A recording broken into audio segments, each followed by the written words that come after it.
Yep. We're working with volume. We're on mute.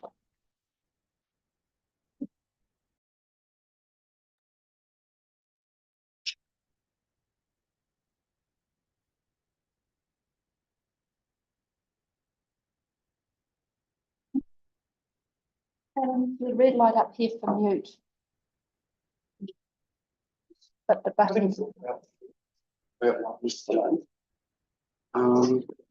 Is that just saying? I'm not 100% sure. I mean, That it was outputting audio earlier, so. Just got audio. Okay. Okay. Do I have All audio? right. Confirmation that you can hear us, Rachel?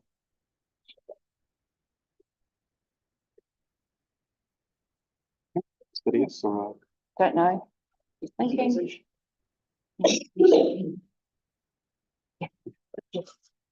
Yes. Any other questions? Well done.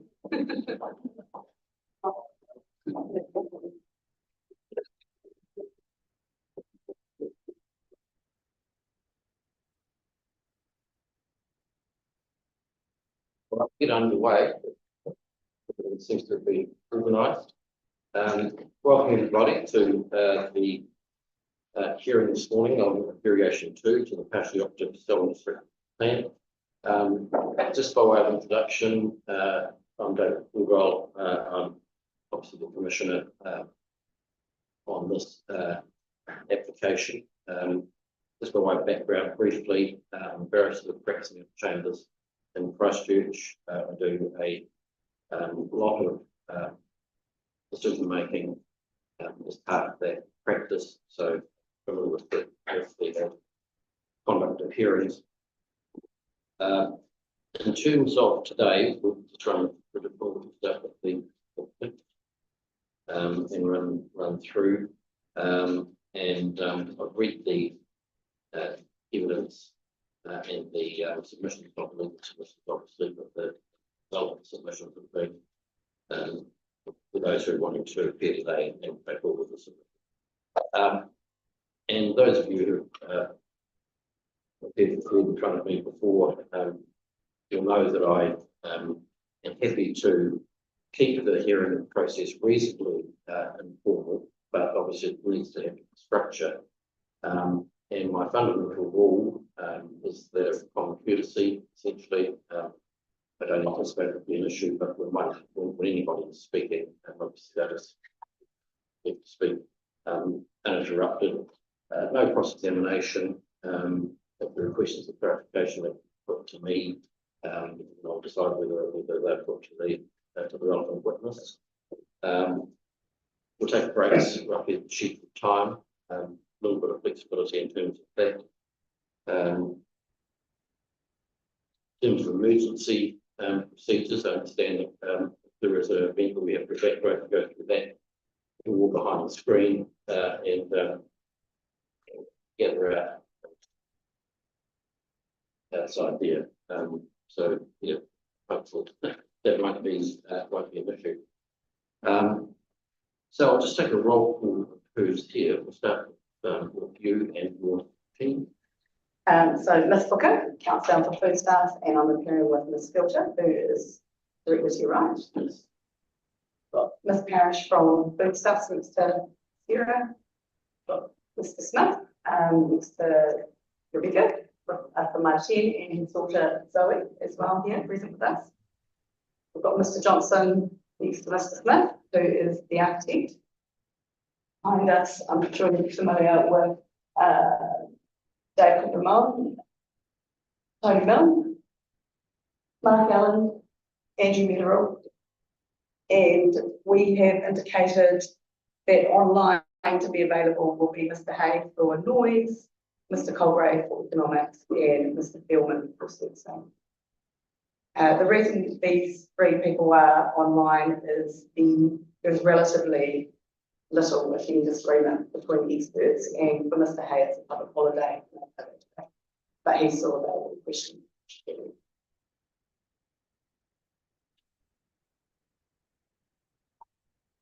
Thank you. Right, I've had a copy of the legal solutions into it. Don't is there any other housekeeping matters we'll move straight into that? I've just got a couple of things. Yeah. On your list that you said you'd read, I'm also assuming that you've read the joint witness statements that serve saying noise and planning, or no? Yes, I have. Yeah. We will get the experts to touch upon them regardless. I've obviously advised the experts that they should be reading the summary statements and not presuming that you've been posed.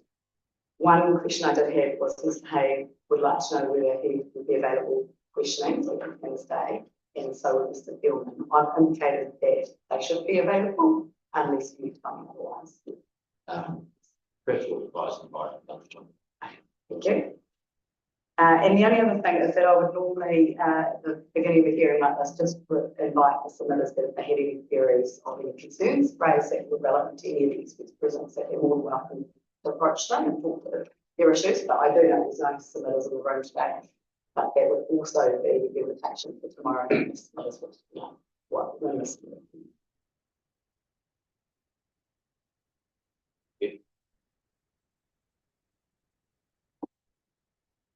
So I'll proceed to my legal submission. So kia ora koutou, nā te mihi kei te mai whenua, nā hoki te mihi kia koutou katoa. So these submissions are provided on behalf of Food Stuffs requesting rezoning of its site at Levi Road from medium density residential to large format retail in the partially operative Southern District. I've now referred to this zoning as variation 2. Comprehensive evidence has been provided to support the request for rezoning, architectural, urban design, landscaping, transport, noise, economics, planning, and servicing, which demonstrates that the proposed rezoning is more appropriate than the existing medium density residential zone. Variation 2 will secure an appropriate zone for the under construction pack and save supermarket and enable a trade retailer, such as the Mitre 10, to co-locate with a consistent approach to setbacks, design and layout to achieve an appropriate amenity for the adjacent residential environment. It is clear that no residential activities will be undertaken on the 4 hectare part of the site where the pack and save Rolleston is located, and under the medium density zone, supermarkets are a non-compliant activity. So it's submitted the rezoning as a more appropriate reflection of the existing environment and will ensure the most efficient and effective provisions are in place to achieve the objectives of the district plan and the purpose of Just a question there. Was I familiar with the pack and save? That time, there was discretionary activity. Correct. So it was under, when the pack and save was considered, it was in this unique sort of grey area when it was under the old district plan and the party operating district plan didn't apply to it. So it was discretionary, but it was moving to a non-complying, non-residential focus.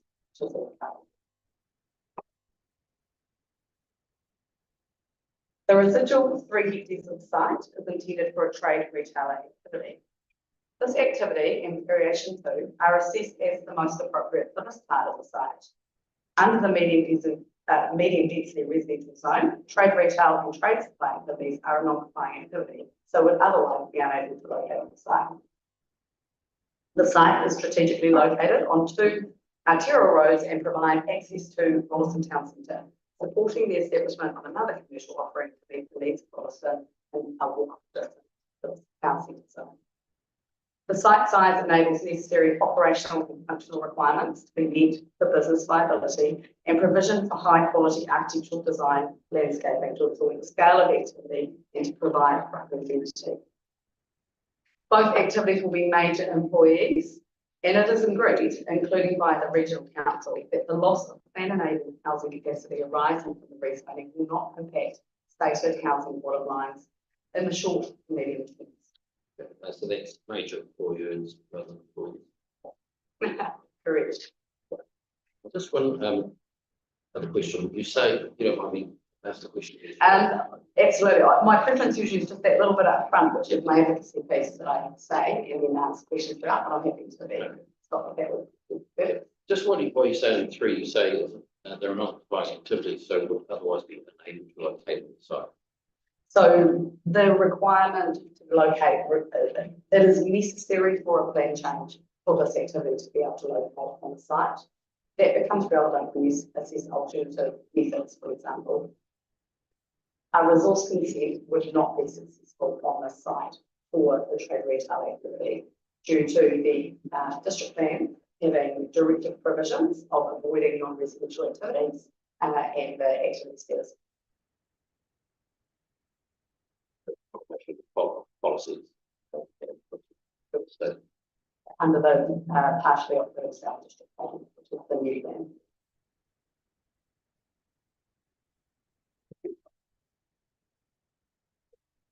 I am actually here if you want to get us a question. There's only 3 paragraphs. So buildings will be generously set back from road boundaries with landscaping and acoustic treatment along the internal boundary with the adjoining residential zone. The site has a high level of connectivity and accessibility and is suitably positioned in proximity to public transport services and within a wider walking and cycling catchment. The traffic generated by a trade retailer like Mitre 10 will not affect performance of the transport network. Noise levels have been assessed as being able to comply with existing district-wide permitted standards.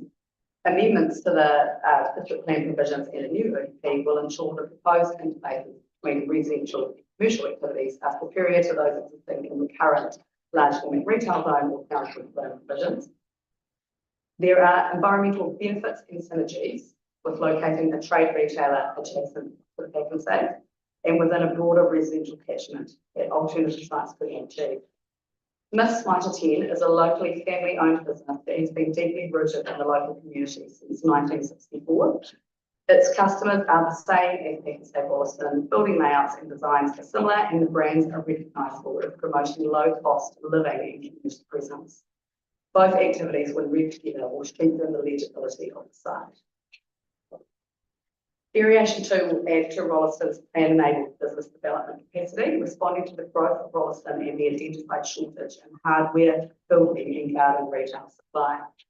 It will provide consumer benefits such as additional product choice and reduced travel. Overall, it is submitted the sustainable management purpose of the RMA will be met and the rezoning is more appropriate than rezoning. Now, sir, I'm happy to ask questions now on that front bit if you'd like. Just a couple questions.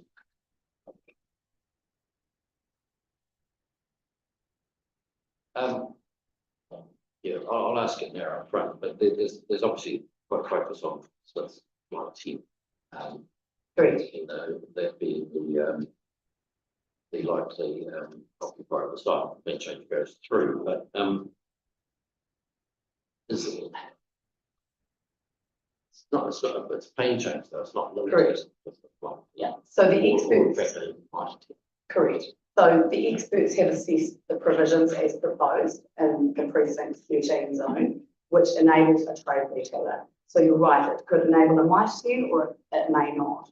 How the plan change has been designed essentially reflects the building footprint for a Mitre 10, but should that not be successful, the same provisions could apply to an alternative trade retail activity. Given the shape of the site and the size, you know, the expectation is it would be much a similar activity, should it be made. But the experts are very clear. While we refer to such as the Mitre 10, the experts have assessed the impact of a trade retail activity.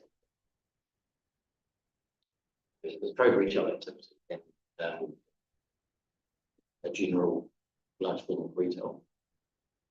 Let's go on. Well, that's separate in the plan. So I think what's interesting and what people maybe not aware of, and I'll address this later in the submission, is the town centre zone here where we're sitting also enables these activities as permitted activities. So trade, retail and supermarkets are permitted here as well. The difficulty is, as been alluded to the evidence, is there isn't any room for those activities. Yeah, they're also enabled in the large retail zone. And the general industrial zone. And I understand the trade retail in the general industrial zone, but not the supermarket. Supermarket. Oh, so they're enabled in all zones, all commercial zones. They're not enabled at a large scale in a neighbourhood centre or a local centre zone, which is why the zone was corrected for the plan change at this time, because it couldn't be an additional town centre.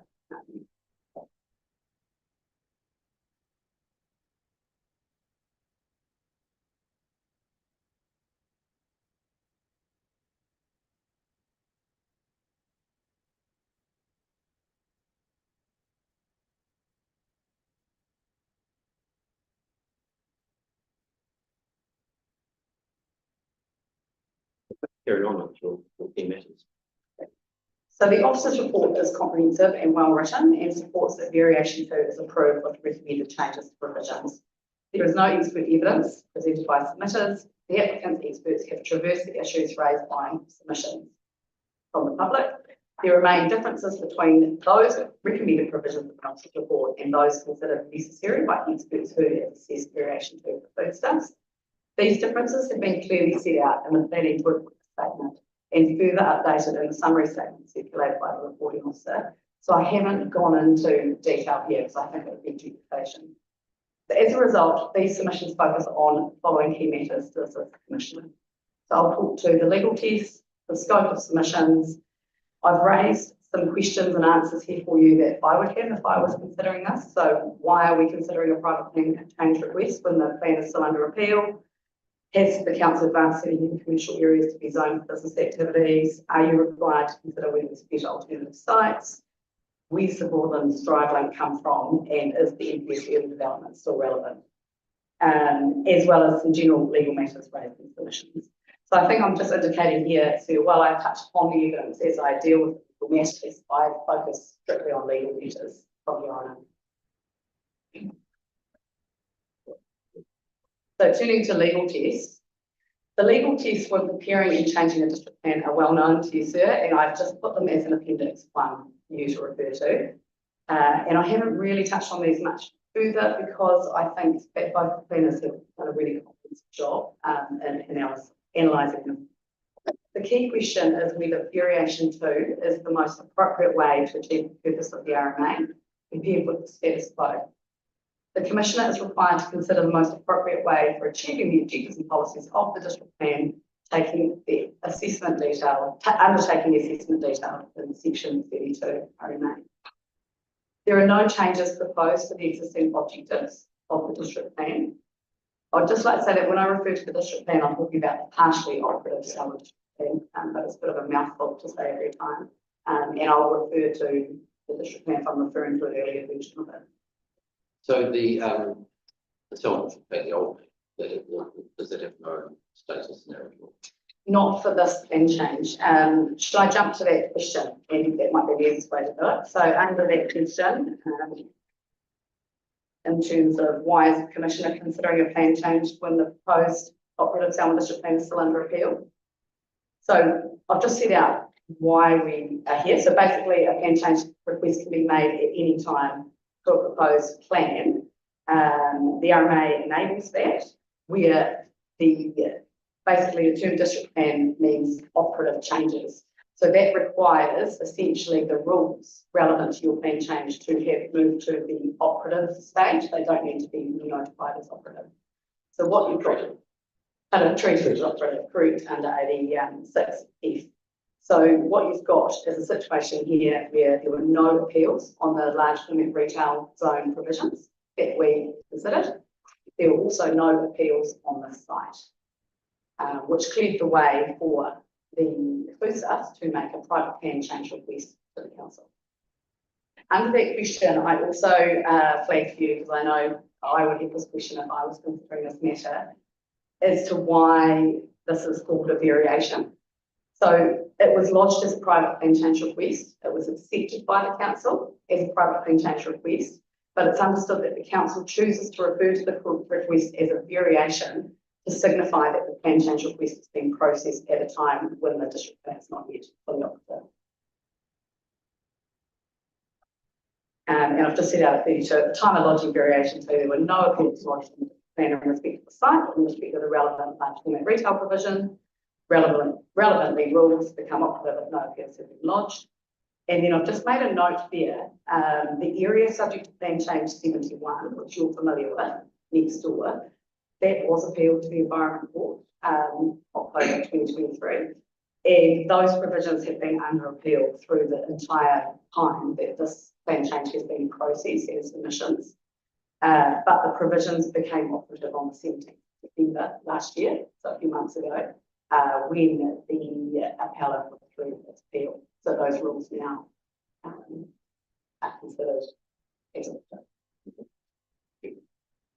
And that's relevant to why, you may have questions that, why isn't a development R12 links included? Well, there's just simply no ability to do that.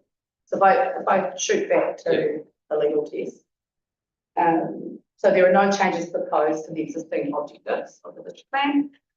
One new policy is proposed to manage form and layout to maintain compatibility with adjacent residentially low zone land.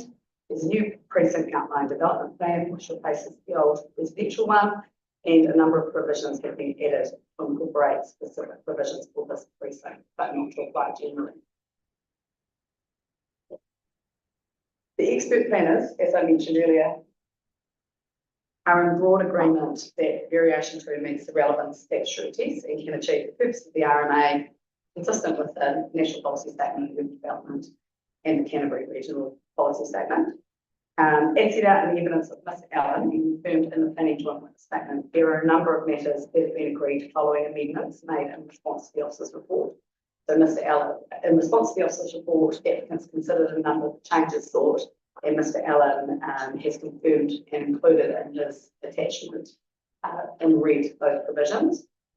The areas of disagreement are limited to additional prerequisites for the ODP, and I've set that out at 14. So we've got a requirement for a landscape plan, subject assessment, and integrated transport assessment to satisfy general compliance. Additional landscaping provisions, specifications, additional access notations, and additional northeast and boundary connection.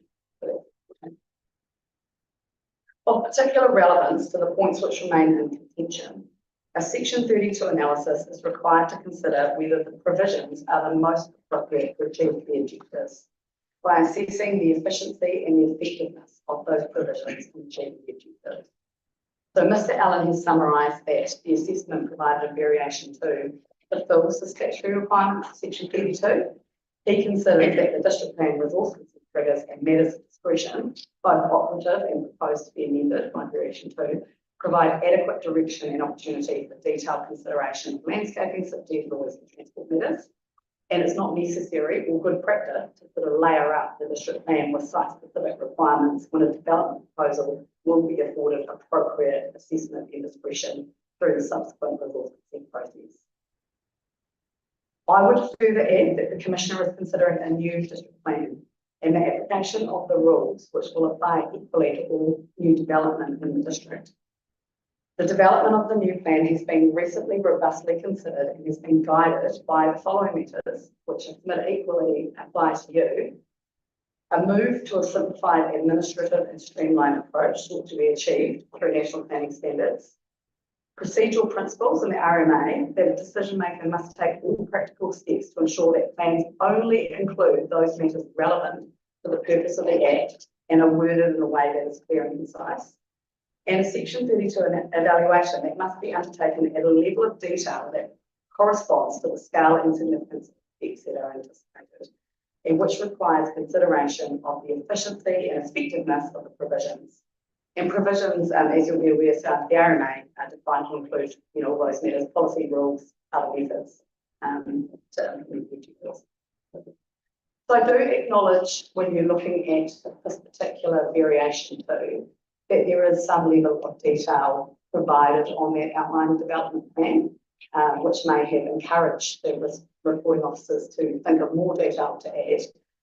And I just would like to explain to you the circumstances as to why that detail was included.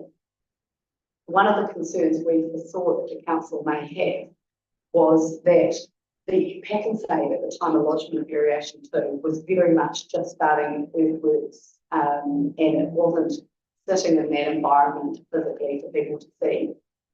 And we foresaw that there would be a concern that with a large format retail zoning and the lack of provisions in that large format retail zone at that time, people might think that while FUSAS had no intention to do that, that they would stop giving effect to their current resource consent and lean more heavily on what the large format retail zone provides, which was a lot lesser amenity. So the placement of the building and the specification of the landscaping in that consent was included to give assurance that there was no intention that the resource consent wasn't going to be given effect to in its current form. That's different to what is going to occur next door. This variation that was proposed is a new development, one new development, which is subject to a resource consent process, which has broad discretion. So the rules would trigger, so the rules require resource consent to be obtained and all of these matters rated. Is it restricted or fully discretionary? It's restricted discretionary, but it doesn't comply with the outline development plan. It places the building and provides documents. That would be discretionary.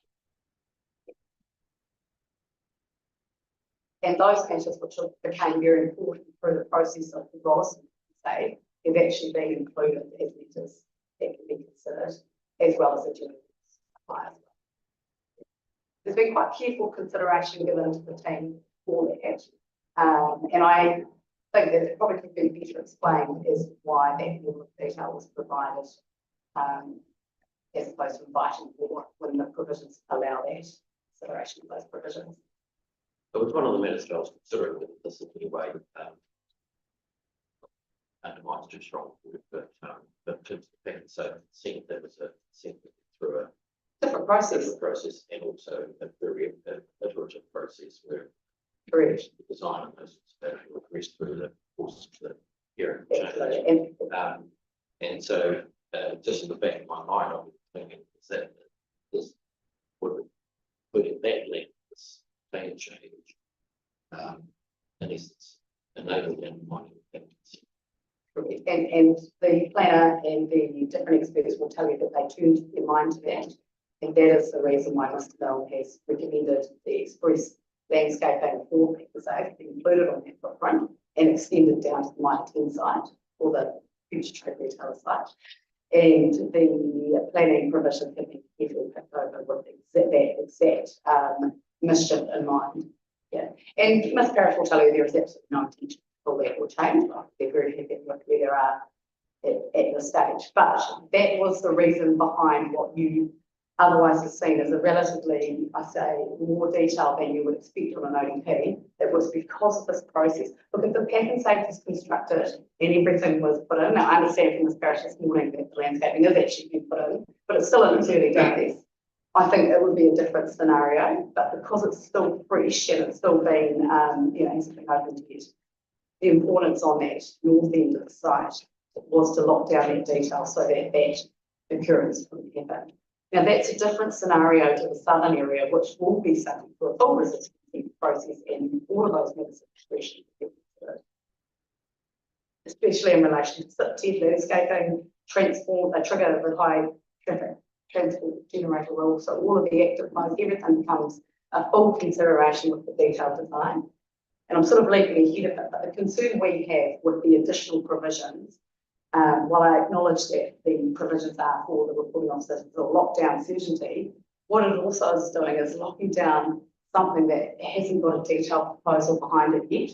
And the most appropriate time, as Ellen says, and I agree, to consider that detail is when you've got a full consent before you, and when you've got an existing environment at the time you're applying for consent to consider. Yeah. We are very much in the planning stage, and I would like to sort of lift people back up to thinking about that as opposed to trying to lock down what they anticipate a future building might look like. When there is full discretion to consider those matters. But that's the key point, is there are provisions which enable consideration of all of the matters that are considered by those stuff.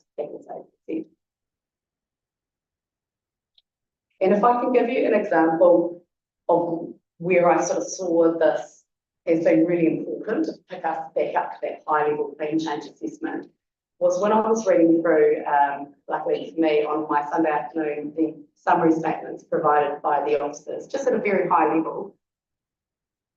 And this is a very simplified approach, and we'll hear from the reporting officers. But Mr. Ross, the landscape architect, was recommending, the landscape was recommending a connection through the northeast boundary for walking and potentially cycling. But we'll say concern with SIP, so he said, I'll refer to Mr. Lonnet about SIP. So Mr. Lonnet then looks and thinks, yeah, the SIP's not looking good, so I want to have a road through here. But the joint witness statement will tell you that a road through there would compromise noise. Mr. Carr, the traffic expert, thinks the road is not appropriate. And he goes back to the walking connection, which then obviously Mr. Ross says that it goes around. And I think that is where we've got to be careful when we're considering a plan change about looking at the site overall and ensuring the existing policies are able to capture, and the rules are able to capture that assessment in the future, but not over-analyse what they think could be coming and how now when there's not a detailed design proposal. And I thought that was a really good example as to why that we should be coming back and looking at the site as a whole, ensuring the rules, that are there to be able to manage those effects if they identify them possible in the future. So I've gone on a real tangent here. That's right. Right, so just unclear in terms of the activity status of the series of restricted discretion rule, but it's not in accordance with the ODP in the trigger to full discretion. Full discretionary. Is there a notification commission in relation to that? No.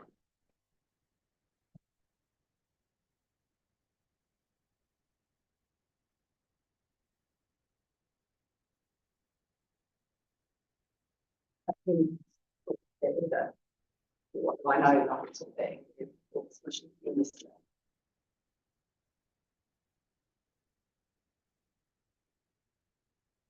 So that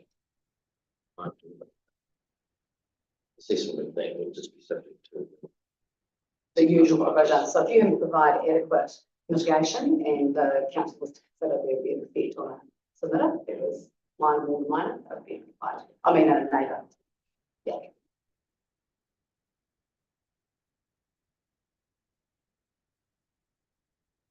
Which I think would be normal for, you know, a retail activity in an area that's been. Can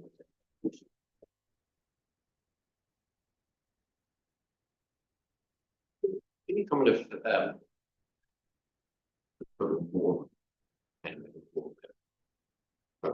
but in terms of pick and save, why basically it's a general question, but why legal perspective and is there A need to a resign. need to rezone? Yeah, it's the efficiency and effectiveness. So, Ms. Parrish will be able to tell us how many variations on minor detail have you had to go through at this stage? 3 and Yes, minor, probably we would suggest non-material non-based provisions for change. And so as a result of that, there's a general policy, as I understand it, in the food stuff where they do seek their stores to have that commercial voting in terms of their programs. Yeah. And Mark, Mr. Allen, actually talks about this in his emails, and it's the efficiency and effectiveness of rules to give effect to objectives.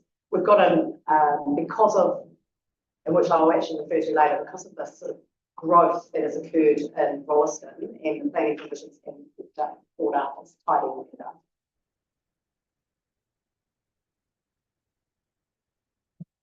When Peck and say, when food stuff's meant for that Peck and say consent, a plan change wasn't an option because the proposed plan had been notified. It was an option, but it was an awkward option. And there was a number of activities that were caught in the middle of that. So the plan change, so when they sought the resource consent was when the NPS development came out to indicate that councils need to get responsive to proposals and not be held up by plan provisions which hadn't caught up with the sort of on the ground environment. It's not particularly relevant, but what happened if the district plan hearings? Was this issue? You know, I absolutely address this for you because these are all the questions that I would have. So I love that you're leaving it here. So if I can talk through that, just on that topic, I'm just going to make my change and let me see my system up here. So I mean, I'm happy to identify the question and you discuss it. Okay, so I would definitely address that further on in my sort of list of questions for you because I think you'd be interested in it. So if I can paragraph, section 2 ensures that the council retain a provision and control of the site through the standard resource consent, detailed processes. It is acknowledged that the reporting officer considers the additional provisions provide greater certainty for design outcomes. However, the outcome sought can still be achieved through the discretion that SDC has under the district plan and the future process. A process which considers the environment at the time against a detailed proposal that is sought to be constructed. This, in my opinion, is the most appropriate time to lock down the execution of the plan. There is no unnecessarily clutter the new plan or doubt its application. This is particularly when you consider the context of this plan change. Variation 2 will enable one new development. There is also an example of a successful resource consent process on the site already for Peck and Save. The district plan at the time did not require the Peck and Save application to provide all the certainty of design and landscaping detail in its application. The council had broad discretion to consider those matters, and as you say, it was an iterative process which we'd anticipate would occur also on the site with Mitre 10. Here you have more certainty given the precinct approach. So there's more certainty than you have in that process. So that's an example of giving. I just feel like, I'm not sure if this is the right way to interpret it, but it really feels like there's a mistrust with the new plan by the reporting officers in terms of their wanting to layer up all these additional matters, which, you know, in my experience, always get picked up by the council once you've got a detailed plan in front of you. Scope of submission. I just in terms of that issue, when you through the plan, and some matter discussed with plans obviously, but you look at the objectives in terms of the large retail zone, they're not really that, They're not that inspiring for well, residential not- community. well, they don't really give much direction on as to what's Correct. standards required and what it's all about and all sorts of things. Yeah. And again, I couldn't find anything in the policies and objectives which dealt with its location. What the basis was for having it all in one location on the other side of the highway, etc. And I don't, I'm not going to go back through this because we put the much guidance in the face of the plan.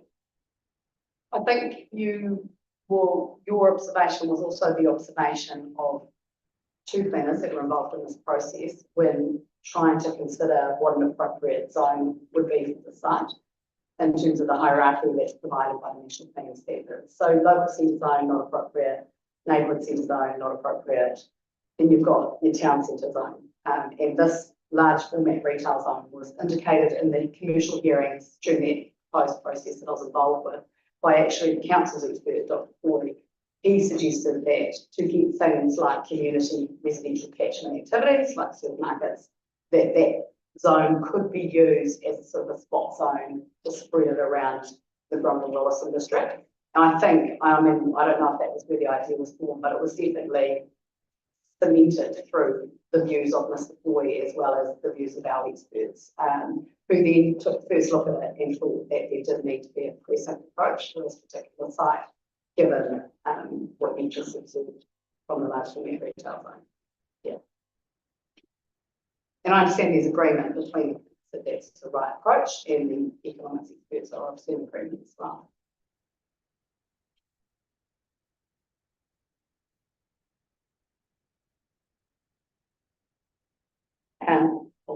So you're obviously aware of this. You must make recommendations and the council must give a decision to accept or reject on the provisions and matters raised in submissions. This may include matters relating to any consequential alterations necessary for the plan arising from the submissions and any other matter relevant to the plan arising from the submissions.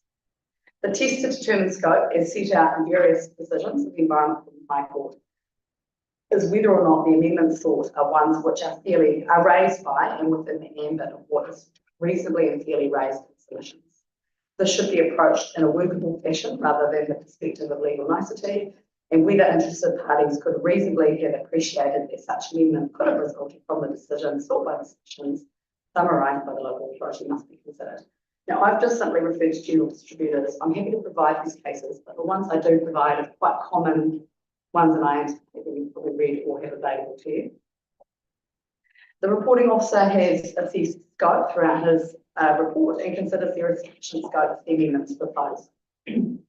I've read through the submission summary and the submissions made on variation 2, and I submit that there are no submissions that specifically sought any of the changes recommended in the officer's report, but it is accepted that a decision of the council may include any other matter relevant to the district plan, provided that it has arisen from the submissions. Having reviewed the amendments proposed by the reporting officer and agreed to by Mr. Allen against the submissions, it is submitted that those changes may be included as arising out of the broad opposition submissions referenced in the officer's report. With respect to the matter of the east-west connection, and that's excluding the Rolleston drive link at the southern portion of the site, this is not a matter that has arisen from the submissions. It has arisen from the experts representing Selwyn District Council. The reporting officer maintains that multiple benefits can be gained by requiring at least a walking and cycling connection through to development area Dev RO 12. So that I know you're familiar with, but just to explain is the land to the east of the site, subject to plan 271. He recognises that this presents operational challenges for foodstuffs and the adjoining property owner supports the continuation of the north-eastern boundary treatments along the full extent of the site, but thinks there are workable design solutions to establish a connection. The officer's report considered there is sufficient scope through submissions made by Jay Hindley and Beachley. With respect, I can't agree. Even taking a workable fashion approach and considering the whole relief package detailed in opposing submissions, there's just simply no signal to the public that variation 2 could be altered in the way now sought for an east-west link to include either a road, cycle, or pedestrian link. As noted, the only submitter on this topic or matter arising from the submissions is the neighbour to the east, who supports a rezoning on the basis that the acoustic and landscape treatments, which were developed in consultation with them, are retained. The submitter certainly wouldn't have been aware from the summary of submissions of what the Selwyn District Council officers now propose. So I think that's a legal issue. But I say then, regardless of scope, foodstuffs has opposed this potential link for operational and public safety reasons, and the evidence of the experts who you will hear from representing variation 2 is that this further access is not necessary to achieve good connectivity or accessibility of the site. Further, it is submitted that reference to connections from Dev R12, PC71 land to Dev R01 must be considered in the context in which they were designed for residential activities. This has significantly changed now with the Pack Rolleston and is proposed to be changed by variation 2. Despite this, the experts representing the council continue to refer to Dev R01 for justification of the pedestrian link. What must be properly considered is that the site, as sought to be enabled by variation 2, is now a destination site, whereas previously in the current plan it was a thoroughfare or a throughfare site. Currently under the district plan Dev R1, which applies to the site, there is one roading connection for the site, that is the Broadlands Drive link, which remains with variation 2. There is one entry and exit for a road from Lincoln Rolleston Road, and there are 2 indicative cycle pedestrian links from Dev 12 to that road. Can you imagine that in your head, or would you like me to put that picture up? Yeah, I might do that if that's right. We've got the Dev 12. Yeah. Variation 2 enables the site to become a local destination servicing the residential catchment. Mr. Ross for the council acknowledges this in his summary. I would expect that the Pack and Save might attend facilities will provide local amenities for residents and become a local destination in its own right. The majority of the site will be accessible by the public, with the exception of the loading bays and biodiversity strip. Variation 2 enables more connections that could be anticipated by residential development. There is pedestrian, cycling and vehicle accesses from the 2 arterial roads, Levi Road and Lincoln Rolleston Road. There will be at least 5 pedestrian connections and additional internal connectivity between site activities and 9 vehicle accesses. And I just say there, it is certain that the future residents to the northeast, that's the plan change 71 area, will be able to visit the site in a shorter time, however measured, than it would take to get to the centre, the Rolleston Red Centre. Will be the planning things at the back, is it? Or, no. Just to show you, yeah. Oh, the old one. Oh, maybe we didn't get it in. Oh, no, there it is. It's underneath. I can just show you. The point I'm making here, which people may not see if they're watching online. Oh, look, we've got. Oh, look at that. What's in the camera? Oh my gosh, I have to drive it. So what I was trying to demonstrate here, when I work out how to drive this, how did you do that, Matt? Oh, there it is. There's one road, oh my gosh, it's not very easy, there to there. So currently under the plan, you've got the one road here, and a pedestrian, and one connection. So this is creating a through lane. There's no access here. And what we're saying is, when you actually pull up from the detail and look at what's happening as a whole, you've got connectivity all across the site with, I think, 9 entrances, 5 pedestrian routes, access from this side and this side, and still that link. That's what I'm asking you to consider is overall the appropriateness in terms of the effectiveness and the efficiency of the provisions in terms of achieving accessibility and connectivity. there's a lot of focus on what Dev R1 says, but that's designed with Dev R12 for residential purposes. We're now looking at a different scenario. And the site in itself, instead of being a thoroughfare, is actually where's the destination. People are going to come and it's going to be servicing that local catchment. Just in terms of scope, is the DV01, is that we talk about scope for the crossing, pedestrian crossings, etc. The rear of the site, the rear of the does that provide what's there at the moment? Does that provide scope? If that's already there? Not when you consider what.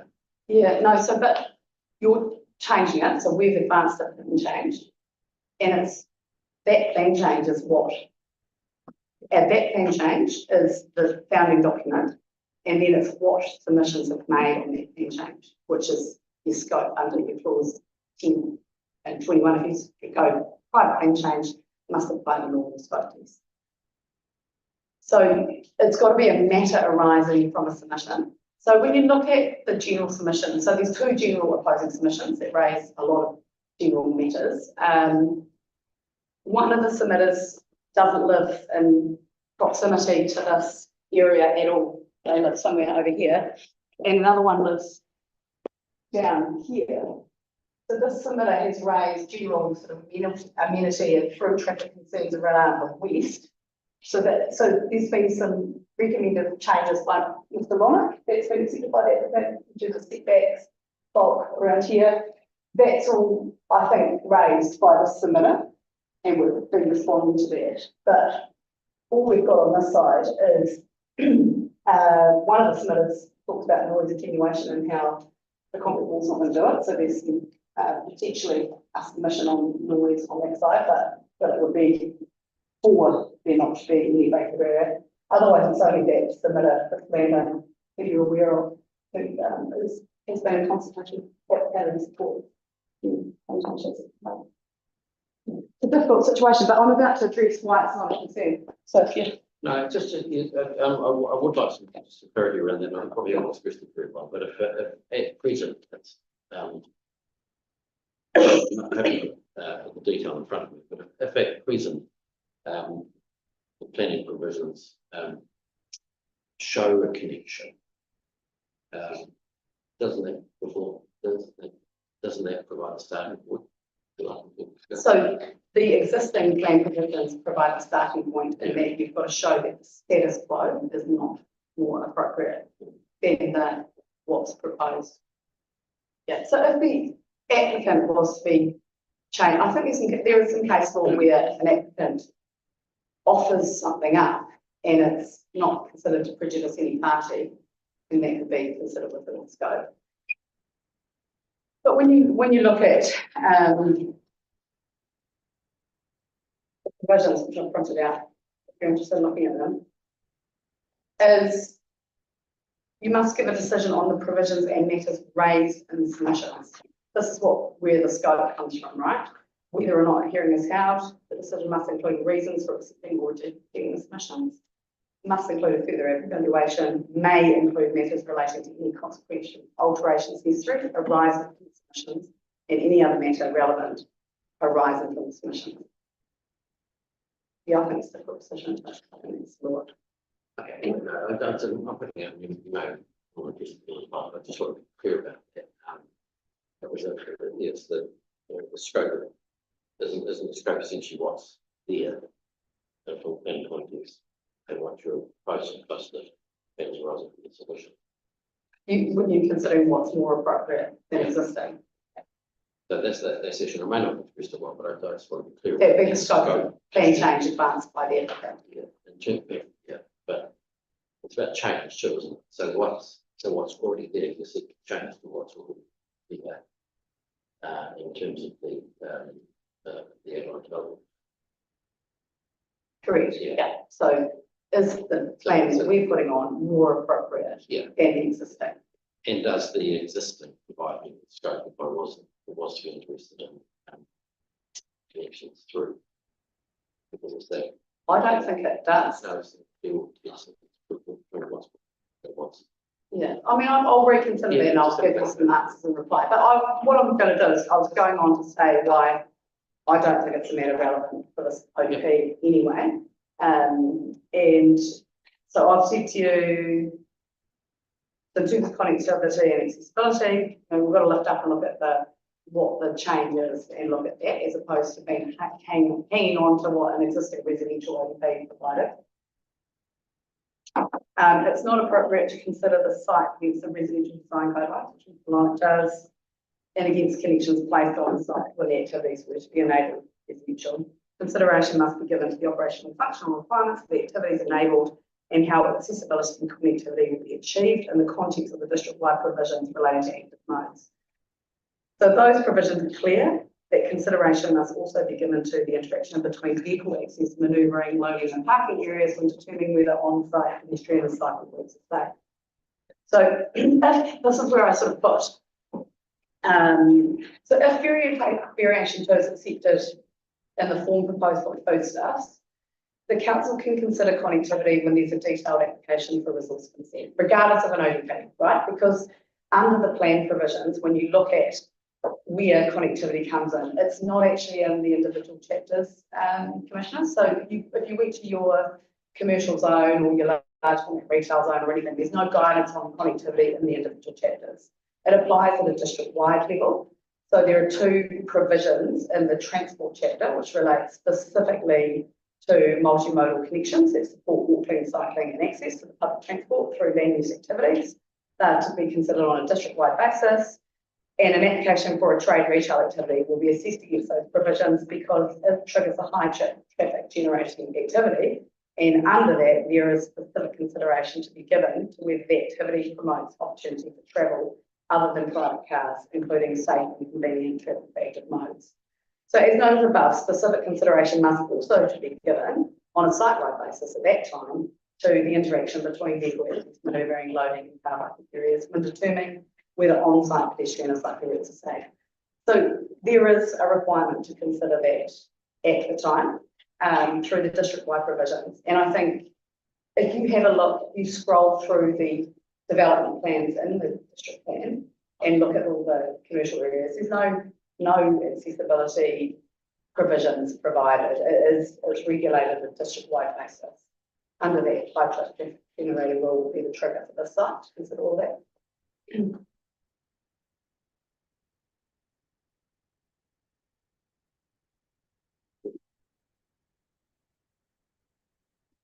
Why is the Commissioner considering a private plan change? We've already dealt with that question. So I'm just going to address some general questions I thought you might have or be interested in. So the 2034. Has the Selwyn District Council advanced any commercial areas to be zoned for business activities given the significant increase in residential housing in Selwyn? So this is a contextual question. No, the proposed Selwyn District Plan was notified in October 2020. And there's been significant change to the planning environment of Selwyn since the scope of that process was set by submissions. By way of context, we've got the NP's urban development, which came into force in August 2020. The government directed councils to be responsive and provide for sufficient business development capacity to meet expected demands for business land at all times under the NP's development. Specifically, Policy 8 introduced a requirement for councils to be responsive to plan changes, which adds significant development capacity and contribute well to urban environments. So frustrated by the lack of progress and response by councils to the NP's urban development, the government then put forward the Resource Management Enabling Housing Supply and Other Matters Amendment Act in 2021, called the Enabling Act, and it was passed into law and commenced in December 2021. So the council, as one of 5 largest urban environments in New Zealand, was required to notify a single variation to the plan change to their proposed Selwyn District Plan at that time, which constituted what they call their intensification planning instrument to incorporate medium density standards and give effect to Policy 3 of the NP's urban development. The council did this via Variation 1, which enables significant residential development, including new greenfield development areas sought to be rezoned to residential by submitters, but no additional new commercial zone areas were picked up. Submissions made, such as the one by foodstuffs for the site, were considered to be outside the scope as it was a residential plan change. So the sequence of events has resulted in a significant change to housing supply being enabled in Rolleston, but no enabling of additional business land necessary to support this supply. And Mr. Colbrate notes that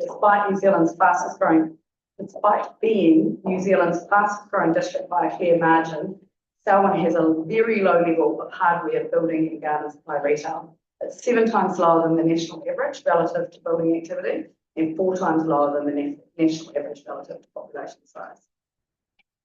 Okay. So this thought it's not necessarily for you, but you're saying that this provides significant development capacity. It's responding to the fact that there is 7 times lower than national average in this district.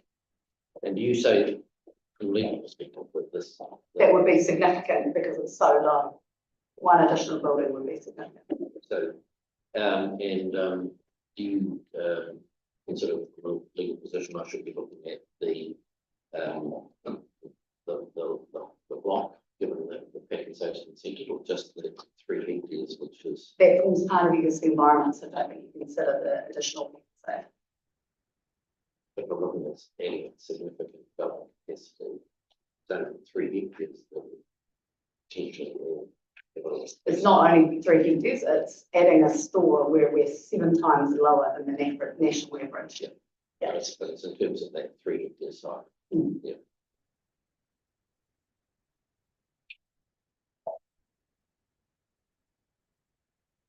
I didn't talk about the technical side with the other ones.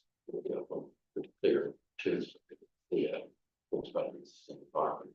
I'm trying to touch on what the benefits are of rezoning for it. We've touched on what I have been mulling over in terms of potential risks in that going through there.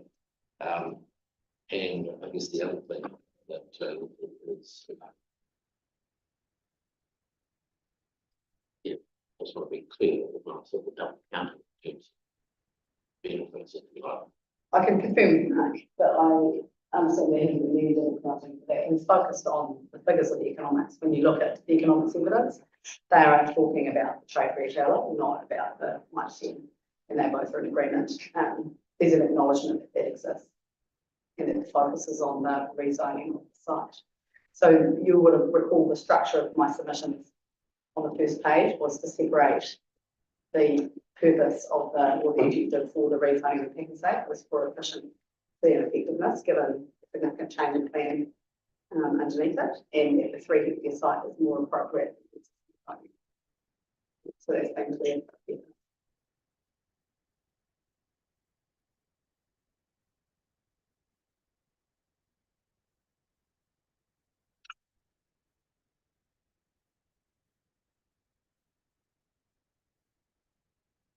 As far as I'm aware, there's no disagreement that you can say it forms part of the existing environment from which to be assessed.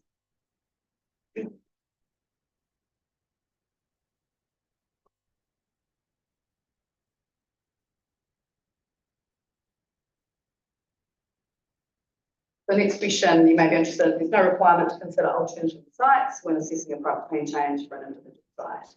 That said, Mr. Colbrate has considered the limited capacity for trade retail in Selwyn District in his evidence, and Mr. Smith has explained his preference for the site. And we've just touched upon this in general questions, but there appears to be a presumption by some of the few opposing submitters that residential activities and supermarket and trade retail activities are incompatible. So that simply doesn't stack up when you consider what is enabled in Rolleston under the district plan. So the district plan doesn't only provide for trade retail activities across the train tracks in the industrial area as suggested, and we talked about how they're actually enabled in every single commercial zone. Trade retail activity and supermarket activities are permitted in the large format retail zone, but they're also permitted in the town centre zone, which is right here where we're sitting, which is adjacent to residential zones. And there are generally no setback areas between the town centre activities and residential activity. If you have a look at the latest plan and the precinct plans, which include the areas, here is a tiny setback area along where the Rolleston Community Centre is, going up the park a little bit, which requires a 12-metre setback. Other than that, there's no setbacks. Outdoor storage is required to be screened from a residential zone by a fence or a wall. A site adjoining a residential zone must provide 2-metre wide landscaping strip, unless you build the building right up to the zone, and you're not required to provide it. And that landscaping shall reach 2 metres of maturity. So, I mean, that's the extent of the interface between the town centre zone and residential activity. And we're 500 metres down the road, and I'm suggesting and submitting that the provisions that will apply are far superior to that. Where has Broadlands Drive link in the variation to ODP come from? So Mr. Lawn has prepared a submission for council and has provided some evidence. It's a neutral submission and it explores the opportunity for an emergency services campus at 317 Lincoln Rolleston Road. So it's focused, the submission focuses on a concern about conflict when vehicles leaving their site directly onto Lincoln Rolleston Road. But I note that the evidence provided by Mr. Lawn doesn't actually provide any further information on that. It was just in the original submission. And then it's signalled in the evidence that future intersection of Broadlands Drive and Lincoln Rolleston Road may be formed as traffic signals instead of a roundabout. But again, there's been no explanation provided with the concept plan as to why it is proposed to shift the road alignment as currently shown in the plan, regardless of whether it's a roundabout or an intersection. So by way of summary, the Broadfield Drive link is provided in the district plan in the following ways. Now, you're going to probably be familiar with this, but it's probably worth just having it there if you need it through the course of the hearing. So with respect to our site, the Variation 2 site, we're located within the DEF R01. We provide for a new primary road link in the form of an extension to Broadlands Drive across the southern part of the development area to connect up with DEF R012, which is off the PN 71. That provides that direct east-west link access to the proposed district park. It states that the intersection of Broadlands Drive with Lincoln Rolleston Road shall be formed as a roundabout. Subdivision of this land must comply with this development land. If compliance is not achieved, discretionary activity consent is required, and an application needs to demonstrate that the outcomes of the development plan are met. So the Variation 2 proposes to continue this link and has added it to make it clear that that link is also can be used for pedestrian and cycle connectivity, which was suggested in DEF R12. An application in Variation 2 needs to demonstrate that the outcomes of the development plan are met, or a discretionary activity consent is also required. There's no change in planning situation for this site. With respect to the land to the northeast of the site, the Plan Change 71 land, and you're very familiar with that, but the land is located within the DEF R12s. It proposes the primary road connection as an extension of the drive across this current site. There is development restriction south of a specified development line, pending the formation of a roundabout at the intersection of Lincoln Rolleston Road and Broadlands Drive and the extension of Broadlands Drive over DEF1. Should that main connection west not be available, a temporary walking and cycle connection is to be provided to show this alternative route. And with respect to the Selwyn District Council land, are you aware of the land when I'm talking about Selwyn District Council land, where it is? I wonder if we can picture just it'll help you. So it's directly across the road from the sort of the triangle at the bottom of this site. And I'll leave Mark to do the pointing. There you go. So the council land. No, it's the same. Council owned this here. So here, this is the link here for the road through here where we're proposing. Like I said, you see that there on the concept. So with respect to this council land, the land is located in the DEF R02, as you can see there. Relevantly, it provides for a planned extension of Broadlands Drive into the adjoining residential area via a road which runs along southern country. The alignment of this link follows the existing established Broadlands Drive road to the southwestern end of the site. And again, subdivision needs to comply with this, or you need a discretionary activity consent. So the road is actually formed, drive along here. That road's already been formed to about maybe there. That's a guess, is that about right? Yeah. And then the link continues to here. The suggestion in the concept plan is it's up here somewhere, but the point is it's a concept plan, but I'm just wanting to let you know that these have all got links. Point is they've all got links across the site. Plan change is proposed to change that. If you don't comply with the development plan, you're required to get discretionary activity consent. That applies to everyone.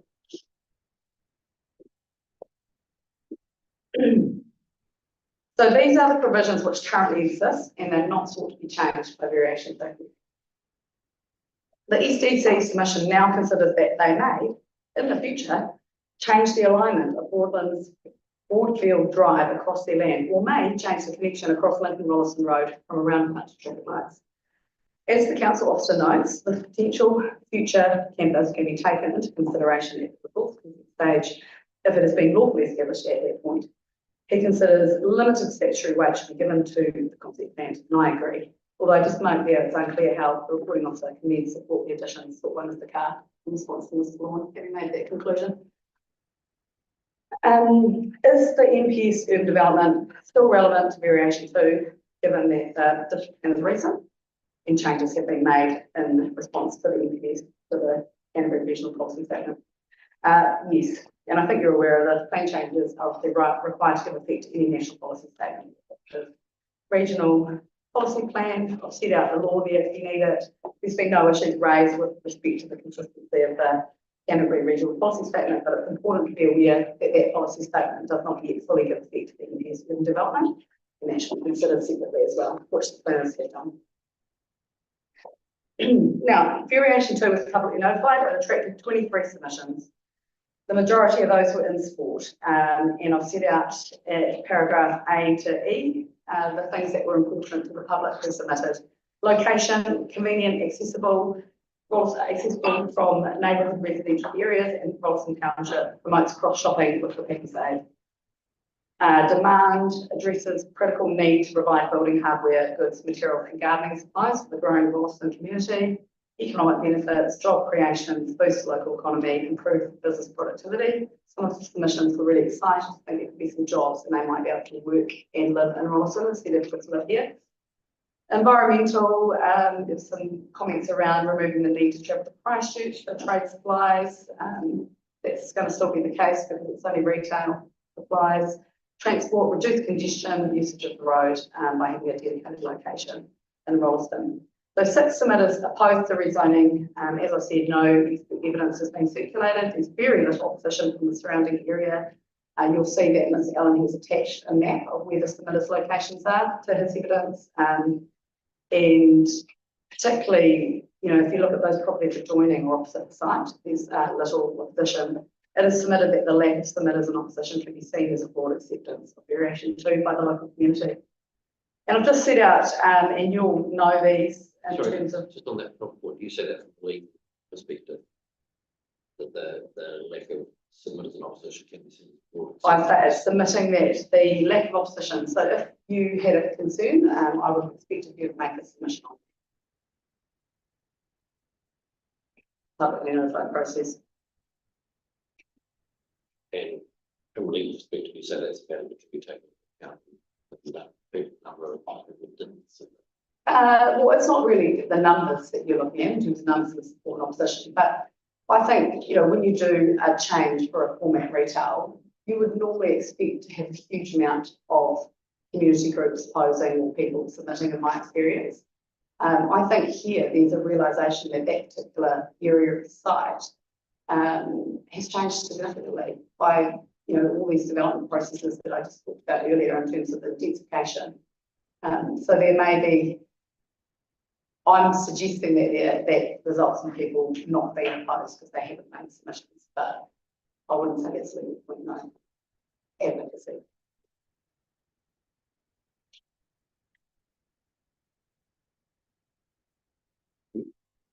And I've just raised quickly some legal kind of points that were raised in submissions. Concern about air pollution, a regional council matter, they raised as concern. Property values, you know, fixing property values are relevant to resource consent potentially, that's often considered a double counting of effects, and precedent effect that if there was to be a large scale trade retail store that would require a plan change, and just clarifying that, as Mr. Smith says in his evidence, might attend as a retail but not a trade base, but it could be a trade retailer. So on the evidence before you, the Commissioner submitted the Commissioner to confidently recommend approval of variation 2 with provisions that have been carefully considered and proposed by Ms. Allen. Right, thank you for the discussions through the course of this. So we'll move on to this point.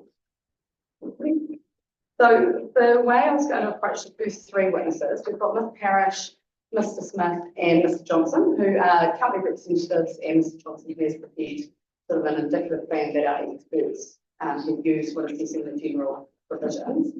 I was going to just make them available for questions, but I did think in light of some of the summary statements from council officers that it would be useful, Mr. Parrish, if you could potentially talk to the area in terms of the safety and operational concerns which you've addressed in your evidence around that and how that's dealt with. And I think there's a suggestion of unsavoury criminality in the car park, which might be worth talking about. So that's around paragraph 10.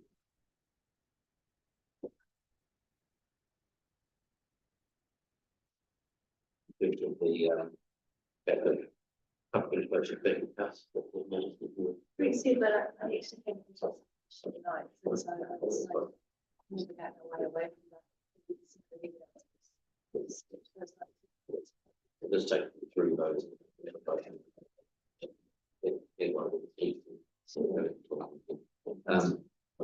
So welcome, Parrish. I have read your written evidence. I have some questions. My apologies is that I've got the softest voice in the world. So, I have just a couple of points to discuss further post the evidence that we submitted in relation to back of house yard loading and access way interface. Both Food Trust and Minor 10 don't support the proposal put forward to provide access for pedestrians and cyclists through the eastern boundary into the future residential area. We have no examples that we can provide from the company where the interface between public access and loading operations is encouraged, supported, or has been developed. Both companies depend on a safe and secure loading operations, and this site is able to provide this. I say that it's able to provide it because we've got enough land at the rear. We have strict and very serious obligations under the Health and Safety at Work 2015 that override the convenience for a minority of the public to utilise the shortcut access route as proposed. The importance of safety, security and community well-being. We understand, but we cannot guarantee the safety of the community, our staff and our own operators if these access provisions were included. My understanding is the ODP is an ODP, but it's not practical in regards to that access provision. Access through to secure private loading areas to penetrate the residential zone, we believe it can, however, be accommodated further down through a safer route at the future Rolleston Drive location. An access indication on the ODP should not override serious and very practical safety and security to public and staff. A loading area is the best place for the public to be excluded, so safe and essential heavy vehicle operations here. There is no better example than the interface between loading and excluding the public as what we have proposed. Whatever design ensures that the community can function with vibrancy and vitality. This can include convenient access points between commercial and residential activities and should not, and should. So what I'm saying there is that is part of whatever design, we understand that, but not at the expense of compromising community well-being. The back of house loading area, both companies has been designed for security and safety reasons. Large B trains, 18 wheels with 2 pivot points will unload timber. 23-metre truck and trailer units will unload grocery items. While both types of trucks are no noisier than any other trucks, they do have less visibility due to their loads pivot points. Once the truck starts turning, the driver has less visibility to view incoming pedestrians and cyclists or visible scooter riders.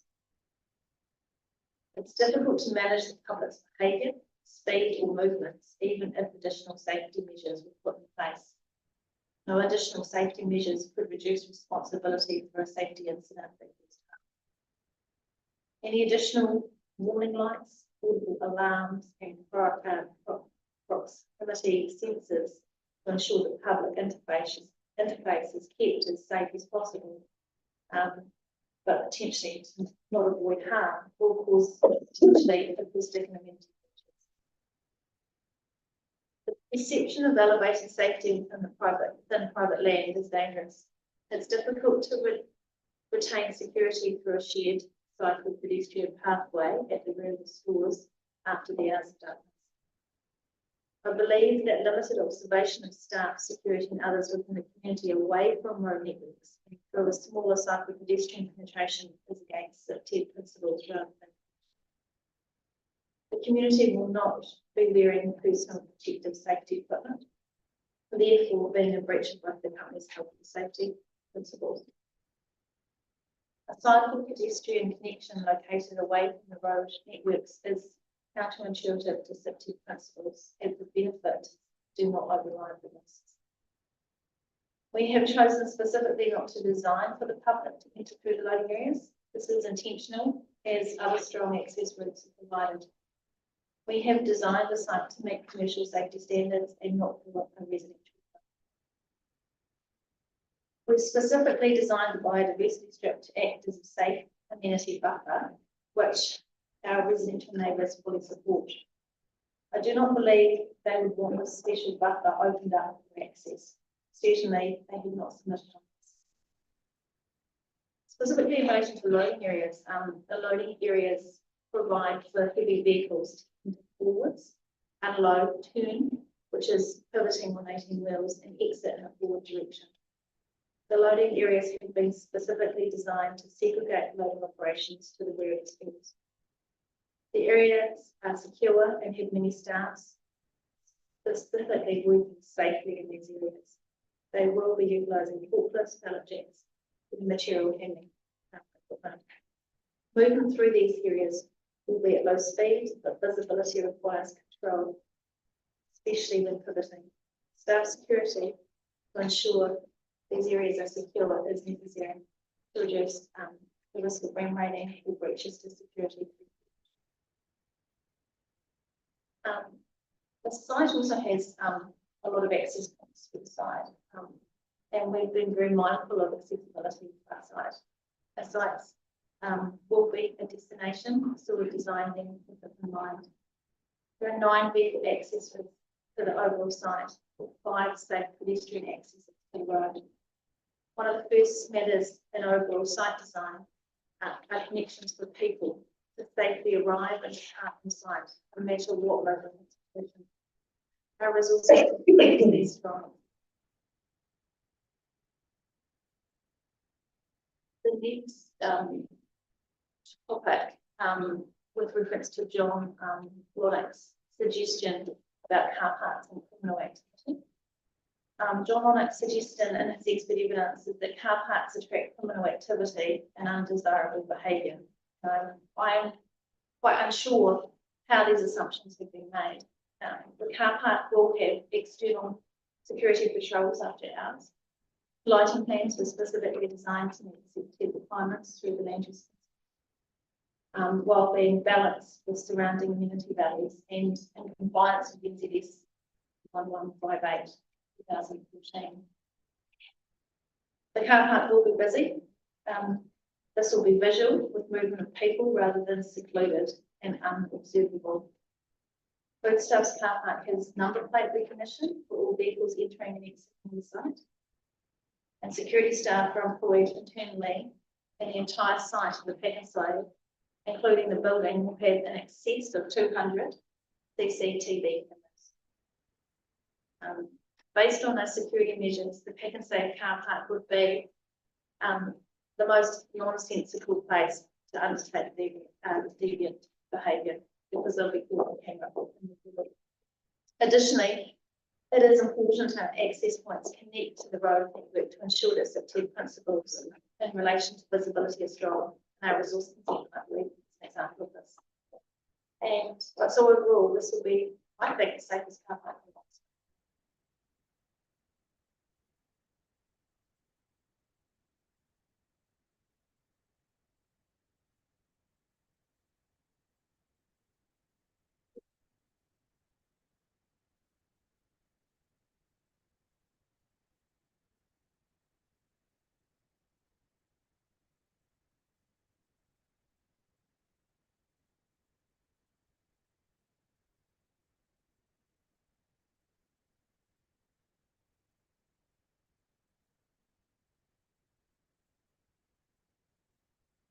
Rolleston. Yeah. Obviously, starts looking at selling the, yeah, so it was a process and so on.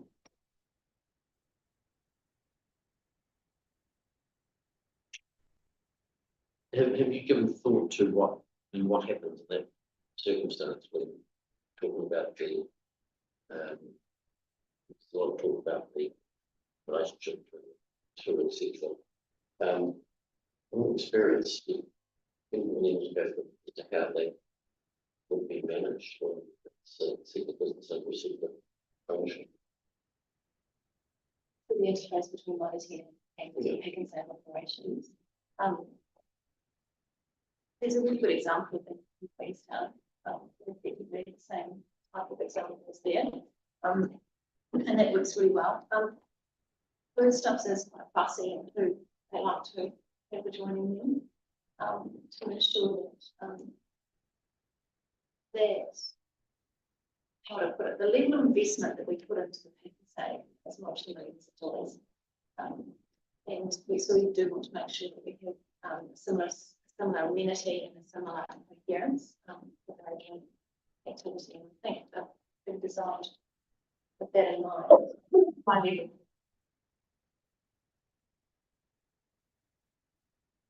A good example of that is that quiet investment structure. If we are allowed, Sir, for that to form part of the plan change, in terms of that quiet investment structure running all the way through, that shows that level of connection and integration.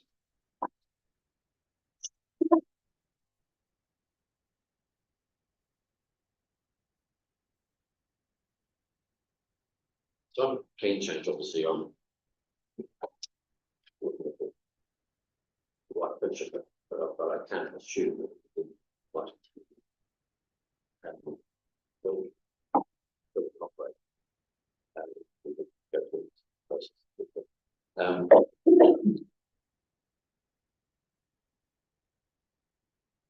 So, can you? I might attend Food Stuffs related. No, they're not, Sir, but they have very similar principles both the cooperatives. And there's quite a strong alignment, both from a government's perspective and also from our operations.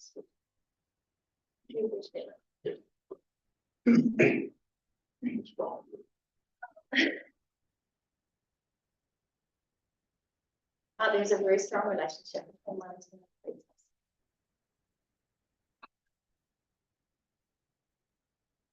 To understand that it may not be put inside officially.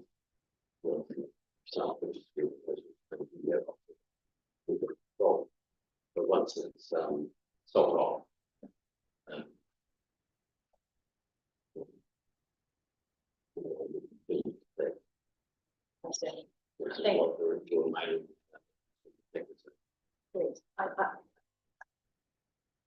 I believe if the change is approved, that this transaction will occur.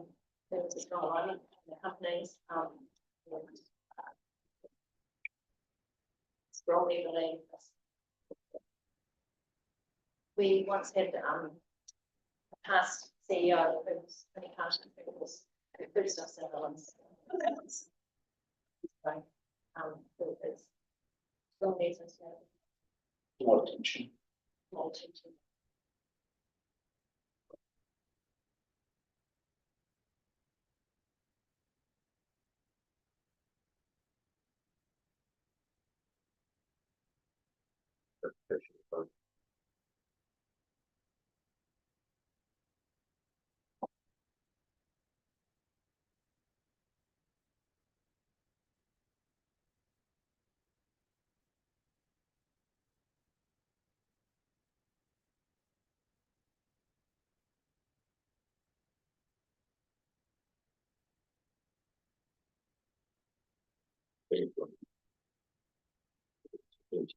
Safety concern.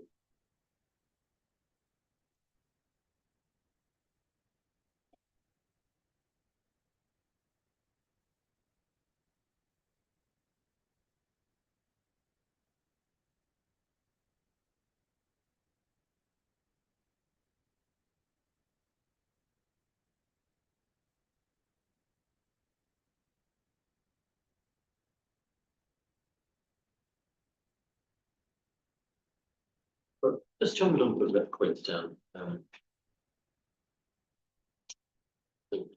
saving about 10 with the races of the parent. Yes, it's a very similar situation to what we've proposed at Rolleston, with the pack and save is the only, it's the only pack and save services, Queenstown Lakes, is positioned adjacent to the Motor 10, which is the only large Motor 10, bigger Motor 10 servicing Queenstown Lakes as well. And that they're positioned in alignment in a very similar design, and site design to what is proposed for Rolleston. They work really well. They both have segregated loading areas, but although they are located within a Frampton commercial area, there's very limited land available in Queenstown for larger developments. They I'm sure quite what to add. They operationally function very well together. There's a real synergy between the customer base, between two people in a vehicle, choosing potentially to either shop at both stores or to shop independently once they've vacated that vehicle in one car park. So it's either like a couple doing one into different stores and work together. It is quite a destination focus. Yeah, it's well established.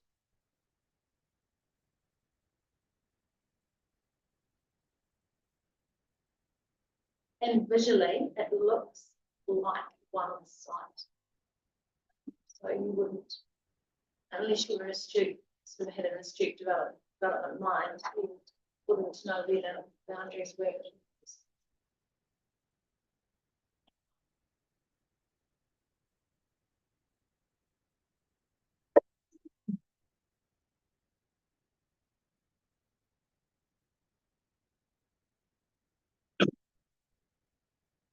Let's know a little bit more about that as well. That's a cow. Speaking. Tell me about that.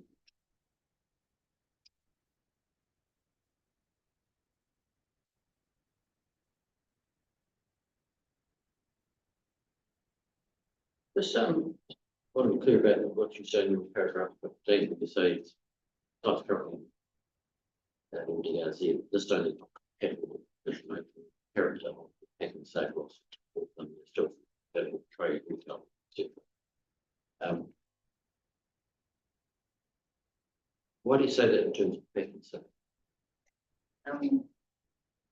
It's quite an oddity to have pack and safe sitting on a residential blind piece of land. It's not a natural fit in terms of its zoning. 8,000 square metre building, the largest pack and safe.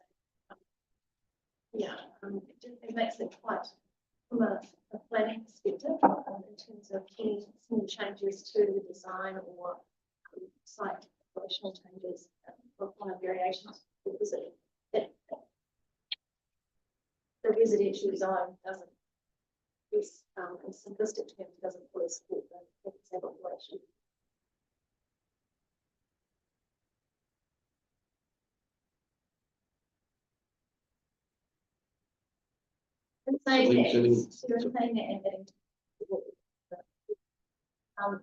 The relationship with Motor 10 is a lot more cohesive because they are quite residential in customer base. So the Packers are definitely residential base. I think that our Rolleston community shop there. But the Mitre 10 is also very residential and domestic. So it's those, you know, that synergy of getting out of car shopping both places is the same. Mitre 10's customer is much more residential than other brands.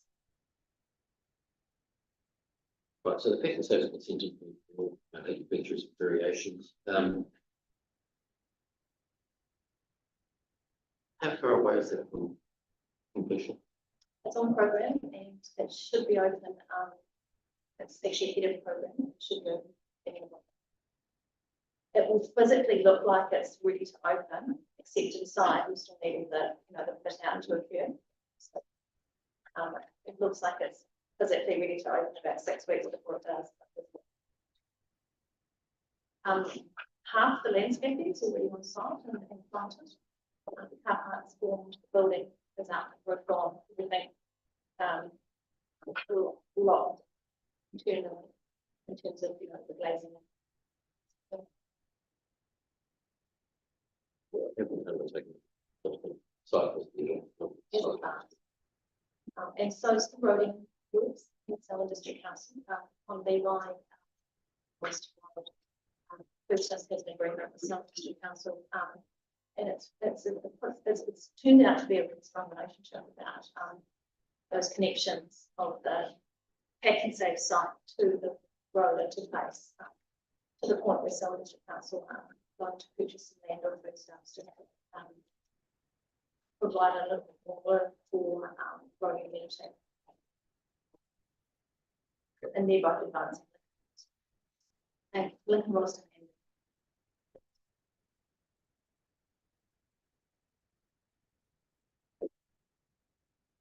All right. Thank you very much.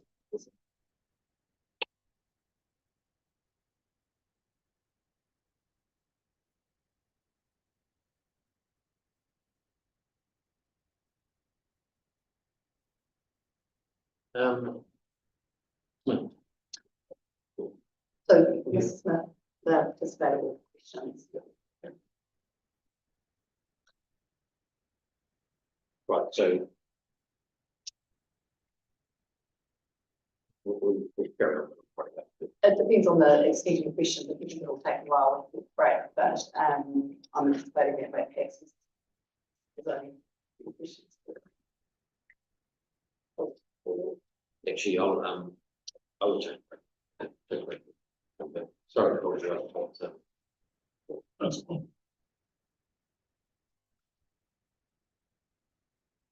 Which I'll just say that obviously Mr. Smith and Ms. Parrish will be here throughout the proceedings. So if you do have questions arising, so How long do you want for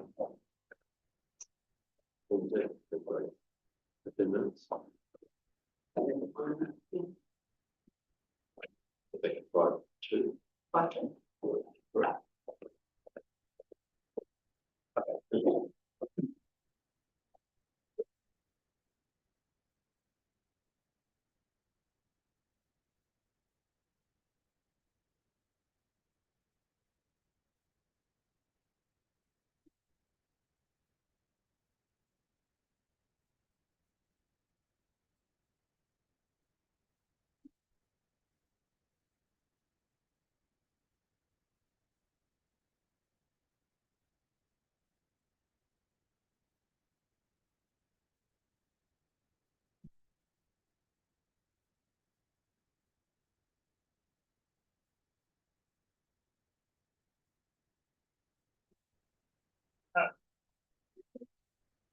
Okay.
Definition, which allows a number of activities.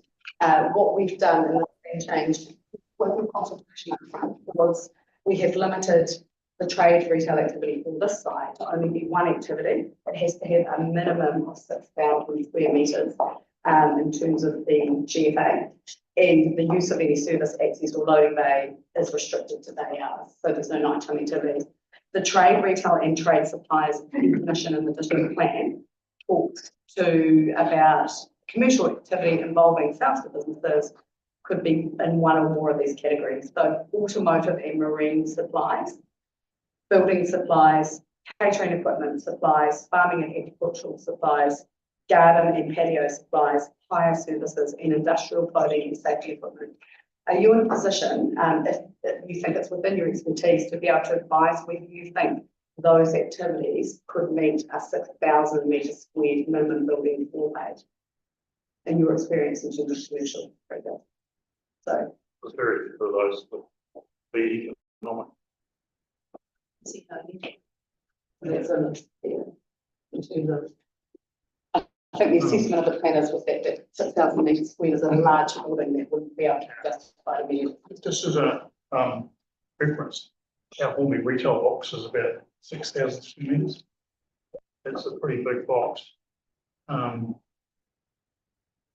seen a marine supply one 2/3 that size in the US, but nothing in New Zealand.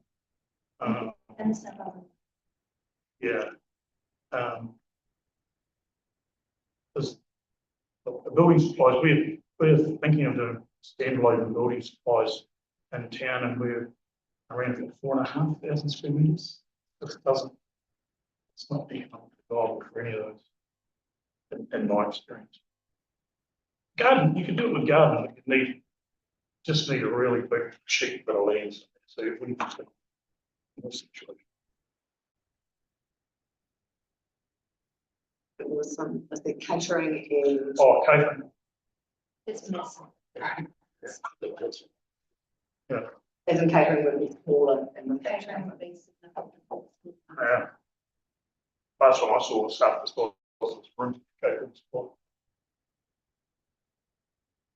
Yeah, even like what catering you need supply, perhaps it's just something higher. Fire services, that's, yeah, fire ordnance and stuff, generally, including the land and everything, they could be done under 3,000 square metres. And the building itself would only be 500. Industrial clothing and safety equipment, but they, in the United States.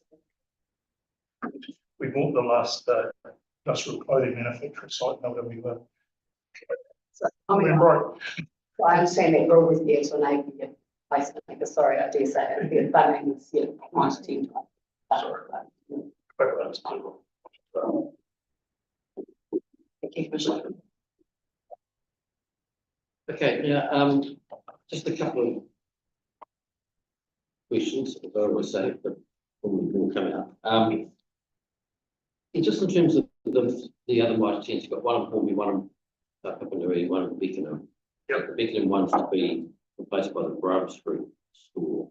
Yes, they totally mentioned it.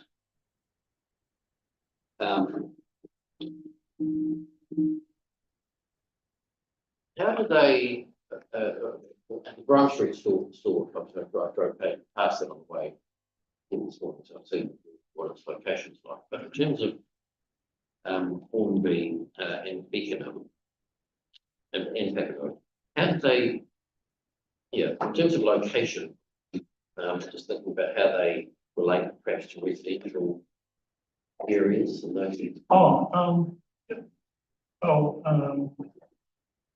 Econom's 100% surrounded by houses. Sorry, but other than that, it's surrounded by houses. Our Papanui store has housing on triangle, so 2 of the 3 sides are housing across the roads. Our Hornby is more of industrial.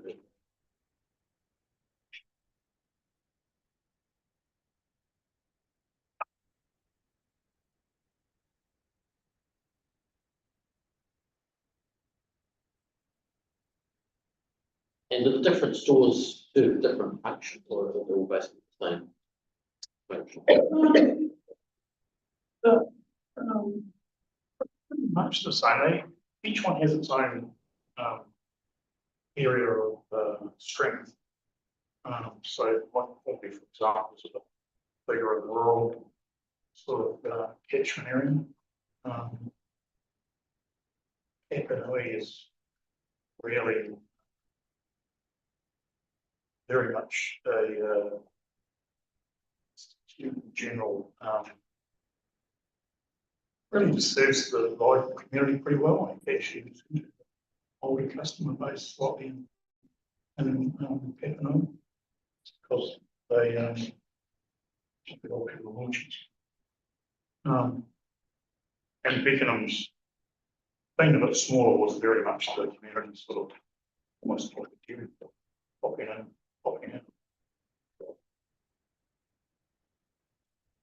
And the streets sort of, and all of them, there's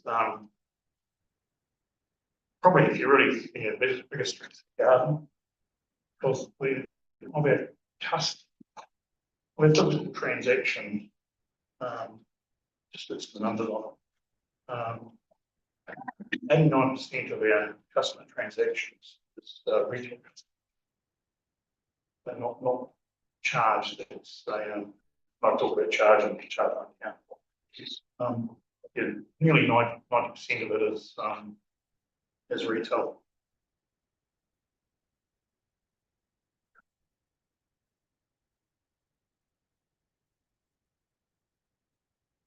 It's even higher because the trade number, the remaining 10, is sort of if it is a trade account, often they ring up and they get it delivered. Okay,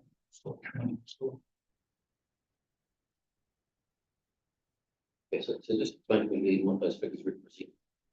Physical people turning up. Physical people. Yeah. We didn't have the, when I have the, we don't physically, we count that transaction whether it's done on the phone and delivered as one trade transaction. I can't break that down.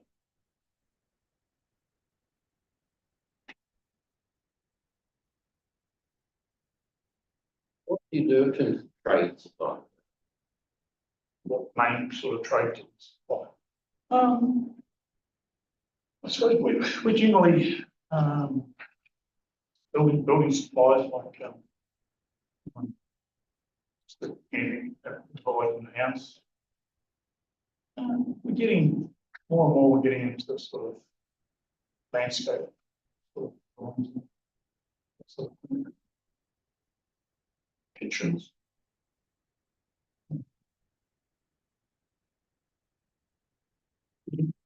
yes.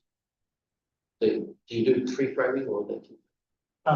We can offer, we certainly offer that service, we don't have it. Although in this case, the Rolleston store is, we terminate as a spoke, so a hub and spoke, so all be is their big store. And this one's gonna be any of that harder end. So, traits we deliver there for people, or we've got actually distribution out of Shan's Road. This is really retail. It's very strong retail base. How's that determined? Is that by physical ability to provide it, or is it determined by customer demand or what? Economics really. The best way to do it is a lot of the trades done by our people going out in the car, meeting the builder, arranging the deal, and shipped out of could be anywhere, but generally you want that in a lower cost environment than a retail space, because retail's just too expensive.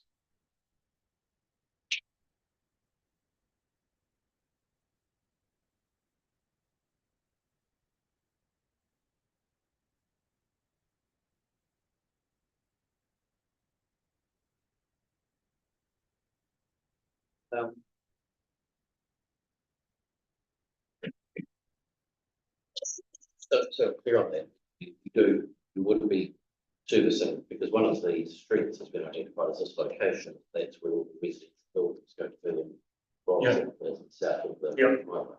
Yep. Yeah. So how do you? Well, we'll have a follow-up. So we'll certainly have a follow-up of, I suppose it's if you take the whole job, you're going to build a house. There's a lot of the organisation, it's the pre-planning, and a lot of it gets delivered to the site, so the reps can operate out of the location. And then it gets delivered, get that delivered from our own site.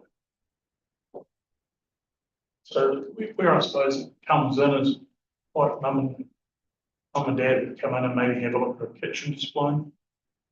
And have a look through some options of various things. Yeah. But definitely not in the trade space, there's carters and placemakers, other heavier trading where we are very good.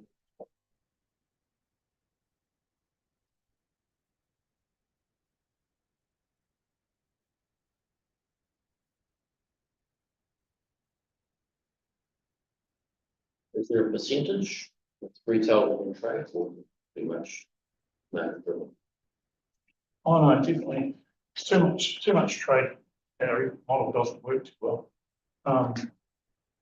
So we sort of the numbers I gave to you before about 10% of our customers being trade customers, 90% retail is pretty good. We get too much sway the other way.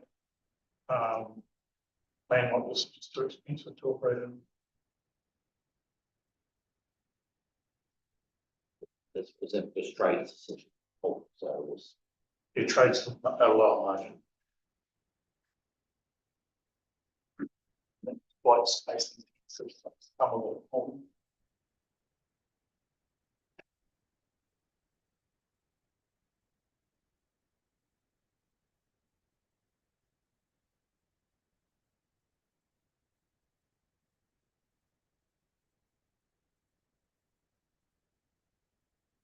So those numbers just go by that physical customer numbers.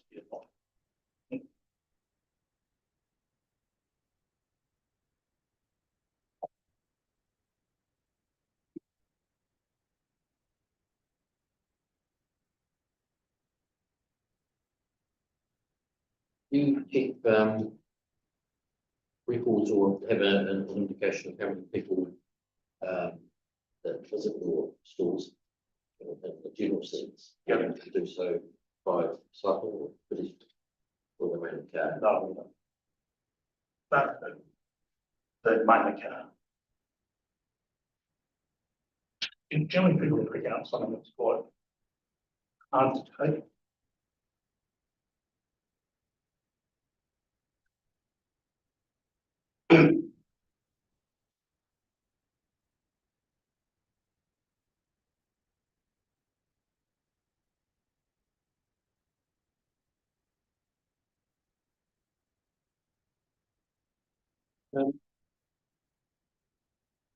In terms of Rolleston, did you look at the large format? So, in terms of the other side of the and industrial land, have you considered those? It's not really, it's not really us. Because to be honest with you, we're a retailer. It's the better in a retail environment. And we, sure, it's a very similar customer between Peck and Stone. Actually, quite it's got a bit of a tangent, but was involved with a Peck and Stone on a team where they shared back and music. Sort of a lot of little settled stuff. And this worked really well keeping people in the district. And we have slightly different trading patterns too, which makes it quite good neighbours. They sort of had a peak in Christmas, now peaks in October. They're trading through the days, might be different than ours. Later in the day, a little bit early, but that sort of. Might tend to early look back. Well, we're sort of, yeah, a bit early in the day, and I can tell is they can say sort of more at tea time than like. So you don't get you don't get like rush at the end of the day. No, we don't, not compare with the supermarkets. We actually love being next to a Pack and Save because it's well, in a way I particularly see this one do as a wee destination trip. Particularly for the wider sort of cell area. I think it'll be really good. I'm imagining we'll be quite a bit of cross stock. We find that with our home store, I can't speak for Pack and Save, but they have a bigger average sale in our home store than our other two stores. Because people have got a bit of a shopping list.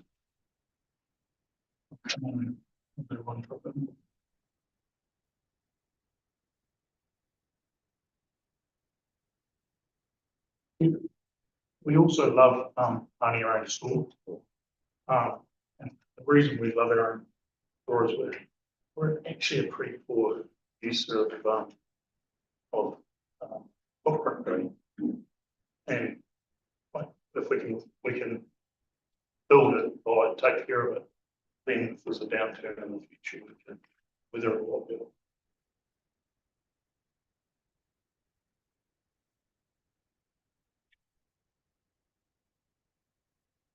So that's flexible. Yeah, it's like if you get a recession, which we'll get, and things drop down, it gives us the opportunity to weather through that. So if we just love owning your own land and not being committed to a rent, which is what we would have been over the other side, gives us the weather we can just keep into the generation business. Because that's my goal. They're not paying rent. Yeah, well, that's right. We don't have to pay a commercial. So it's got to be. Same applies to us.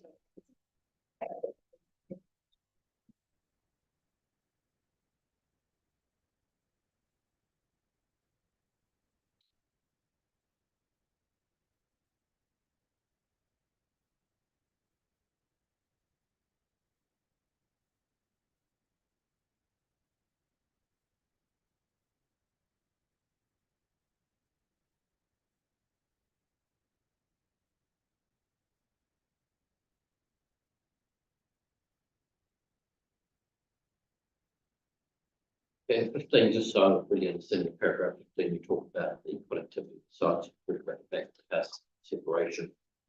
So how important is that to you? About the back of the house. Yeah, the big house and that's not highly visible and those sorts of things. What's Oh, yeah, look, we, and number one concern, to be honest, as a businessman nowadays is the, health and safety act. Contractors, we're forever having meetings on trying to keep the, back ends safe. We run, same as people say, that we run the forklifts, the trucks. They're not noisy, but just really don't want people around them, just from a personal risk point of view, for one who's here to be on the block.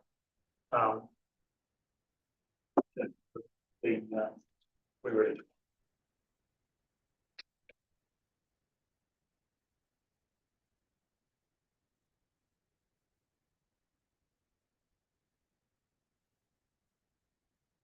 It's pretty restrictive down here. Like even the truck drivers, when they get out of the truck, we give them a little area they've got to sit and stand away over there.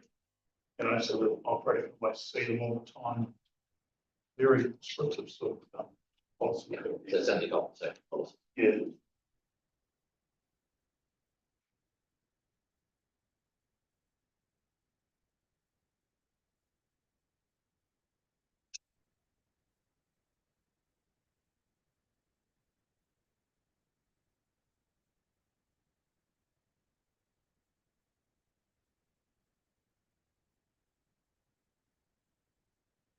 Just a clarification point, really, in terms of your paragraph 16, you say difficult to find an appropriate site for the size needed. That is not a greenfield site.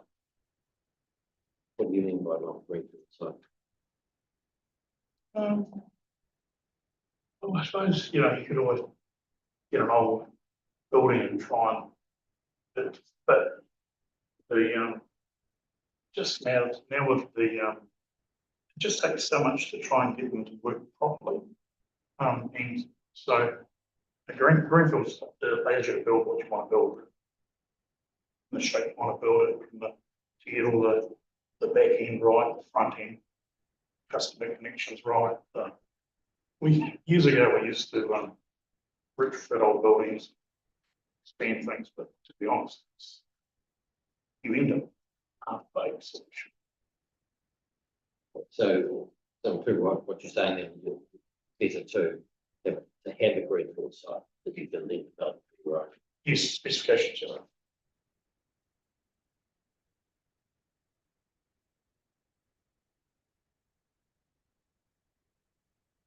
And in 16 again, you say it does not meet our site requirements to locate marketing within the existing large format retail zone or industrial part of Rolleston. So including our customer base. What are the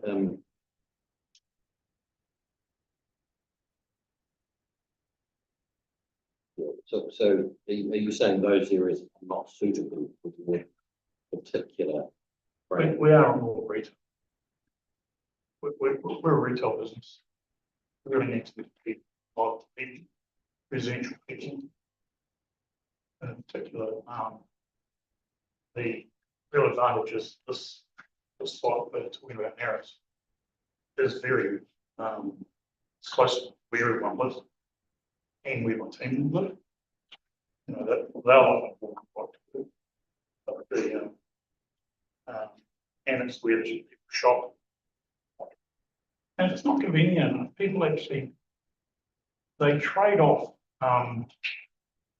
an offer versus location. I mean, another one in the retail that I can't talk about say is number one location is locations the number one customer requirement. People will trade off the locations because from something or other.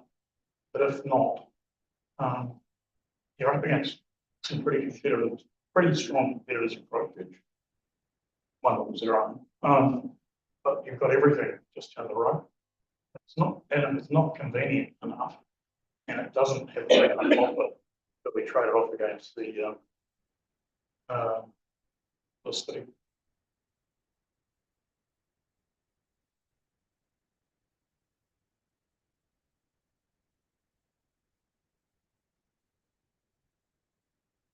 What the last trade off by the city. Yeah, so if, for example, the offer wasn't, if you don't have the great location with a good offer, and the location was secondary or third ranked, then people would trade off, oh, go there, or go there. Oh, the offer in, say, Ormond is much stronger, so I'll go to Ormond. And therefore you would, the bit about trying to keep the customer in Rolleston, you've actually kind of lost it. Well,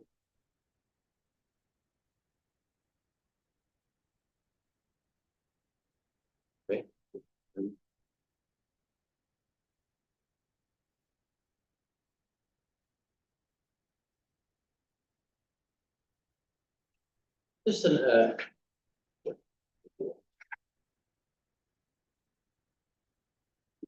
think that's a good question.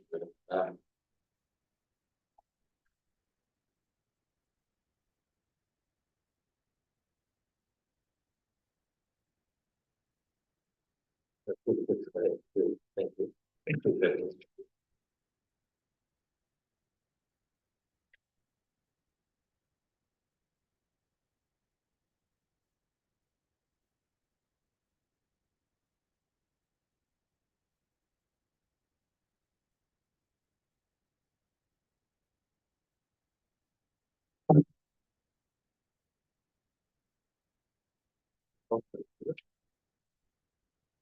No, you haven't really briefed the church plan, but be a summary cover. You've got your yeah.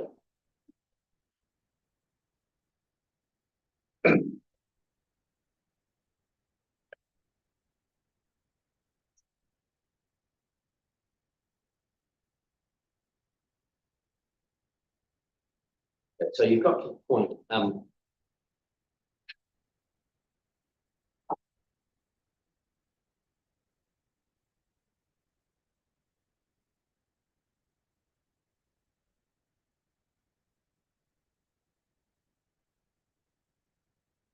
Got to a point in paragraph 6 where you say you've prepared preliminary plans for change five. That's important for evidence.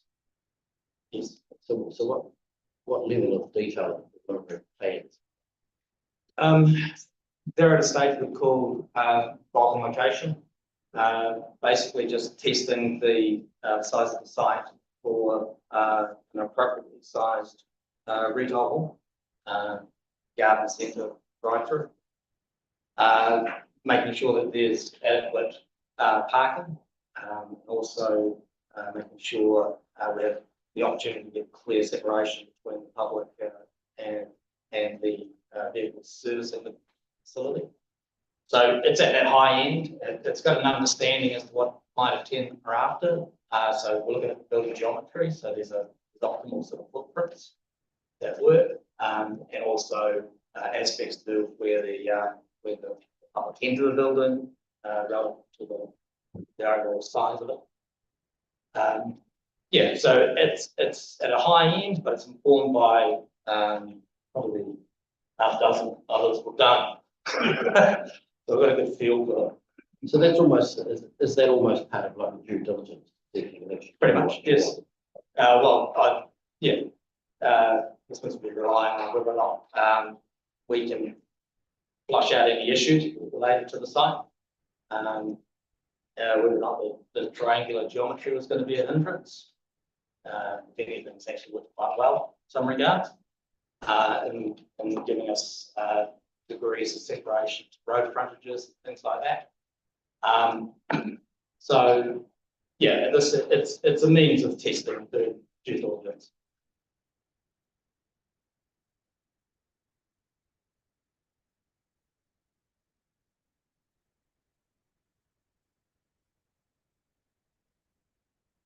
No, You said you've done 19 years association with one team group. Yes.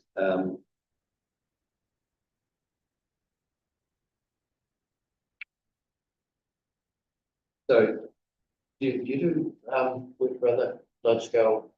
Yes. Yeah.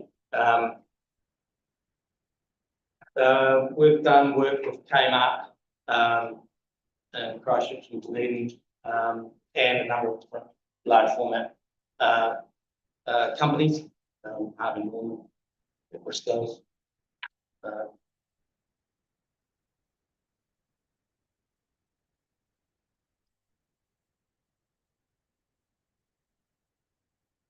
And in your evidence, you talk about the site requirements in paragraph 11. Are they are they unusual? Are the marketing requirements more particular than other large format retail offerings?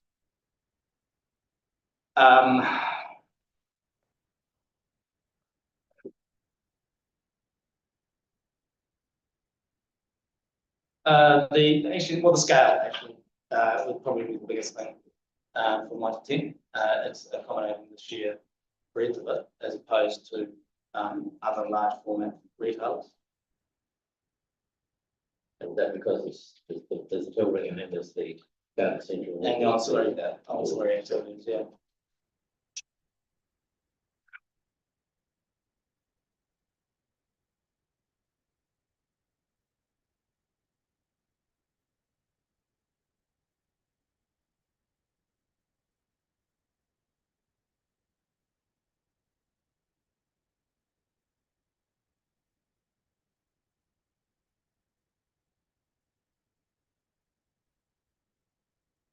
Do you, how tight are the requirements for marketing? Because I know that and I don't go through them all, but obviously the clients like marketing, they have their own brand requirements. That sorts of things. I mean, how specific are those, and how much flexibility have you experienced in moving away from some of those rural detecting? I found the Mitre 10, when we first started 19 years ago, they had a fairly high-end outline specification of the group's expectations. Of the large format retailers we've dealt with, they aren't at the most prescriptive. There are some that are very precious about brand protection.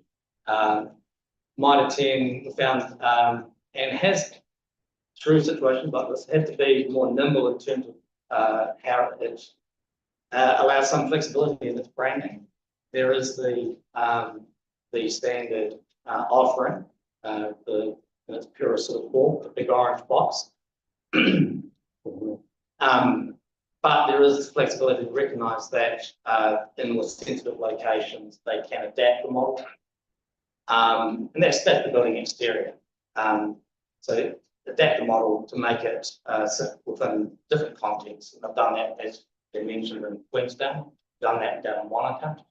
And there's been instances where they're in closer context to residential settings, they can tone back colour scheme for that. So, but that's a matter of detail, would be my expectation from here in discussion with the council planners.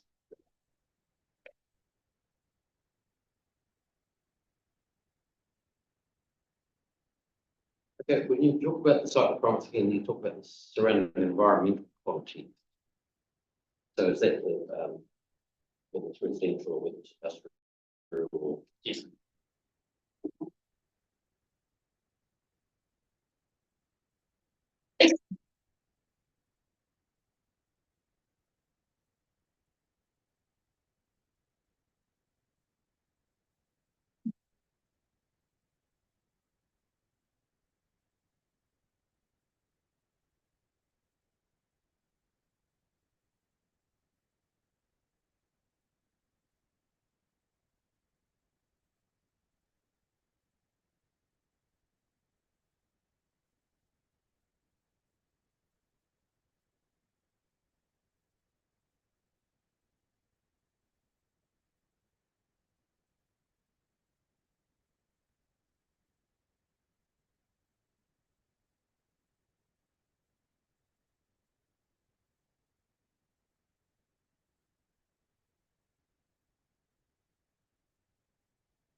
Are there some, sorry, at this point, are there some matters which are pretty much a requirement? I know it's in 15, about public entry must be on the front, which you do the serial.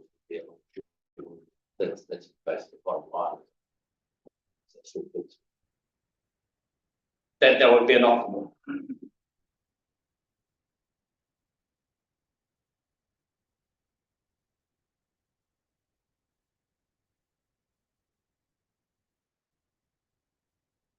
Okay. And 16, you talk about the 18-metre setback of the building. How much are you involved in the overall site? In terms of identification of where the different specs are to go, so that outdoor storage and We work closely with Smiths. We've developed a bulk location in conjunction with them. Taking that example, that 18 metres formed by the biodiversity strip, and also a functional service lane that allows the ability to get certain types of vehicles through and do the operations they require. So, and that's where we end up with the building setback. The building is sort of orientated the way it is basically been garden centre. Basically. but the question I'm probably not clear enough, but in terms of the other aspects apart from the main building, what matters are you involved in terms of site layout?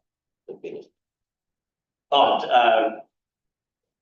mean, the general whole layout from as much as possible. We come in fairly early on the feasibility of location, and all that stuff's tested at level.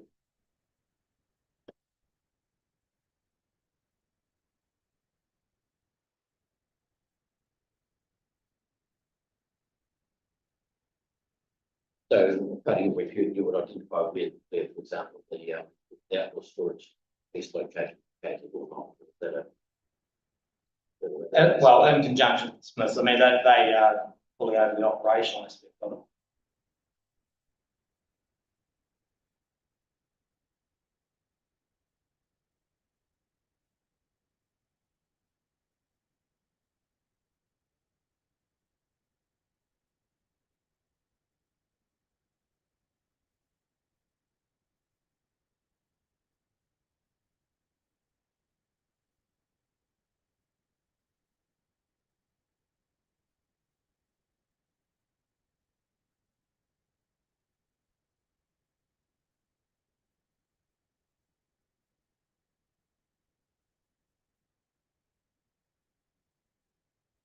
So in paragraph 19, you go through that there of what's generally needed in terms of size, size anyway, the different aspects of the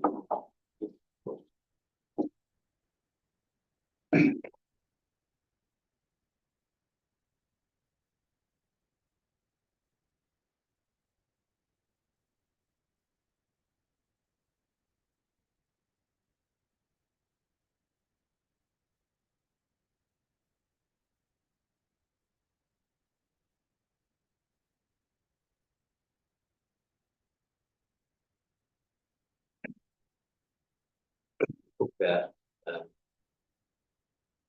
rotation of the building for parapet, they're all basic requirements. So they in terms of the so for example, the parapet and external walls, that's a 5 to 10 trademark. That would be the base model, and it's all about the scale of the box.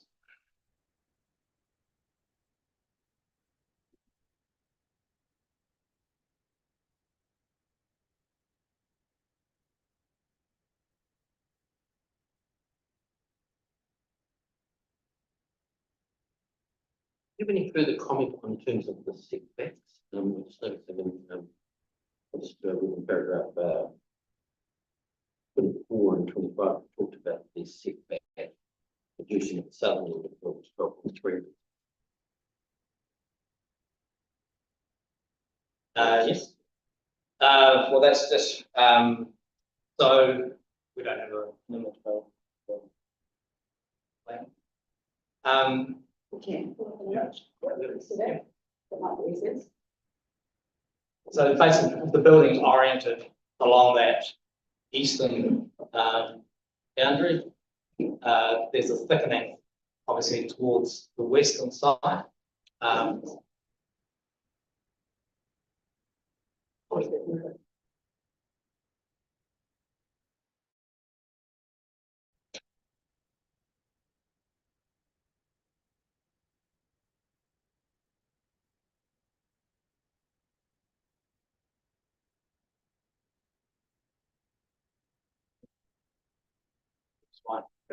Yeah.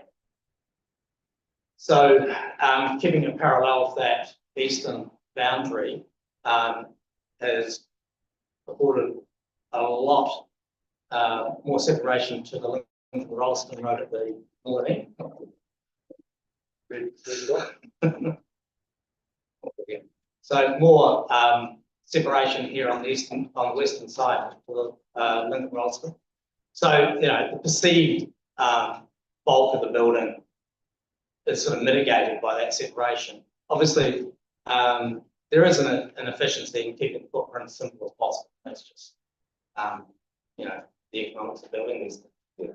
The little cut off at the end is basically just a recognition of trying to keep some separation through at that tightest point. We've struck on 12.3 in conjunction with the proposed 5-metre landscape and then a workable sort of aisle solution through. We've done some testing on moving that back, but the funny thing is that you end up with that angled line moving back if you kept the same parapet height. All you do is actually increase the amount of building at right angles to the road. So conceptually, it's not really that much of a gap. Again, that's probably detail a resource thing. That would be worked through. But the building sits comfortably on site. And it's just that one modification that would get the model, the Mitre 10 model to work on this site.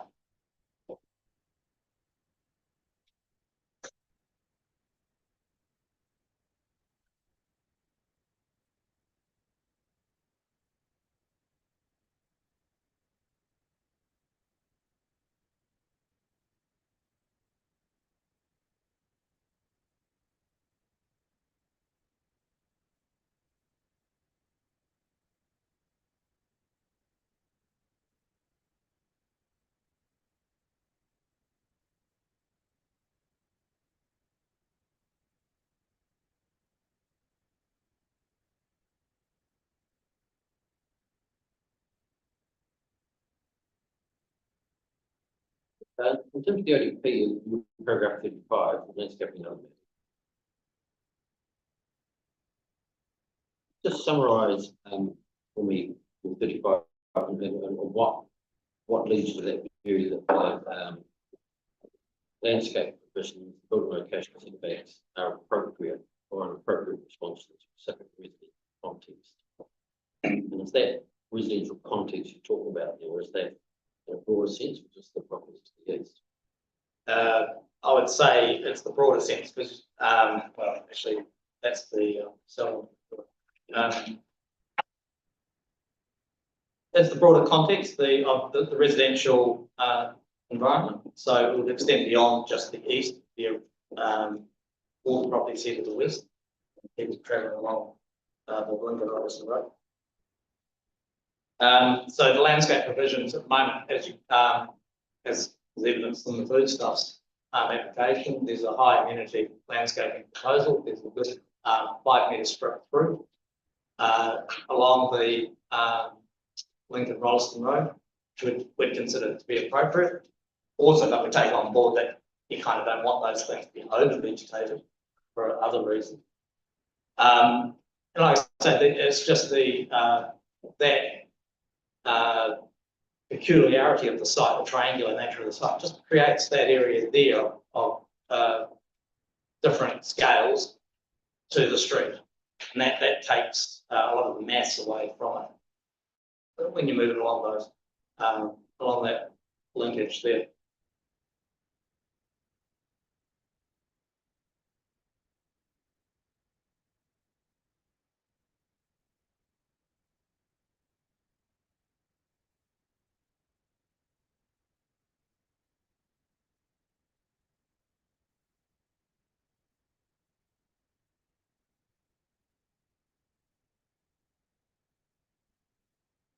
I had a single question. So thank you for your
thank you. Read your evidence about being taken through your summary. Thank you. My full name is David John Compton Ryan. Just jump to paragraph 4. As set out in my urban design and visual impact assessment, the site's strategic location is visually prominent and significant as a town-wide landmark, justifying variation in local patterns and creation of a focal point. At the sub-regional level, the site is well positioned relative to primary access corridors to nearby towns of Smithton, Lincoln, Prebbleton, and Templeton, and relative to the town's southern growth. The site's position on the major southern route into the town will appropriately emphasise this approach. From an urban design perspective, the strategic and corner location of the site justifies A, an opportunity for variation in local patterns, B, a focal point, and C, memorable outcomes different to the context. The large format retail will deliver these outcomes with quality landscape edges. In assessing the appropriateness of a large format on this site in terms of urban design matters and matters raised by submitters in the Section 42A report, I consider that the following issues were of importance: character change from medium density residential to large format, visual amenity effects, visual dominance and shading, connectivity and accessibility, and subject crime prevention through environmental design. A series of illustrations have been prepared, which I'll talk to as I read through my summary. This second figure here just shows how the zoning sits well within the receiving environment, with the plan change resulting in a low magnitude of change when compared to the medium density, which includes the incentive pack and safe development and a suite of landscape conditions. So basically, you can see that the site's surrounded by urban development, which is quite a recent change from when private plan changes went through. And obviously the town centre is just further down Macefield Drive. I consider that the proposed revisions outlined in Mr. Allen's planning evidence and the landscape controls outlined in Mr. Milne's evidence ensure that any large format retail development, including the pack and save and trade retail on the site, will be compatible with the surrounding medium density zones from an amenity driven character perspective. The additional matter of control for building design is not necessary, but I accept will provide greater guidance for future decision makers. The 20-metre setback is not necessary given the prescriptive requirements for layout and landscaping So those are the ones shown on ODP with this definitive building footprints and the landscape provisions along all boundaries. The applicant is kept comfortable to set this rule as centric of a detailed assessment at the resource consent stage where consideration should be given to the wedge shape of the site. Recognise that only a small breach of the proposed setback will occur. So that's intervention. Sorry.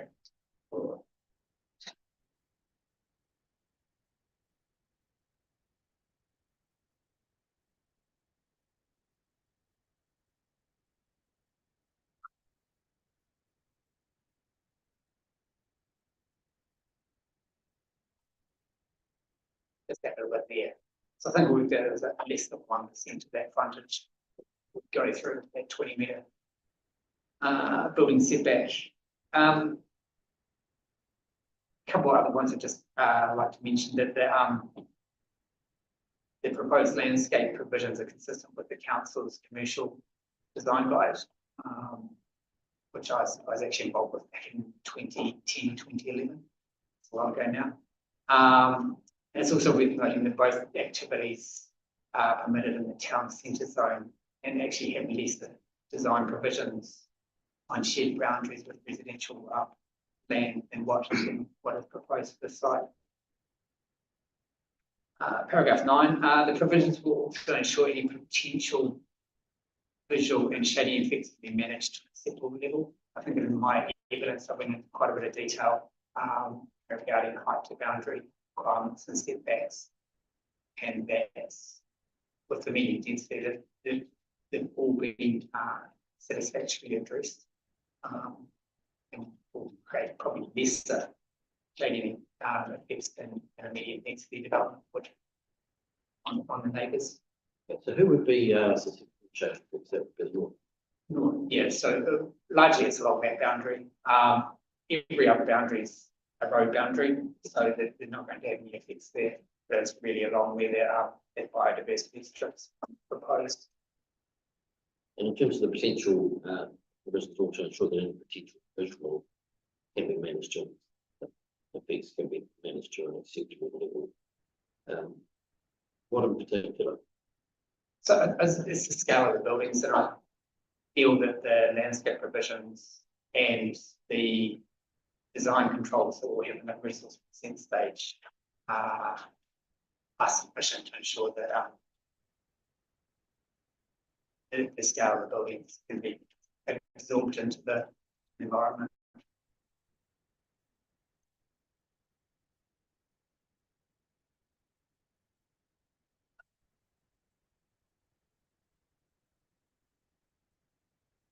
There might be technical questions. No, that's perfect. Paragraph 10. No, sorry, just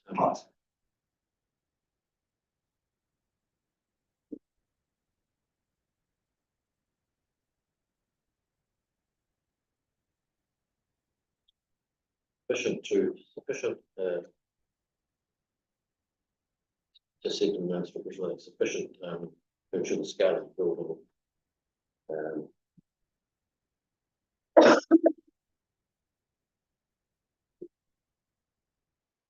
That would be absorbed into the environment.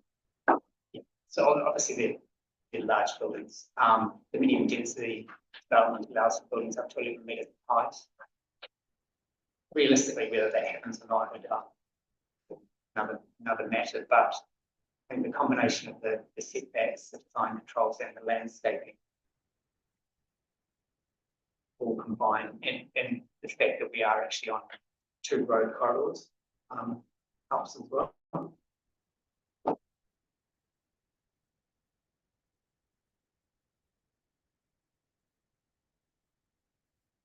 The 2 road corridors will come out there in terms of this proposal. So Levi Road and Lincoln Rolleston Road. And that is Levi Road affect my 10 patterns. So how does that right jump? For the actually, because the pack and save is part of the consented, as part of the city environment, it's consented already. Any residential development, some Beaumont Drive, Ruby Drive, and on the northern side of Levi Road, be basically buffered by the pack and safe development from the trade retail. So in terms of visual effects, anyway, the so those ones on Levi Road are essentially not going to be affected. Yeah, not at all, indiscernible.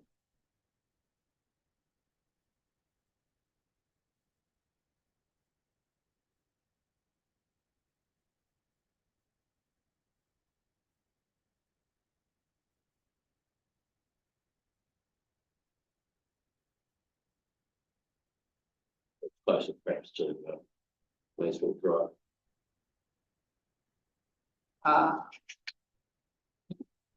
Yes, but even then, the distance, starting to talk about having a couple hundred metres of it, and the amount of landscape planting in between. Any, one. So this is the view at the moment. I'm looking from Mansfield Drive, sorry. So you've got that, I can say there. And so then, once planting, we've based this on 10 years of tree growth. If you do look at the trees on the site, at the moment they are well established, good specimen trees already. But my feeling is basically be very difficult to see that they might attend trade retail building.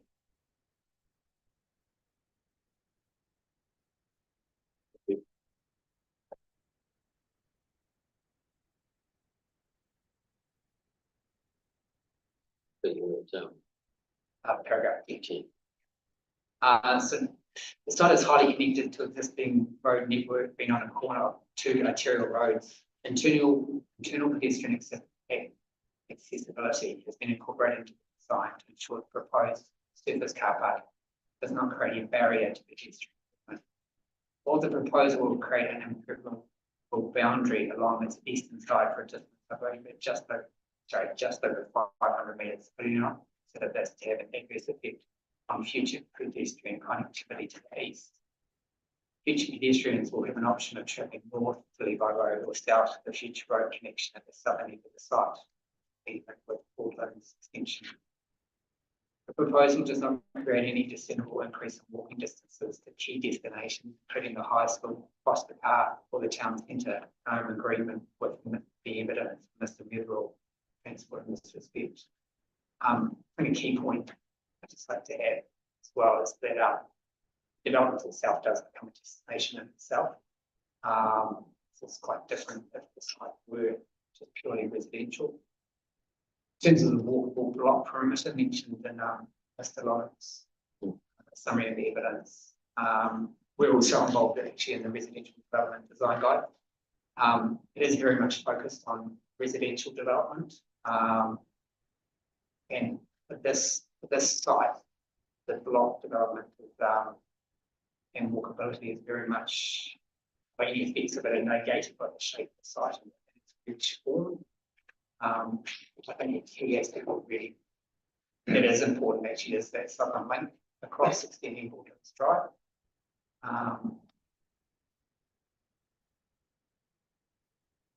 Yes, I think this, when you are looking at residential design subdivision, those 600 to 800 metre block or block catchments are relevant, but in this case, you have to look at each site individually.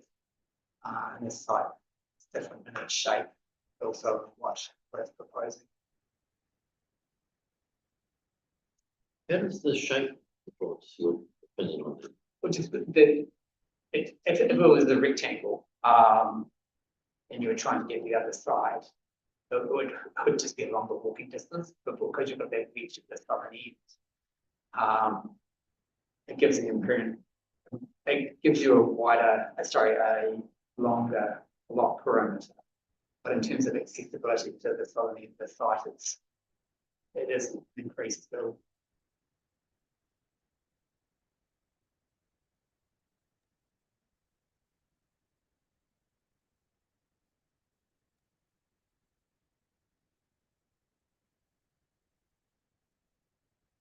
Any comments at this stage on that?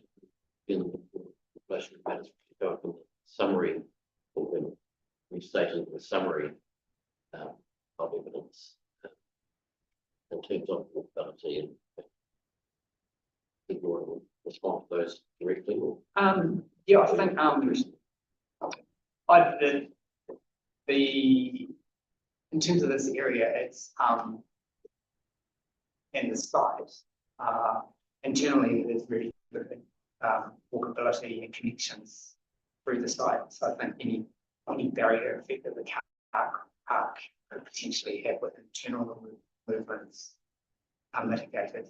But I mean, in terms of local residents being able to access the site, and the area is highly walkable. It also, I do agree with the comments said earlier too, that a lot of people, when they're traveling to this destination, will go by car just by the nature of the goods that they're purchasing. But yeah, I still stand by the point that the site is highly.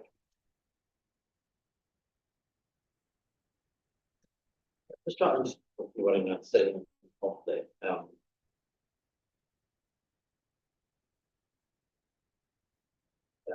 That's just a layman's summary, but it's a long side. There is a permeability, or the permeability through to the north, to the east rather, other than at the tail end side. Yeah, so it just seemed to me that from a layman's perspective, it seemed like the walkability was. It's interesting because I worked on the home base cane change in Christchurch. So similar situation where they had a 500-metre long boundary with a residential development. Same noise issues. I know that's our area of expertise in that use, but it does have an effect on SIFTED issues, because obviously you have a break in that barrier. You've either got to overlap it or create some way of stopping the noise going through. So in terms of park or connectivity, you have to move to an area that potentially does have SIFTED issues. What came up in the hearing though as well was from the submitters who lived over the other side, is they didn't want the connection. They felt that they had more people moving through their neighbourhood. They have staff parking in their area, and so there was provision around the edges to provide that pedestrian connectivity. And the adjacent neighbours would prefer that option.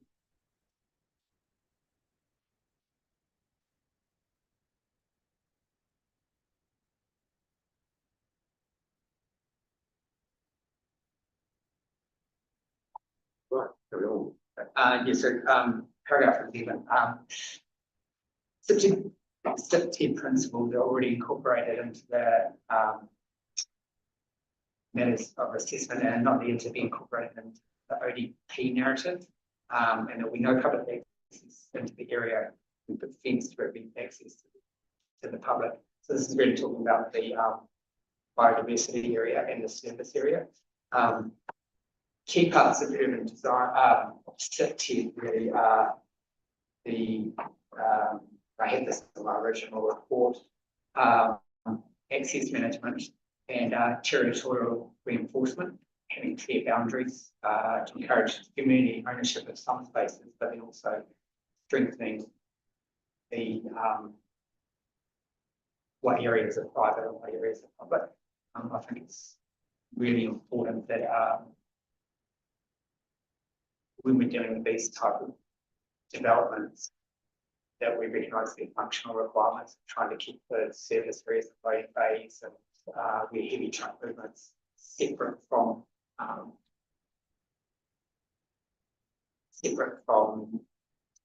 public public areas.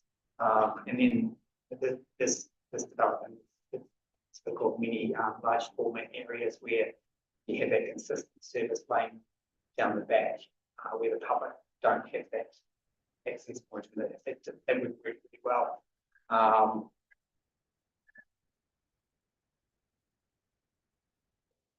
It would help in terms of section as well if you have that clearly defined private area. It's very clear that the public can't provide access to that space. I think that's much better than probably the best, cleanest way is like making sure that the public don't end up in those areas. There was also one comment about having a lighting plan for a plan change. And again, Parish mentioned earlier, we have exit standards which have lighting requirements for public car parks or publicly accessible car parks. They need to achieve a 5 or a 10 lux level, depending on their number of vehicle movements. And that's all clearly listed in the standards. And so that would be easily incorporated into the resource consent stage. Once you know your car park design, building placement, we do have a concept plan obviously at this stage, but it's purely just a concept. So what's your concern as an urban designer with those those matters such as the additional septic and lighting are included?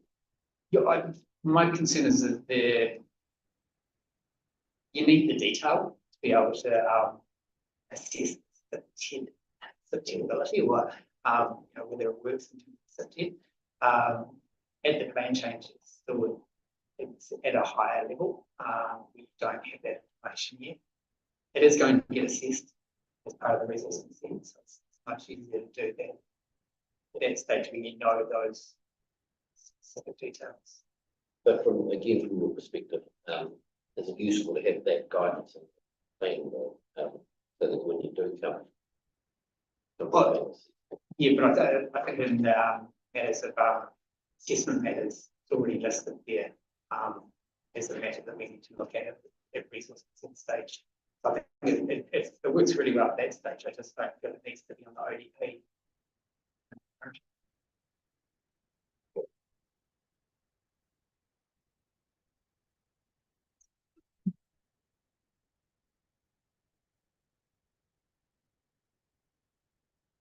What's your concern with being in the ODP? It's got to do with the previous one.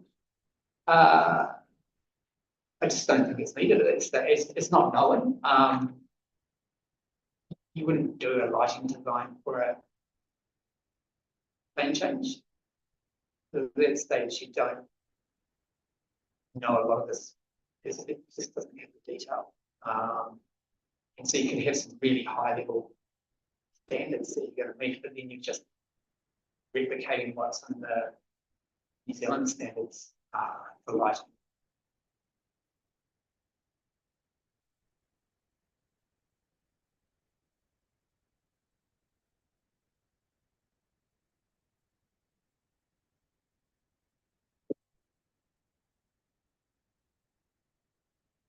Latest provisions. Yeah, I've got my species.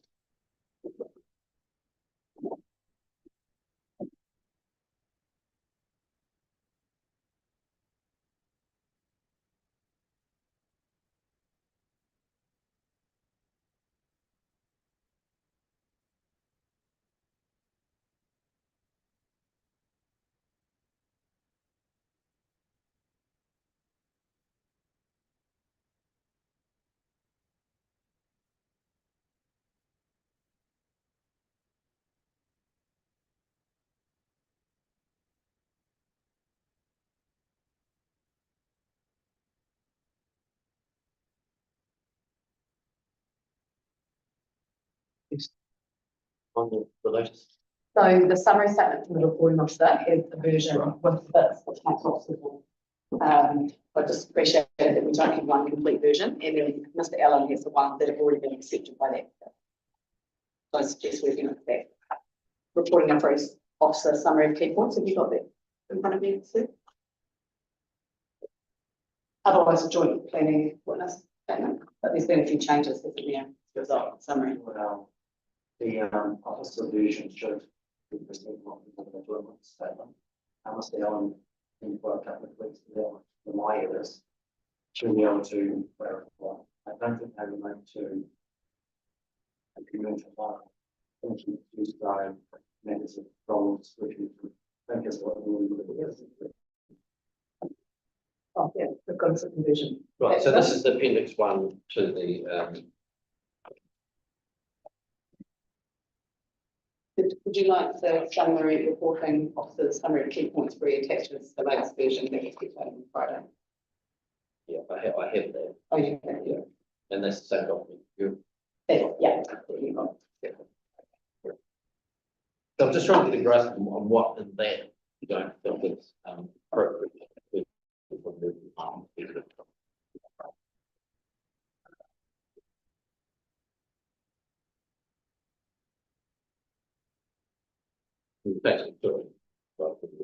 Yeah, comment in terms of lighting was largely in response to the light evidence. Probably not.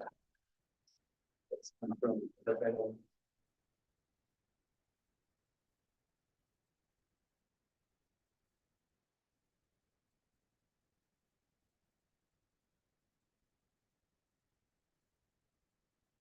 The visual present version.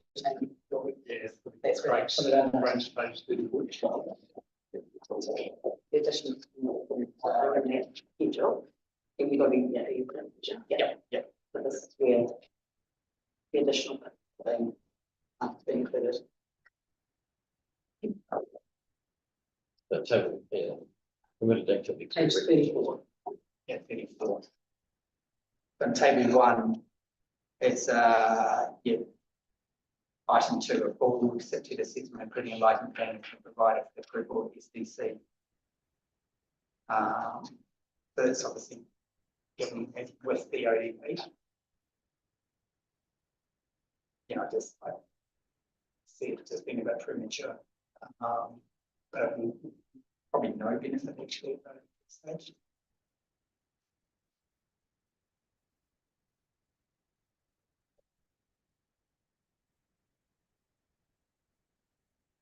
No benefit, in your opinion, from the design perspective of having that assessment in the lighting plan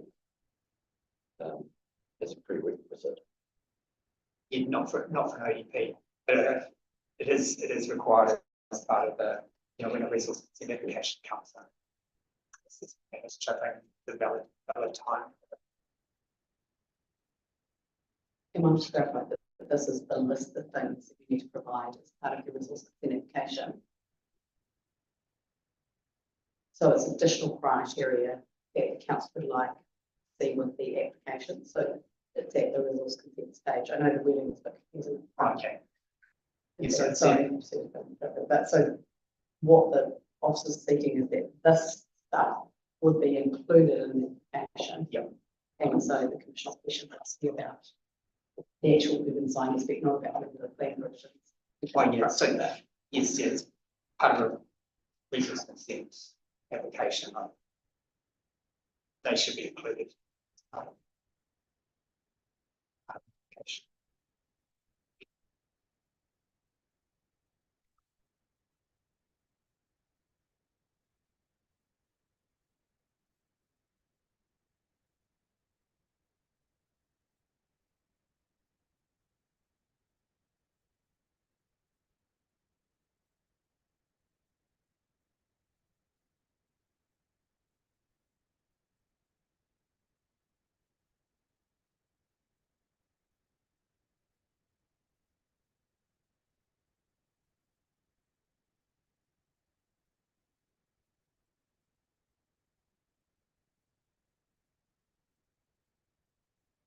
And your other, did you have any other concerns out of those questions?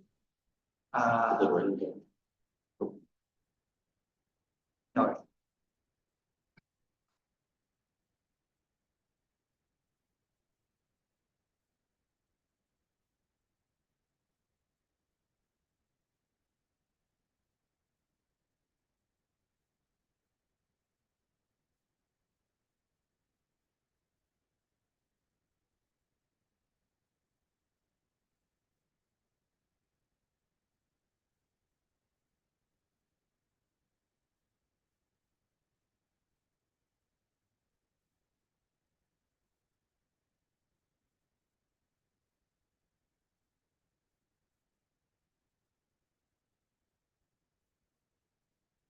Well, I think you yeah, so, in summary, I consider the proposed rezoning to large format retail from medium density to be an appropriate change for a site on a busy intersection with no unacceptable effects on the area's anticipated receiving environment or Rolleston's wider urban form and character.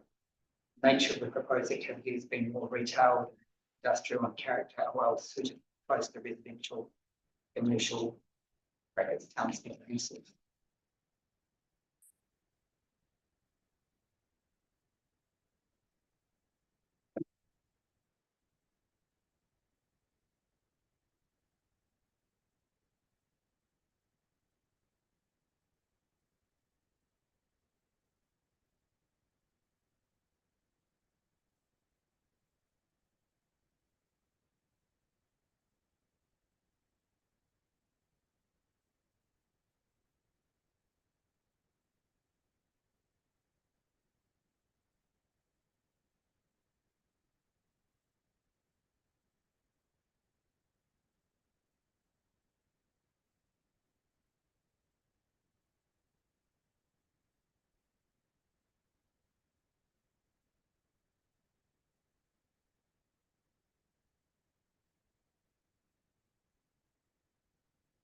to be just the origins of shape.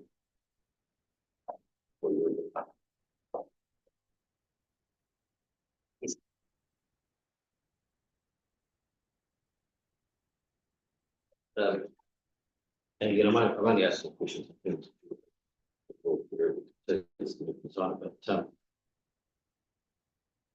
in 19 you say placement of it, the southern side of the state highway is not considered to be any to create any adverse effects on the urban form.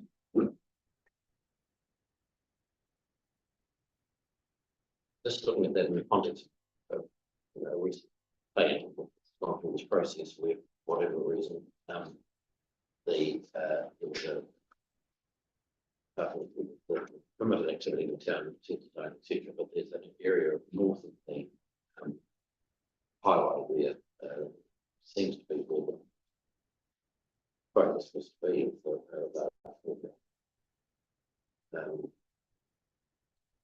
retail.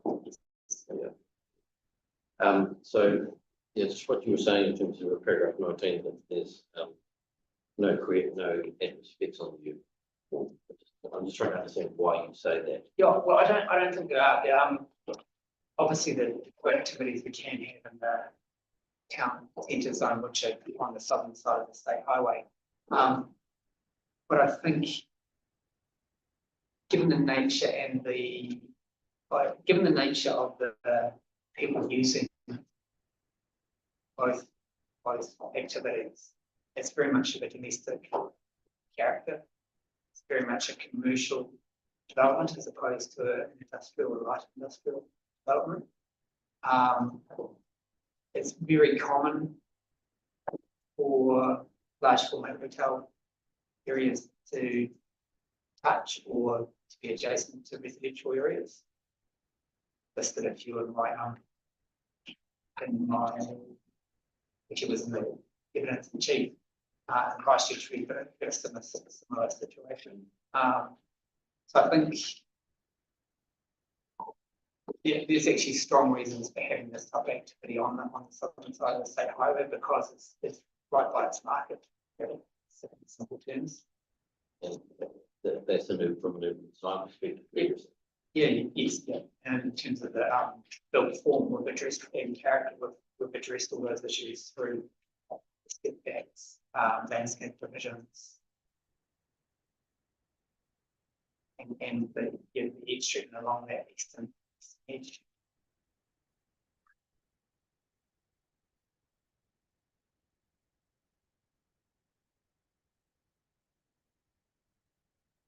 What you saying, 19, that there's a very different, the activities on the north side, so you're saying it's basically are you saying that the activities on the southern side with this are of different nature? You are, Even though there's the large format retail zone. yeah, so with the exception of that large format retail area, got I-Port, I-Zone, PC80, they're very industrial nature, large warehouse. So even though these buildings proposed on the side are quite big, ones on the northern side are bigger again. Got wide road corridors, and there's no presence of residential development. So the nature over the other side is it's very much industrial, a little bit of commercial, and a very light industrial, but there's industrial. So it's there is a difference between what's happening on the northern side and on the southern side.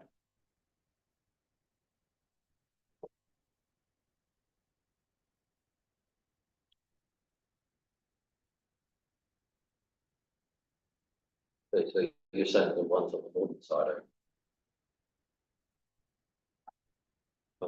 may not serve a local function. But That's what you're saying. yes, exactly. Yeah, they're less likely to. They may do it with places of employment, and people will go over there for particular businesses or services to visit, but less likely to go there for day-to-day amenities.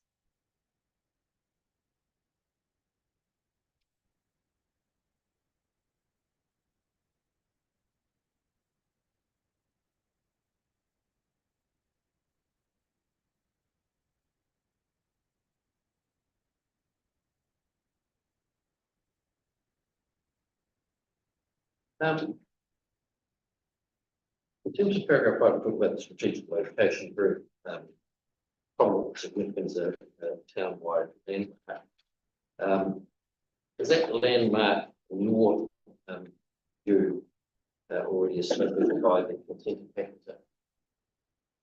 Yes, yeah, that's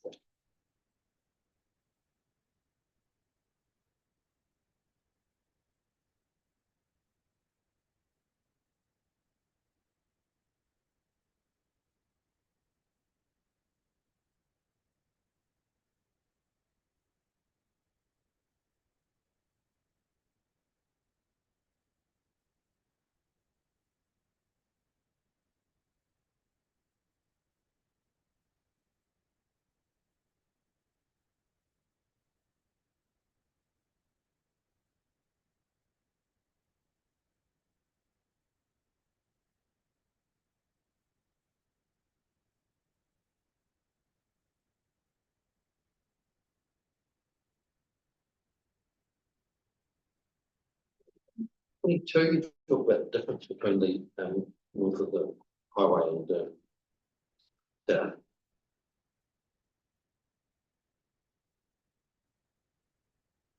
I'm trying to understand what you base your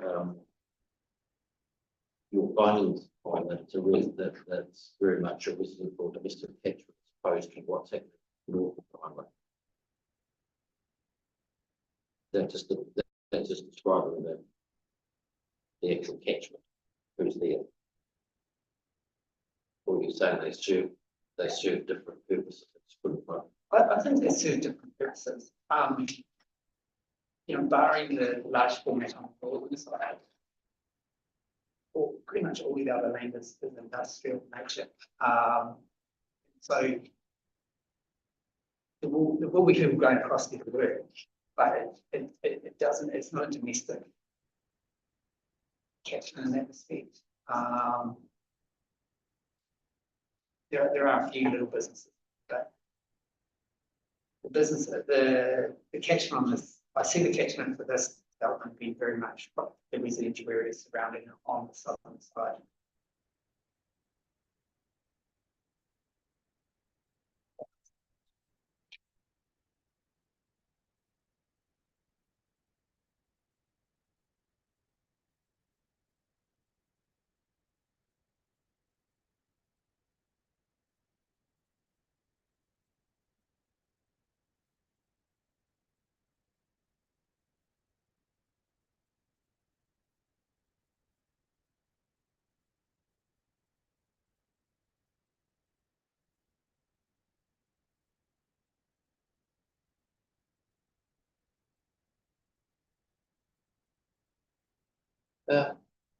You discussed the facultative consent process where it's gone through the liberation of provisions being tested and central to that process.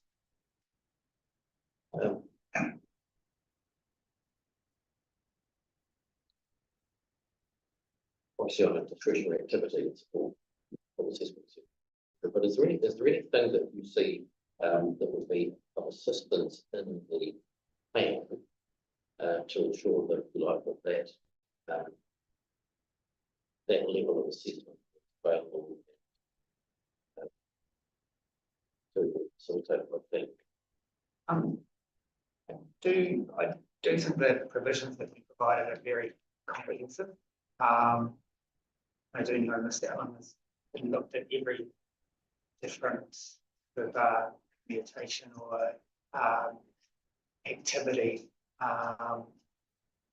that could result in the zone. And I'm more comfortable with the provisions that are in there that provide council a high level of certainty that whatever is going to be developed on site will be appropriate.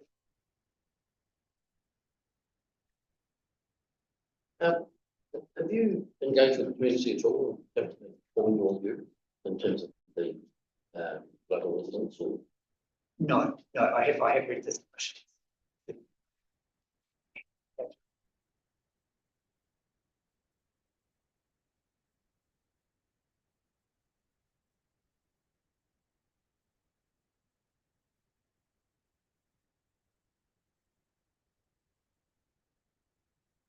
agree that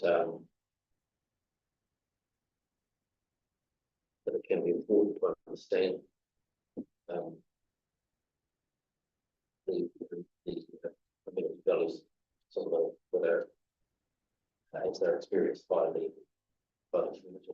Oh, definitely.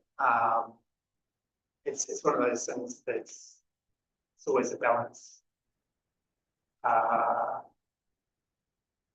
Given the high level of change that's already occurring in the area, but then also what the district plan anticipates to happen on the site. So I think that's where we originally started working on the site. So that they had a very rural character. It's anticipated to be a very urban character. And then the surrounding medium density zoning provides for it to be a very urban character. I think we just a number of the potential households that could go on site. It's quite significant.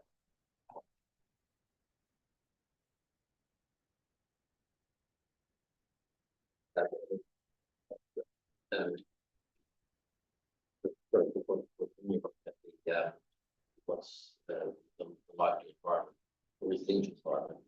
What do you talk about now? 25 households. Yeah, I think it could be between. I think 15 would be the most likely, but then it could potentially be up to 25. It's a very well connected site. It's relatively essential now for Rolleston. Given how large Rolleston has got of late.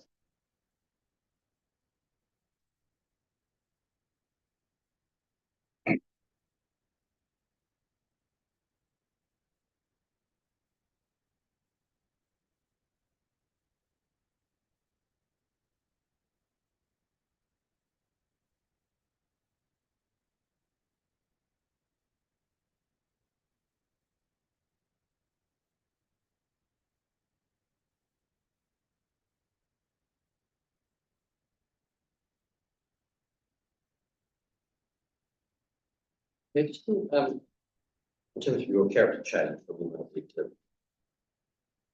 the large scale, talk about that in 28. Given it's sort of the two.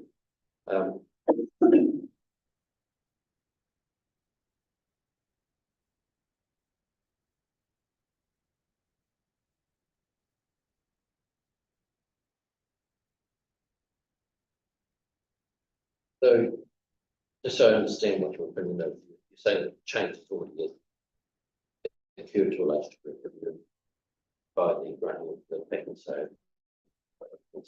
Yes, yeah, so that, yeah, that now becomes part of the city environment. Do you have any view from a urban design perspective as to whether there is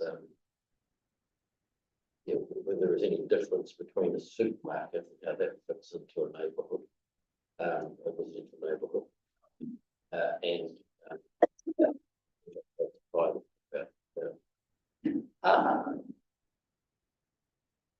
They are different, but no, I've seen both work successfully.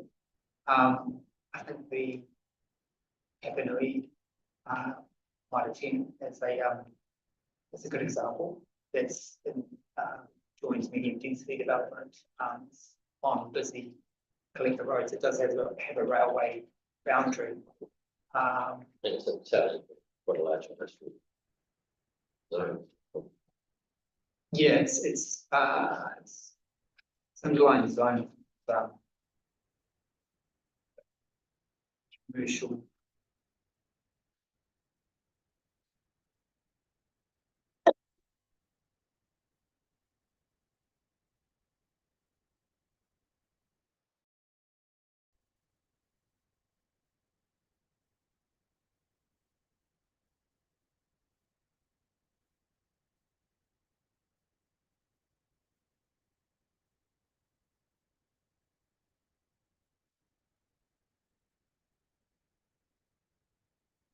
Hapanui one gets commercial retail park zone, so which is the equivalent to a large format one. And the Hapanui size just over 3 hectares as well. just looking at it on the plan, it looks like a different environment to me. It's part of it. Yeah, that's Yeah, well, this was identified.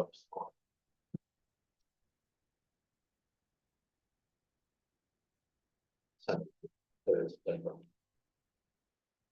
I think it's probably a more mature environment. That you do actually have medium density development happening. You're on the edge of a town centre, so you've got Northlands in that area. I think it's just more mature actually. It has got very similar elements, but I think you're going to find exactly the same scenario. I think it does have a lot of similar characteristics.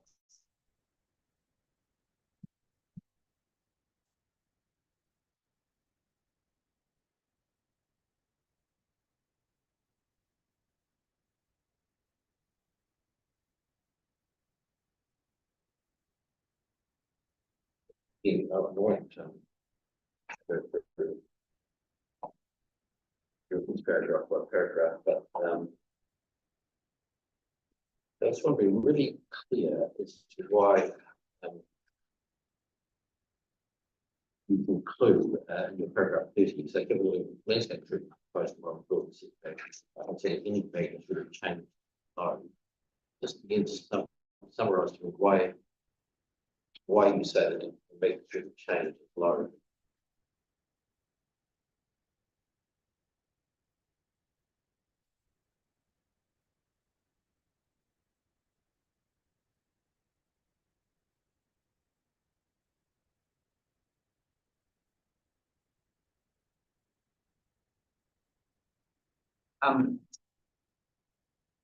I think those three aspects do combine.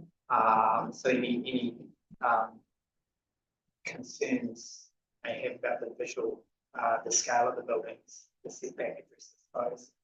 The landscaping provisions typically most activities within a large format zone have a high level of stewardship, care, and maintenance.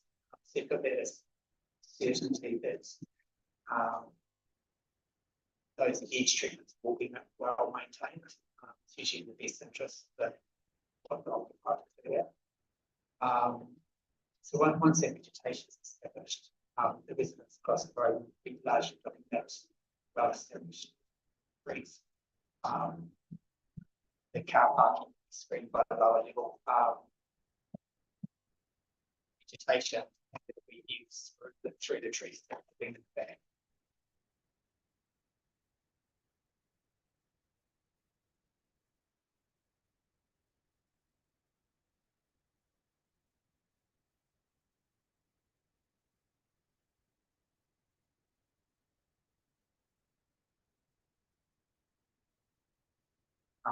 As I said, also sort of the design controls of the system as building that are incorporated.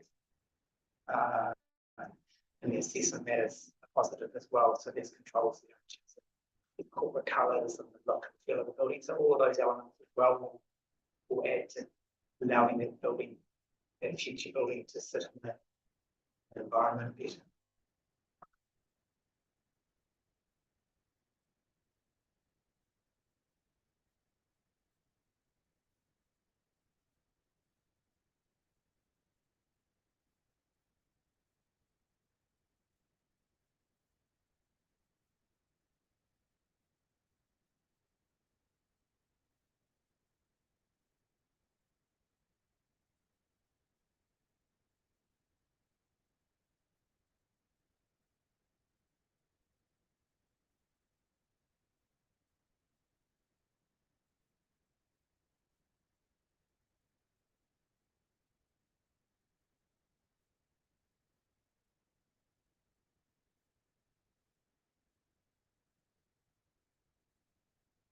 But just finally, in terms of 49, your chief, you identified the segment you made T3 B.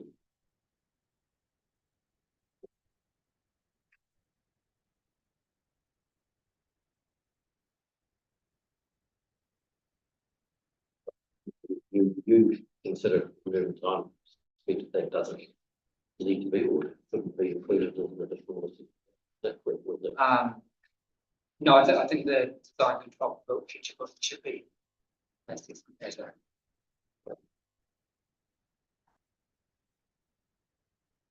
But that's additional assessment matter B includes a facade design that utilises various materials and building modification and applies. Yes, That's important. yes, it is important.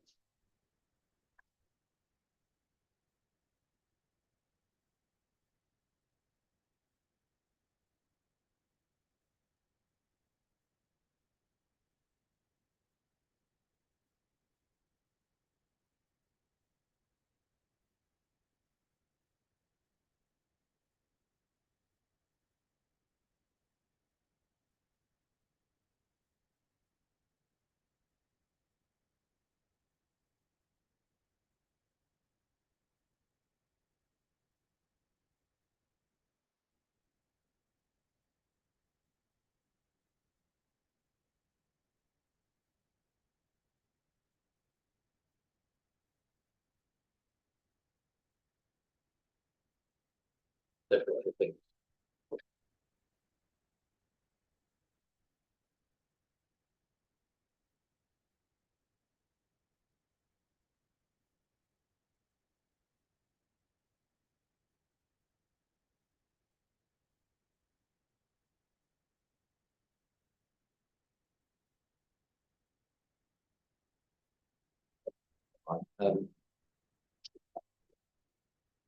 They I don't want to We could make it quick here, that we work for time, don't we, do 30 minutes and grab some. your best 45 minutes. What's that? Sorry. Commissioner, am I able to just reshuffle some experts, just because we're running behind schedule and we've got some people available online and it's difficult to manage them. If we have Mr. Hay, who's noise, Mr. Colgrave, who's economics, and Mr. Thielman, servicing. If you have questions, if we shuffle them straight after lunch, then we'll continue with our schedule after with the online people. Would that work for you? Yeah, no, that works for the other ones. It's just the, yeah, it's just one thing issue if we were to bring those to, just, like Mr. Boyd, or anyone could be listening all night. Yeah, I'll just put their experts, they're online as well. So it might be, yeah, so if we manage it so that as soon as we come back from lunch, the online experts, Mr. Hay, Mr. Colgrave, and then Mr. Thielman. Yeah, I know that voice got strategies for the school pickup. We've got 3:15, so ideally if Colgrave is outside of the constraint. Well, that would work for the time frame. So what time next? 3:45 through the 3:15. Okay. This weekend it might be available online. Okay, why don't we shuffle, so Mr. Colgrave goes first. Then Mr. Hay. I understand there's no disagreement between Mr. Hay and also servicing as well, space. So they might be relatively easy to deal with. It's 2:10, so. Yep, back to your question. Yep. Okay, back to your question. I'll just do it. And that's for Mr. Program. Right.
from now.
Mr. Colgrave, can you hear me all right? Yes, sir, I can hear you, but I can't see you, but that's fine.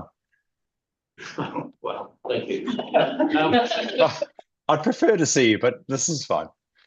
You're up on the screen, so Great. there you go. Now, welcome. I've read your evidence, obviously, and you've prepared a summary statement of evidence.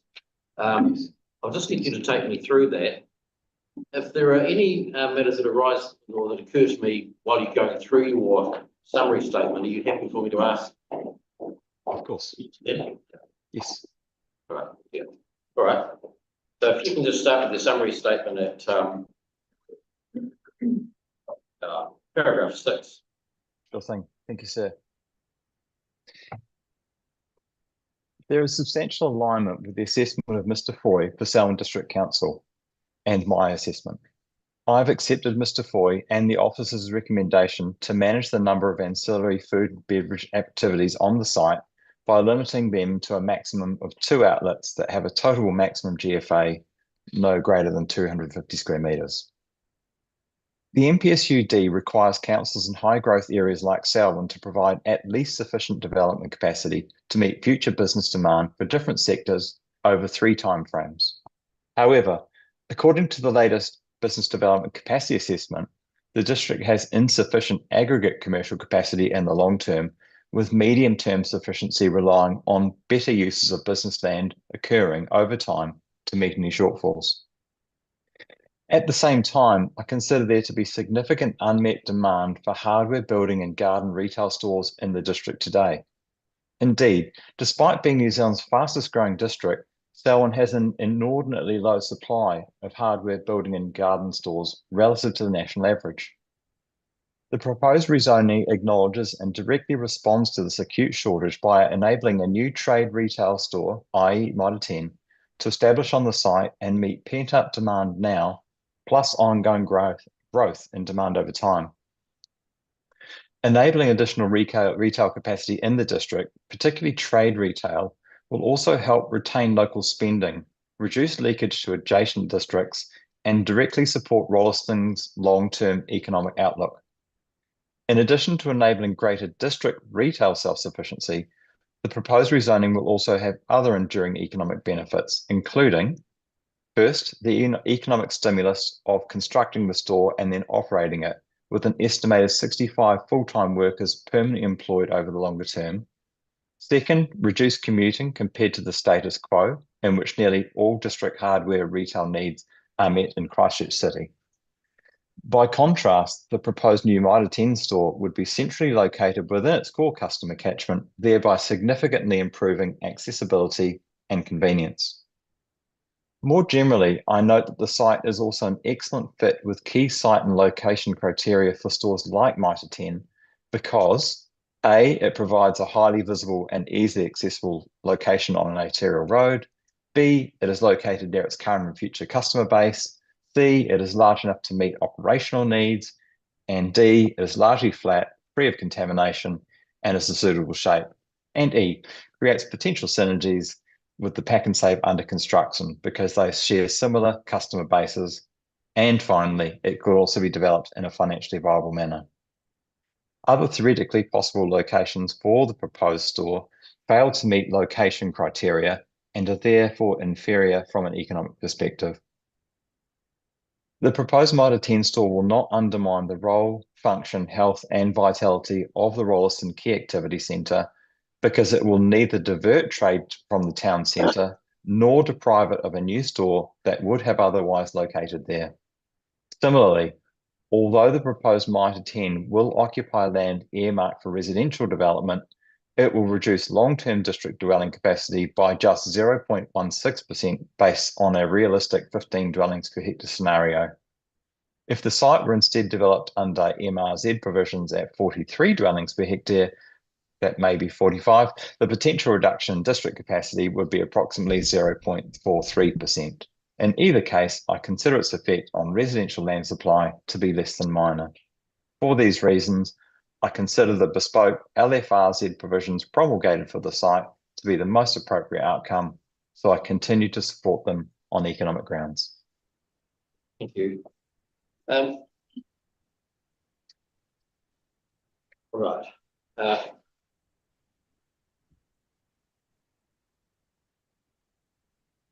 Now you've got your brief in front of you. I do, sir. Yes, just have some questions, which I'll go through.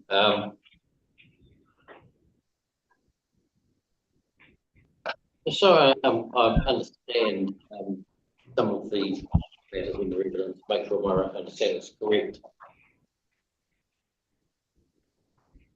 Just in terms of what you describe as a pent-up demand. Yes. Can you just explain to me what you mean by that pent-up demand?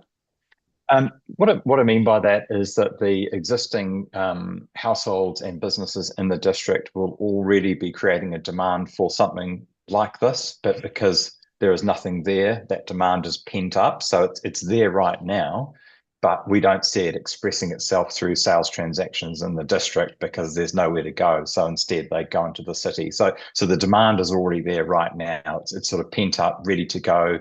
And, and those people would become the first customers of the store upon operation.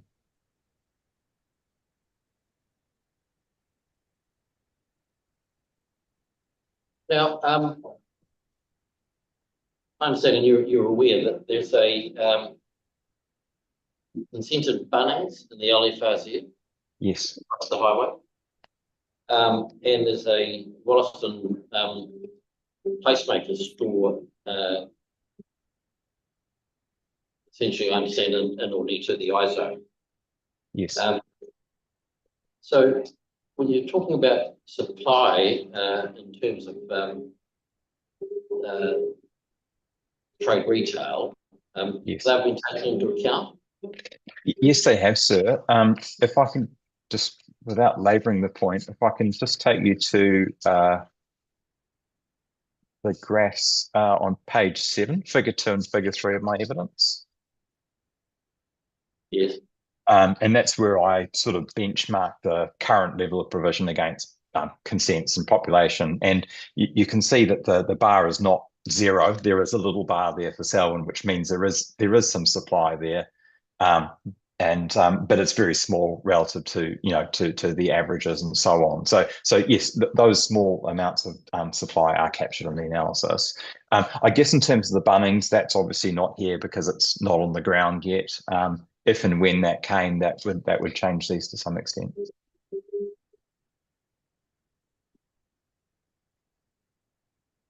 Right. So with the Bunnings and Rolleston placemakers, then do they which are there, do they in any way address the issues in relation to provide options to, instead of going to Christchurch, going into Hornby or wherever,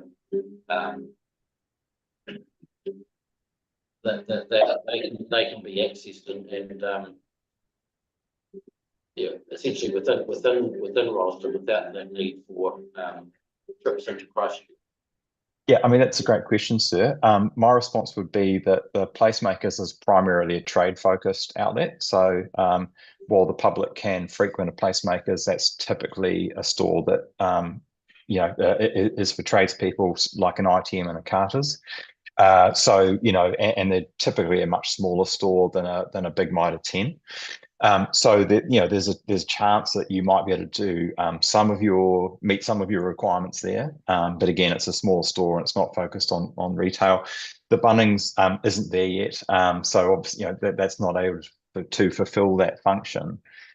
Even if it was, though, we'd still be in a situation where the supply on the ground would be quite small relative to the sort of demand that's created for these kind of activities. Because again, it's New Zealand's fastest growing district. We're expecting an additional 30,000 homes over the next 30 years. I mean, the level of construction activity is almost difficult to fathom. It's 3 new houses a day for 30 years.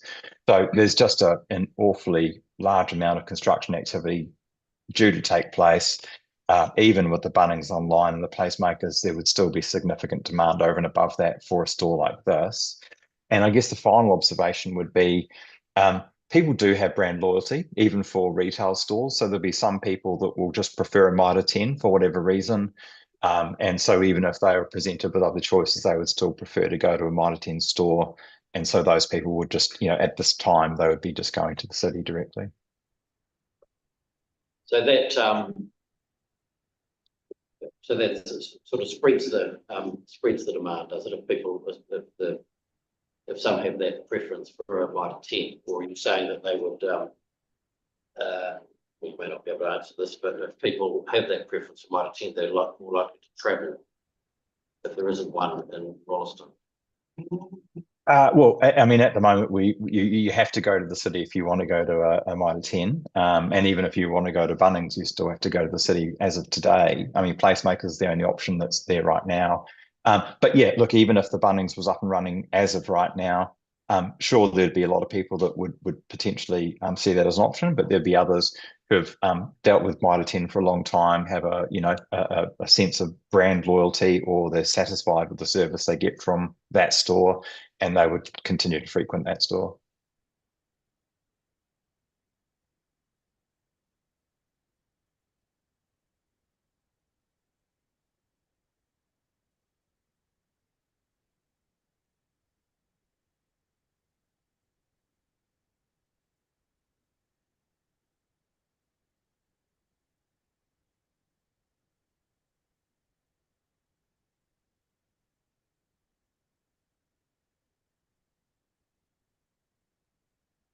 Just paragraph 45, where you talk about the matter that we've been talking about, really, in terms of the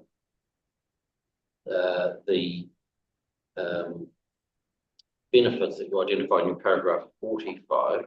Yes. Now, can you just explain to me in your 45, you say you've not attempted to quantify them because they depend on several assumptions, many of which you cannot reliably gauge, don't they? Can you just explain that to me?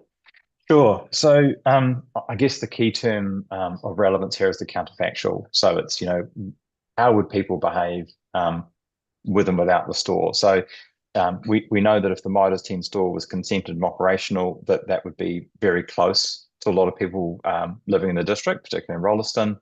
And so what I'm saying is, compared to that Mitre 10 store in the district, where would they travel without that store? So, would they go to the city? Would they go to Placemakers? Where would they go? How would they get there? Would they be sharing the vehicle with someone else? Would they be trip chaining on the way to or from work? What sort of vehicle would they be driving? Would it be in a Tesla with no emissions? Yeah, there's a lot of moving parts with an analysis like this. For the Pack and Save store, I did have a go at this analysis because it was more straightforward in terms of what the counterfactual looked like. Because for a Pack and Save, it's really the only grocery warehouse we have in New Zealand. If your your closest pack and save is currently in the city. If you put a pack and save in Rolleston, then it's quite easy to sort of say, well, without this one, you'd go to Hornby. And so that's quite a sort of a straightforward exercise. But I guess there's just more moving parts here in terms of what you would do otherwise and how you would do it. And I didn't want to put numbers in front of you that, were subject to so many caveats that they might not be helpful. And so I guess I've just sort of qualified that by saying that over a sufficiently long period of time, these benefits would run into many millions of dollars, but I'm reticent to try and put a specific number on it, sir.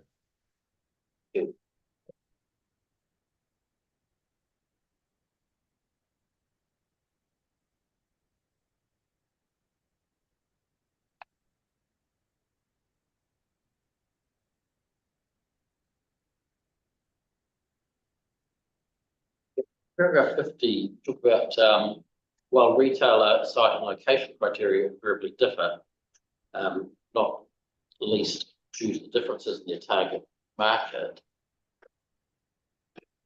And then you go through and you address the key location criteria in your paragraph 50. Yes.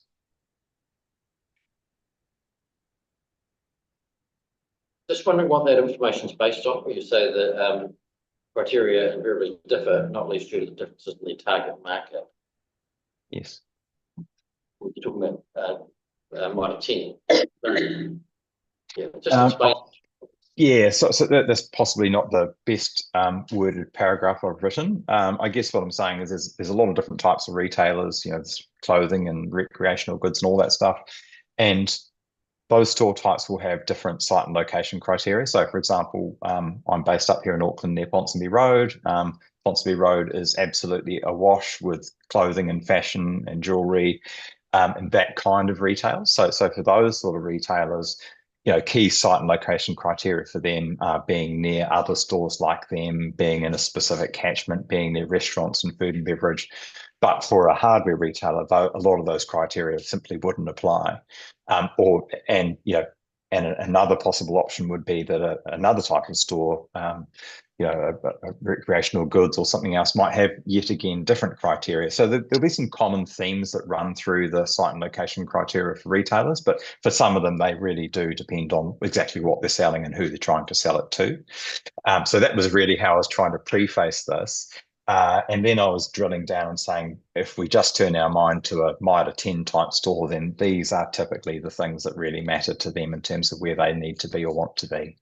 But yeah, didn't express it too well, sir. No, that's fine. Right, so cannibalism is basically impacting on your own wider group. Yeah, that's right. Yes, there's a whole lot of network optimization stuff that's done about where do we put the next store so that we capture as many people without sort of shooting ourselves in the foot by, like you say, taking sales from other stores in the network.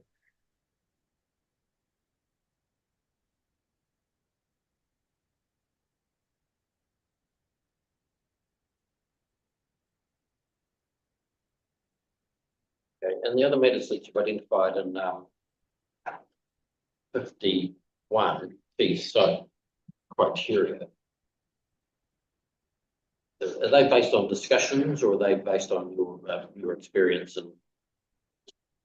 And both, sir. And it might not be too clear how I've laid it out, but the first set of criteria, I guess, are broad sort of neighborhood level stuff. Where's the broad neighborhood that I want to be, kind of, which suburb should I be in, which postcode? And the next one is to say, within that area or postcode, which are the sites that best meet my needs? I guess we've been doing this stuff week in, week out for 20 plus years. So we've talked to lots of retailers about what they're looking for. There's a lot of that has been brought to bear. There's also been, internal project team meetings, as you can imagine, where other people from, Mitre 10 and so on have shared their views. So it's a combination of our views and theirs. so it's informed by your knowledge and your bank of knowledge and also from discussions. Yes, sir.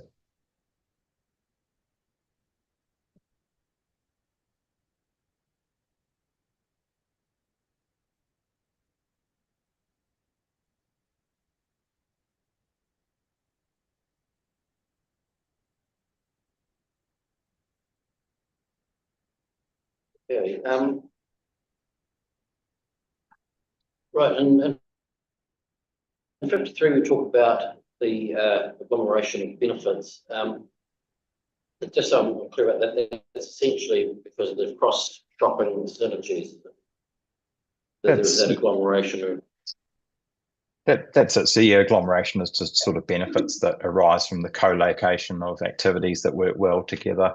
It's a bit of a fancy term, but yeah, co-location of benefits is probably a better way to put it. And as you heard, well, as we all heard earlier on, 90% of the store's customers are likely to be retail.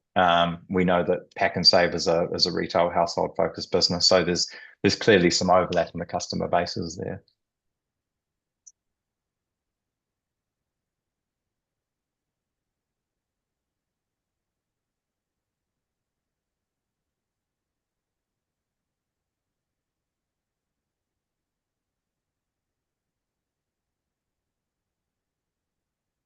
Yeah, so the moving on to your other potential locations for the proposed mighty 10.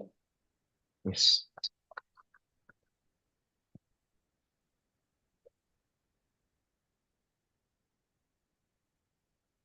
Well, in 632, the cleaners have done 56 that made it clear that you're informed by 632 of the ROI and the relative economic benefits. Sorry, I didn't catch that last bit, sir. What's that, sorry? Oh, sorry, I didn't catch your last sentence. Oh, sorry. So you've talked about, yeah, just by way of introduction, really, you've talked about the options and merits of locating the mighty 10 store in either of those zones identified in paragraph 58. So the cross road, the general industrial, and the town centre zone. Yes. Right. I'm just trying to understand or get my thinking in order about where the difference is, or if there is any, between from an economic perspective, between an ideal site, if you like, and one which is less, perhaps less ideal. Yeah, so we're looking at a broad economic analysis.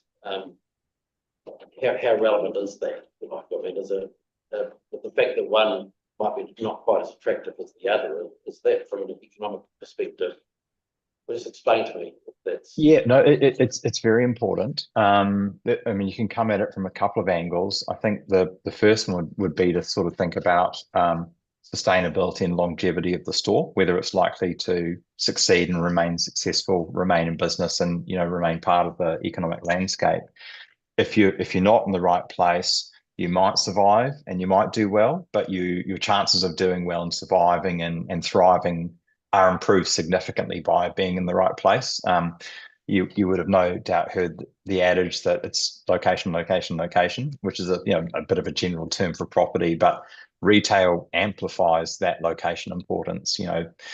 Customers are fickle. If it's not convenient, it's not easy to see, it's not easy to park, people will simply drive on and go to the next place that meets their needs and is easy and convenient. So it's really critical that any kind of retail store is ideally placed. And I think that's really where a lot of what I'm saying here comes from. There might be a store that's so wildly successful that it could put itself somewhere that's not ideal and it would still thrive, but those are few and far between. There might be a sort of a destination store that's the only one in New Zealand. So I think of like Costco, for example, up here in Auckland.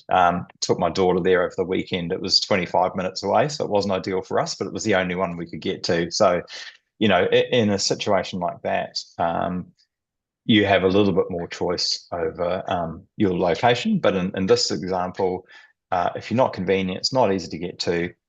People, as terrible as it sounds, a lot of people will simply just keep driving to the city and go there. So it is incredibly important. So that's the first angle. Second angle, I guess, is that from an economic efficiency perspective, it's important that land is put to its highest and best uses and that economic activities are placed where they are most likely to thrive and to provide benefits to the wider community. And in my view, with 75 to 80% of the population living south of the state highway, that's really where a store will best meet the needs of its customers. It'll minimize travel times, it'll maximize convenience. It's right in amongst where all the construction is about to occur. I mean, it's hard to think of a better location, sir, for a store like this.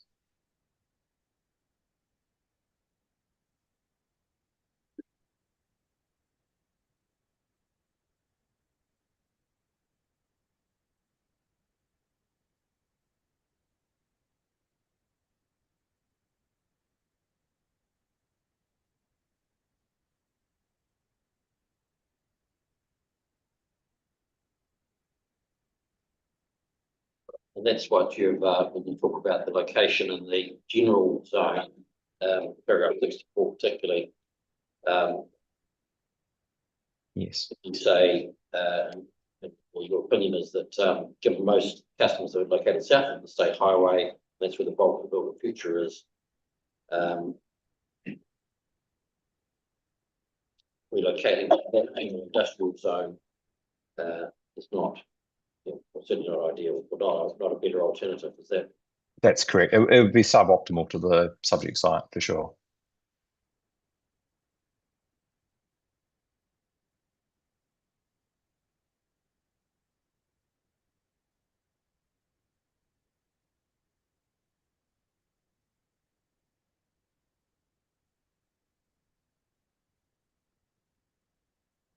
And the town centre, your paragraphs in relation to that 68,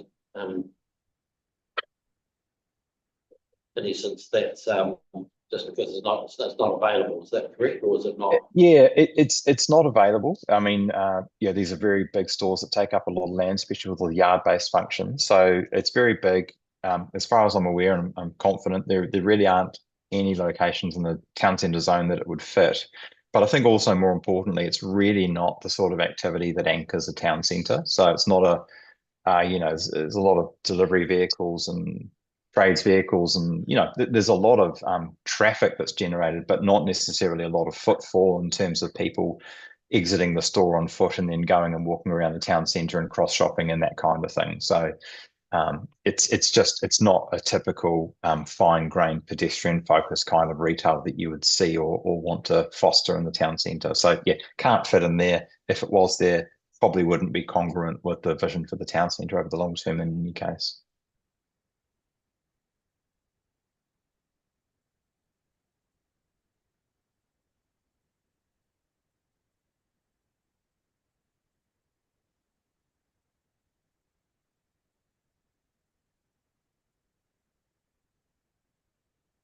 Right. In terms of the potential effects on existing commercial areas, the high degree of agreement between yourself and in relation to retail distribution effects. Just so I'm clear, and it may be in here, but it's just so I'm clear. When you addressed retail distribution effects, are you looking at the combination of the supermarket and the potential Mitre 10? For this evidence, sorry, Sue, I didn't mean to cut you off. For this evidence, I've taken the pack and save stores to be part of the sort of existing or consented environment and really just looked at the effects over and above that. But even if you were to take the two in combination, I still don't think that there would be, well, I'm extremely confident that it wouldn't change any of these conclusions in the sense that you're not depriving the town centre of a tenant that would otherwise go there. So neither of these stores would otherwise be in the town centre. So you're not depriving them of a tenant. There would be, well, there will be some trade diversions in terms of the pack and save store from the existing supermarkets, but that's been covered off in evidence for other proceedings in detail, and those aren't significant in any way. And the Mitre 10 itself wouldn't have any trade impact on the town centre because there's no competing stores there. So you're not depriving the town centre of a tenant. You're not really diverting any trade from there in any significant way. So there's really the foundations of a retail distribution effect aren't in play here.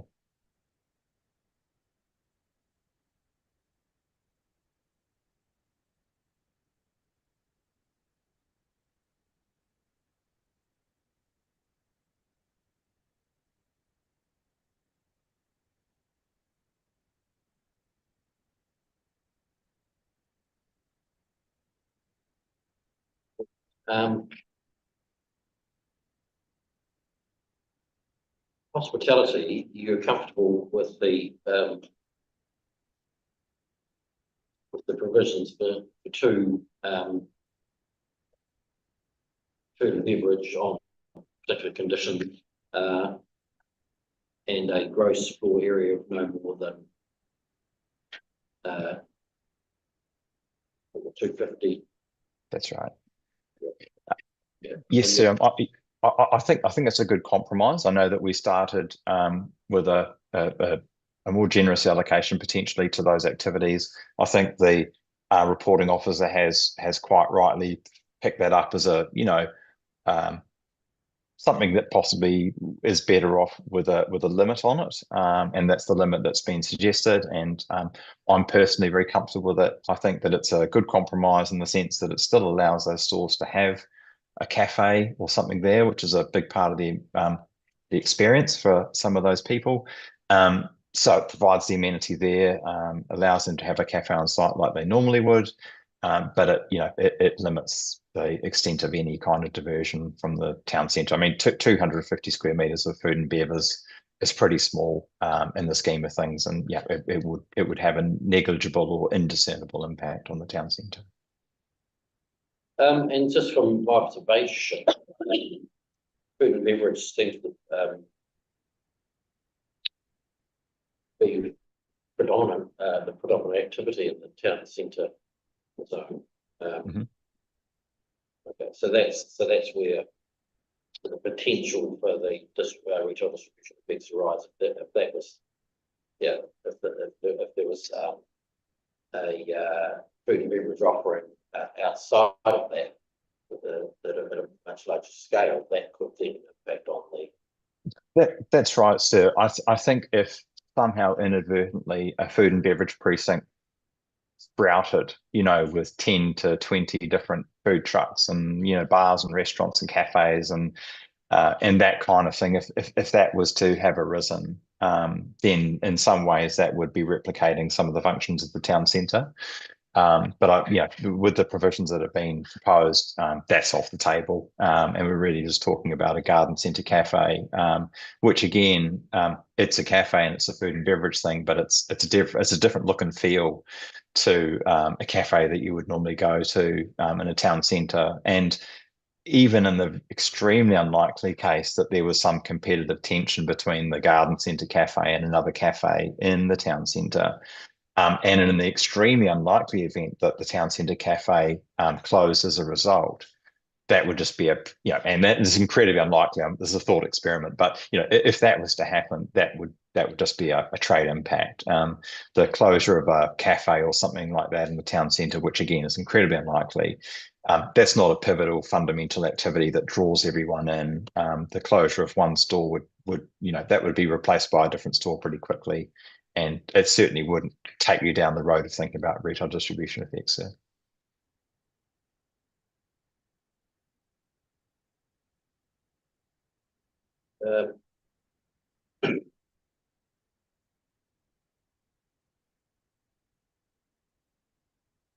Masefield Drive.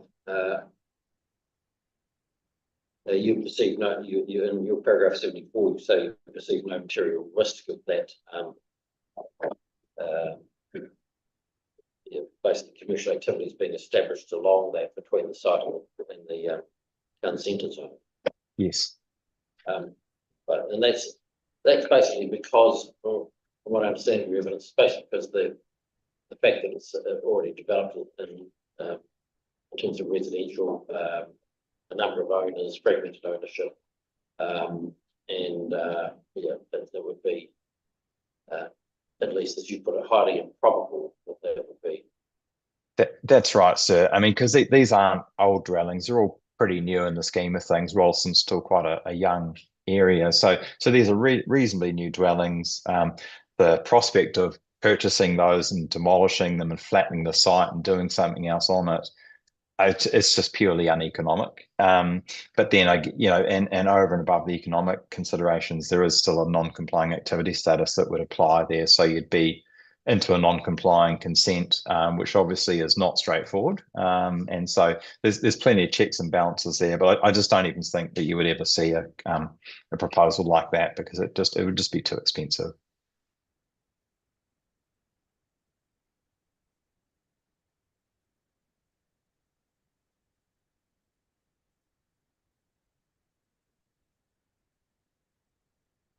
That was all I had. Mr. Crockery, thank you for your assistance. Thank you, sir. Thank you.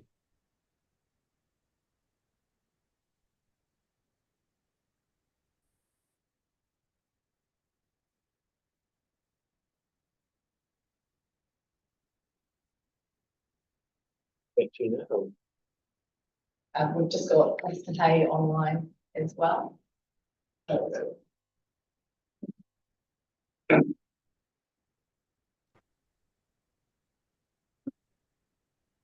afternoon. Good afternoon.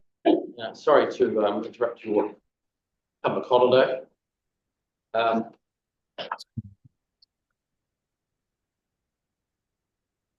Could be half a minute to find your summary.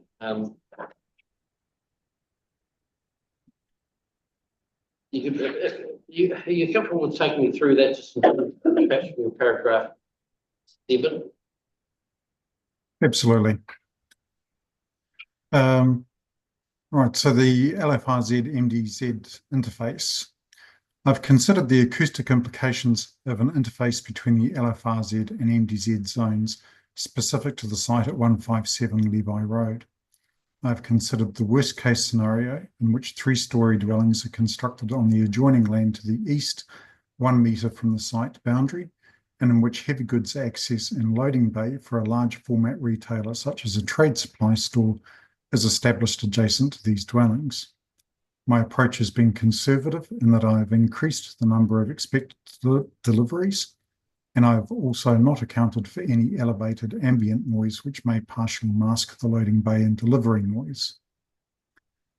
I've been supplied with the results of a delivery movement schedule for a comparable Mitre 10 store in Christchurch.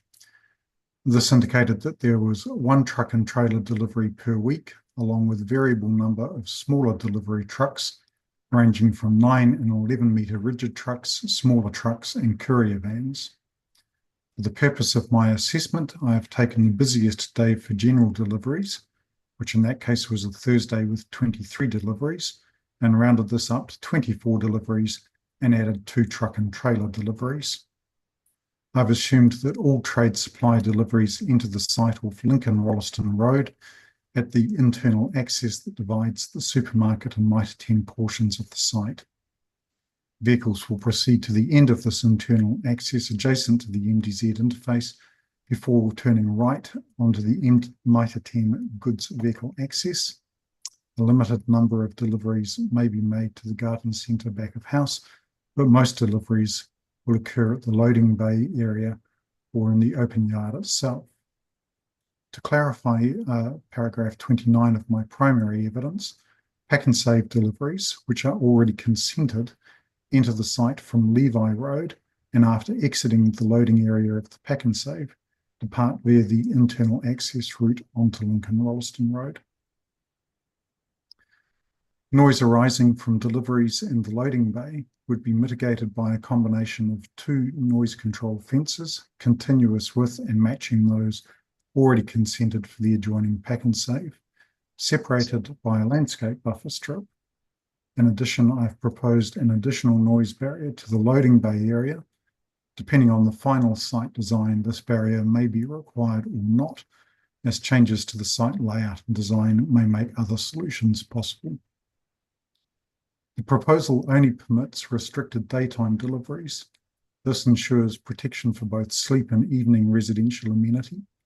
A specific rule is proposed to ensure that this is the case. See also paragraph 12 of the joint witness statement with, there's me, apologies, I just need to.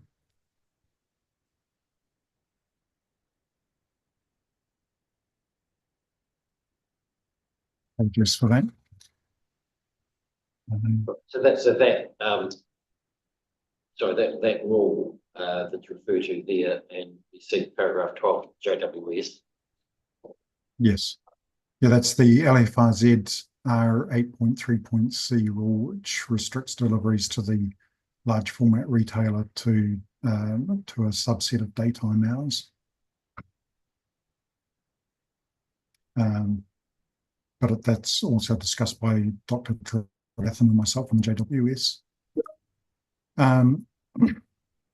So based on the delivery scenario and proposed noise mitigation measures, I've predicted that the noise Rec 1 daytime permitted activity standards can be complied with, and I apologise, I missed the words can be complied with. I have reviewed submissions that mention noise. A number of these are general in nature, concerns regarding additional traffic noise on the roads nearby, or relate to either concerns about increased noise levels at a specific address or a general increase in permitted noise level.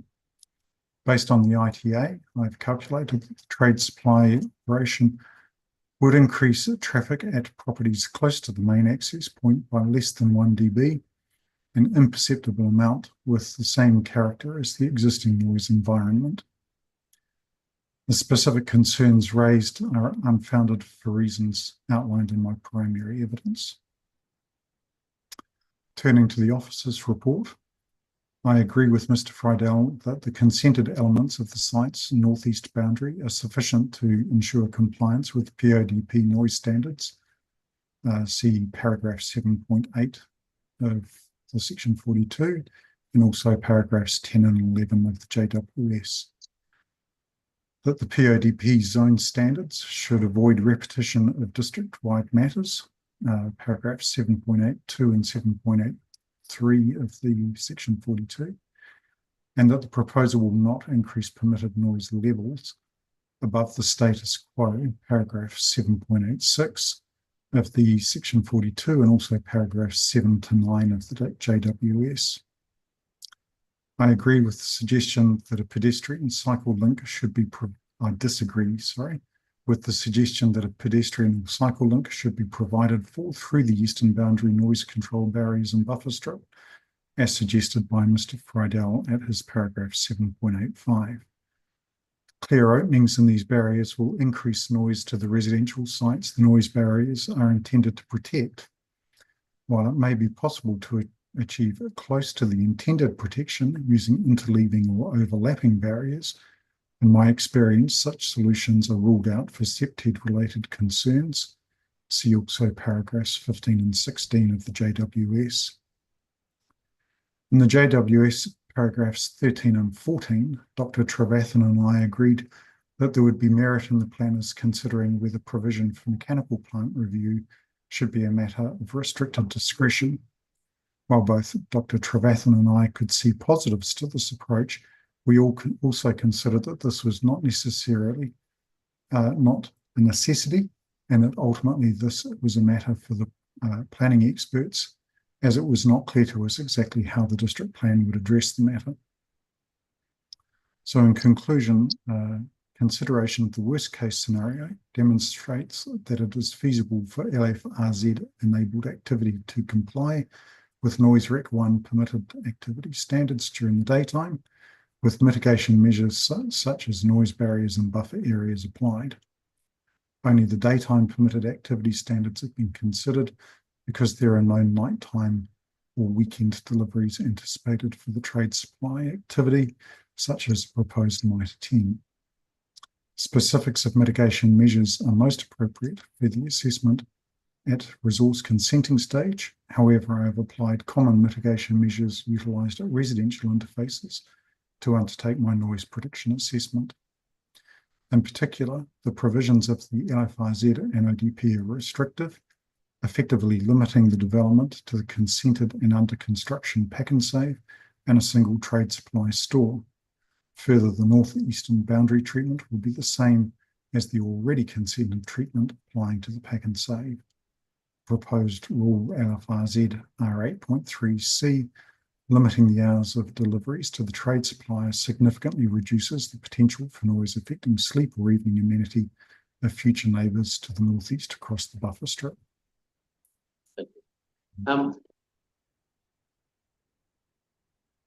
Now, when you just so I understand your evidence in terms of your assessment, and it's probably clear evidence, but it's coming with finger on it at the moment. But in terms of the combined effects of pack and save and the Mighty 10, is that what you considered, or did you consider the pack and save to be already consented? Well, the pack and save was already consented and under construction at the time I prepared my evidence.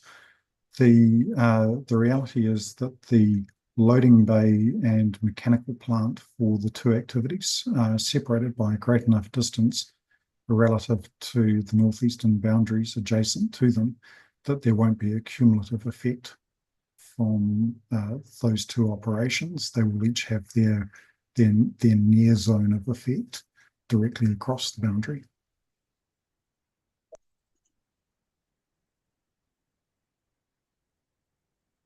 So no cumulative effect.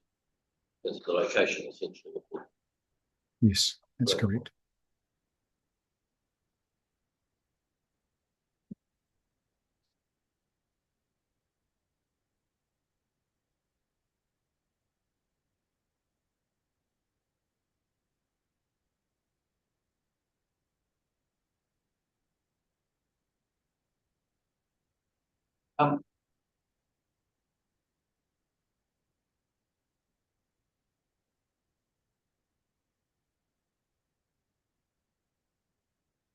Probably answered my question already by that, but is there any, would there be any difficulties if there were noise complaints about as to identifying where that was coming from? Whether it was coming from Mighty 10 or pack and save. No, I don't believe it would be difficult to untangle those. If the problem was a delivery vehicle, that'll be pretty obvious because you can stand there and see the delivery vehicle. You can also look at schedules for past events. If it's mechanical plant, because of the close proximities to boundaries, again, that's going to be quite apparent if it's coming from one operation or the other operation.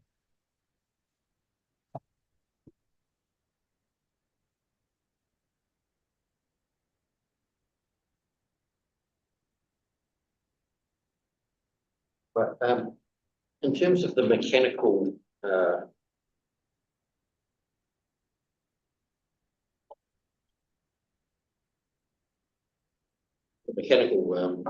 sorry, just look for the precise wording that you use.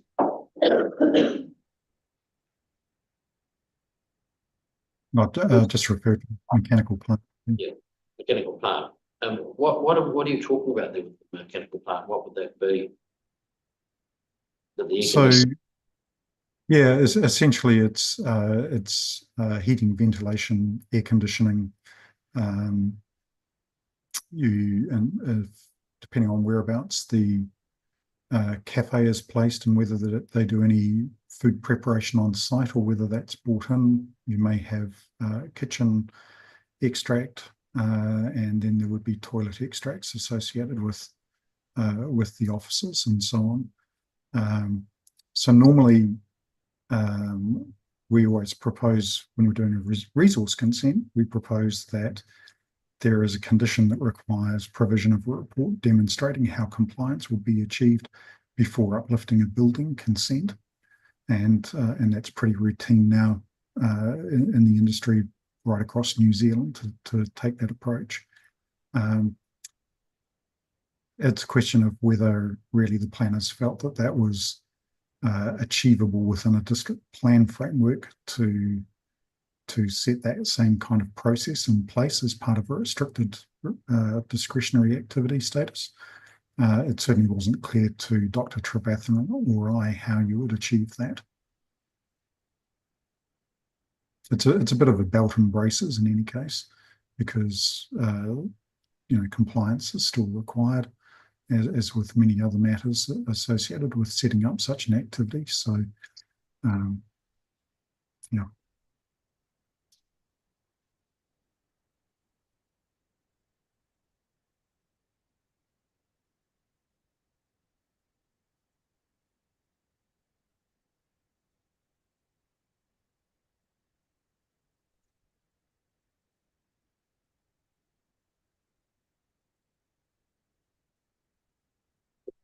check the questions.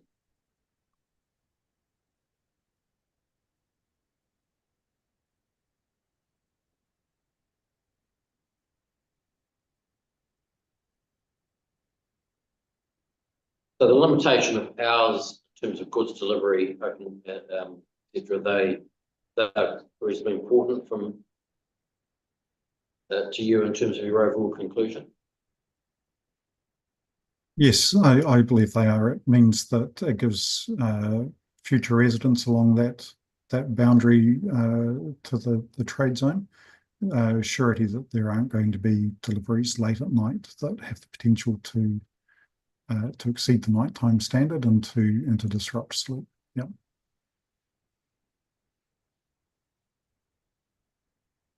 And in terms of any potential gap through that eastern boundary, so from an acoustic perspective, that can be addressed, but that may raise other issues. Correct.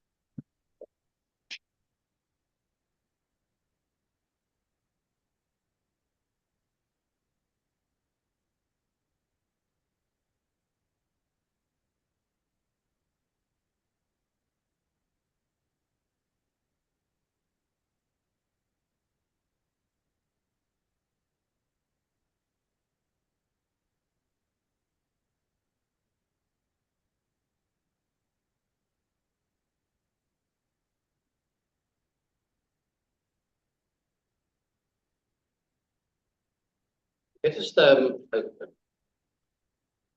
minor minutes of clarification. In paragraph 36 of your evidence, you talk about the internal noise control fence, all together with the boundary fence, and that would achieve a high degree of noise mitigation ground level dwellings with the level of attenuation decreasing, but remaining effective at the first and second story level. Just what do you mean by remain effective? So it provides a lesser level of protection. At the second floor level, you're still getting some degree of screening from the fence. At the third floor level, you're getting very little screening benefit from the fence, maybe a dB or two at best, but the distance has also become greater. So so you have a little bit of a distance gain overall.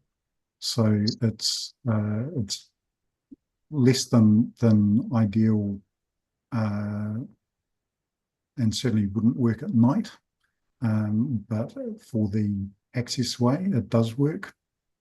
And for the loading bay, it really depends on the final design of any loading bay. If the loading bay is right on the boundary, that's why I've proposed an additional screen in that area. But if the loading bay is internalised or is moved to another location or is moved further from the boundary, then that additional barrier may not be required.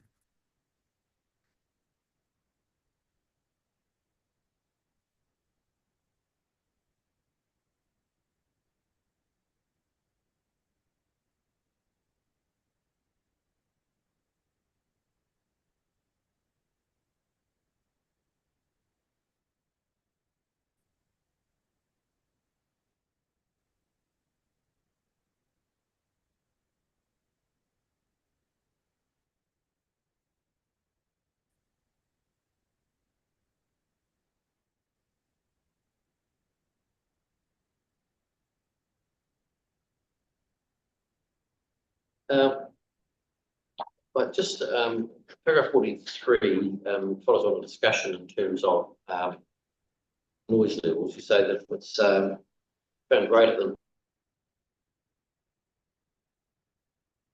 permitted activity status. just how that would be identified, would that be actually paint that would trigger?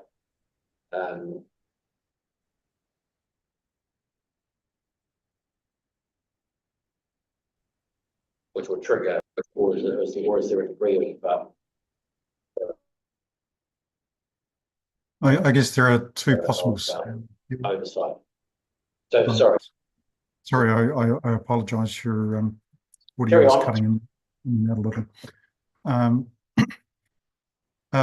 There's two possible scenarios. One would be where, as part of a resource consent application to actually establish the activity, the applicant said, actually, because of X, Y, and Z circumstances, we need to design in a particular way, and that's going to exceed the permitted activity standard. Then that would trigger a consideration under the resource consent application. The alternative is that the design is done on the basis of compliance, and neighbours feel that compliance is not being achieved, and they complain to council, and an investigation is done that finds that compliance is actually not being achieved, and then the applicant would either have to achieve compliance or apply for a resource consent for the status quo at that point. It's very, very much, I guess, as for any other activity.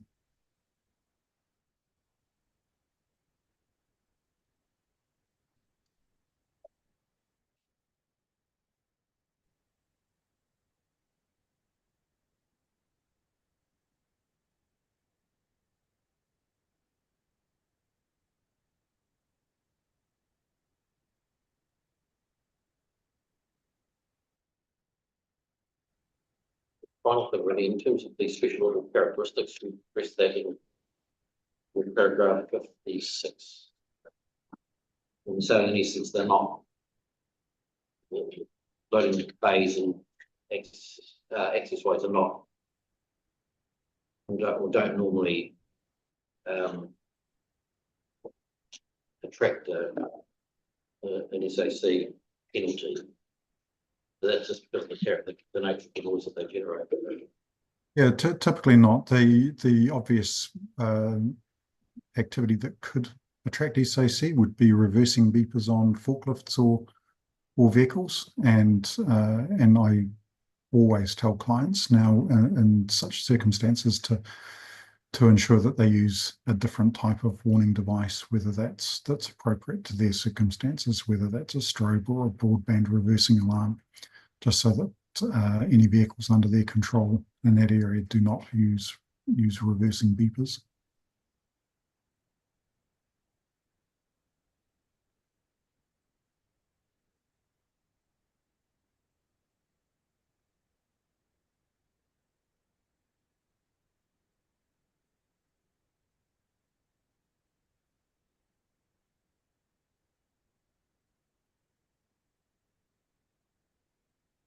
And just again, following on from that, you're saying that if the in your paragraph 56, the trade activity operator would, if it's either the representative noise level or the character differs markedly from your predictions, the trade activity operator would have to consider the best practical options.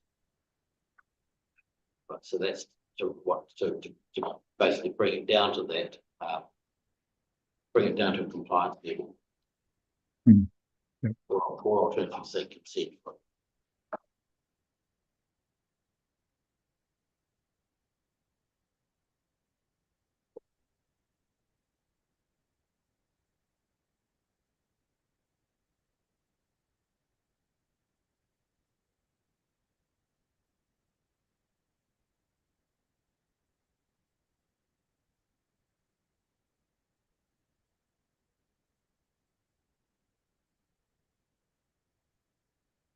Right.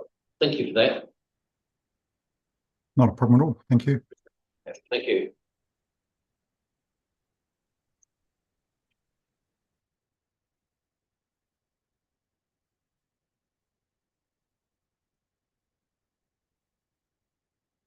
Right.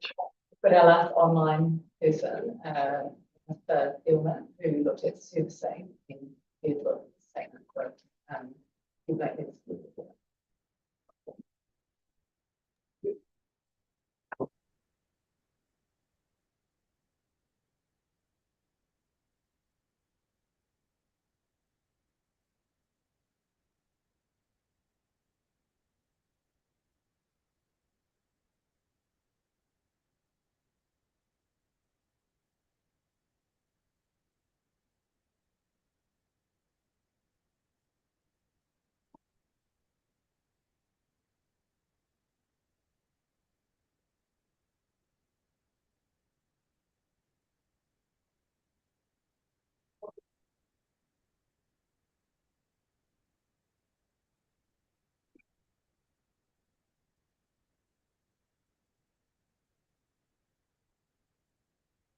Welcome, Mr. Thilman.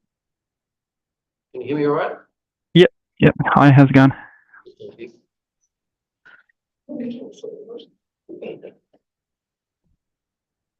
Okay, now, there's no summary. No, just a toilet statement. Bill is available for any questions that you might have in relation to servicing.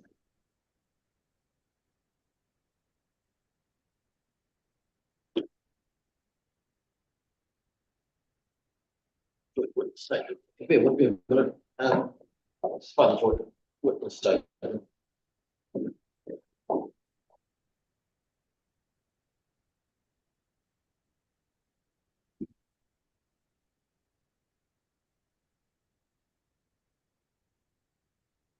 Right, the matters, you report on that, good witness statement, the matters which were agreed, and in essence that, it was my understanding anyway, that on the basis of the calculation, of the 15 HH, households per hectare residential development, it's agreed that, wastewater, water supply and those matters can be, is available.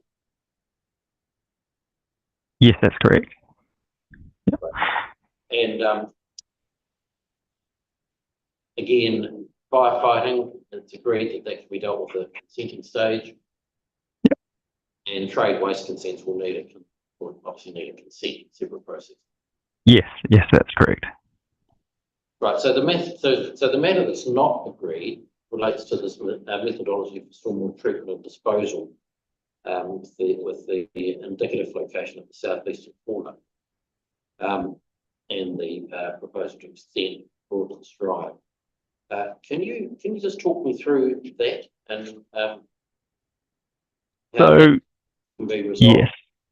yes. So Hugh's interpretation of the sort of concept plans for the Mitre 10, where that there was an area that looked like a depression or a mound in the bottom right corner of the plans at that proposed Broadlands Drive extension, which he thought was a basin to manage the stormwater runoff from the Mitre 10 site. I didn't necessarily agree with that. I wasn't sure if it was a basin or not, but my thoughts were that similar to what we did on the pack and save, we had a series of mechanical treatment devices, all discharging to soak pits without the need for any basins or anything like that to treat and discharge the stormwater from the site. So my thought was that regardless of whether that is earmarked as a basin, I don't think it would be needed necessarily if that didn't work out with the Broadlands Drive extension works.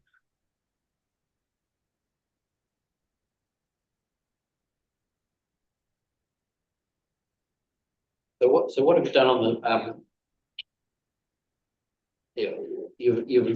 the infrastructure's been installed on the Pack and Save site? Yes, so on the Pack and Save site, we've got a series of mechanical treatment devices. They're just a proprietary manhole with some filters in it that discharge to a boulder-filled hole, which then drains into the groundwater, which is pretty par for the course in Rolleston for both commercial and residential work. And that's reasonably common in Rolleston. Yes, yep. I think, yeah, there's very little sort of reticulated stormwater because the ground conditions are so good for drainage to ground that it's often not needed. I think in this case we had on-site soakage tests that showed about 3,000 millimeters an hour of soakage, which is pretty good.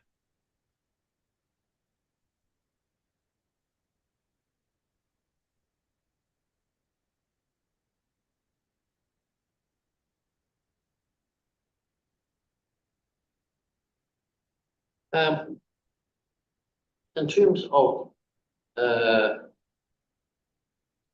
flooding, there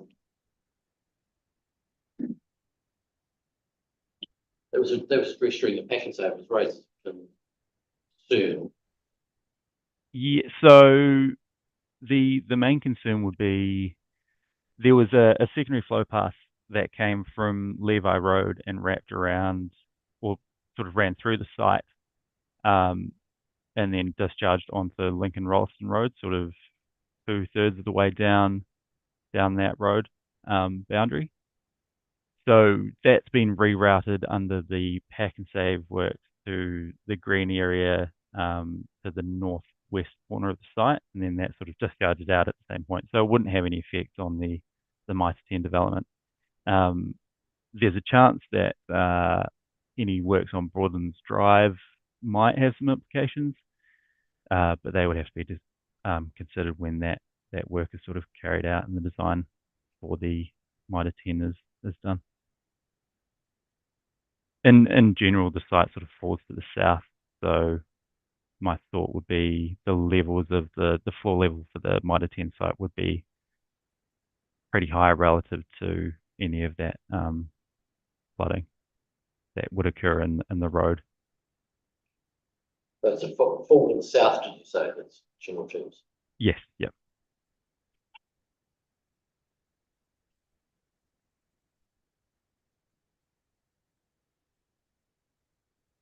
And you don't have, or do you have any concerns in terms of impacts outside the site from this development?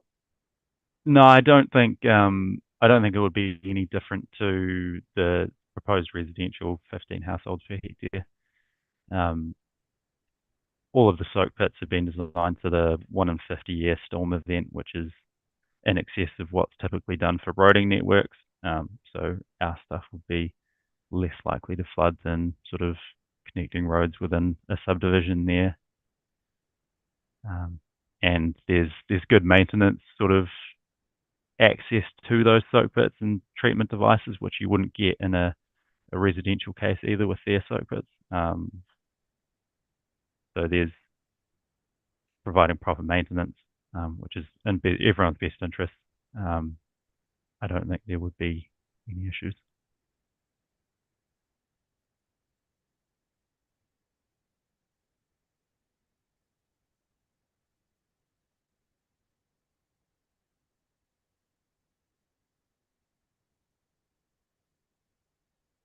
All right, that was all I had. Thank you for your assistance. No worries, thank you.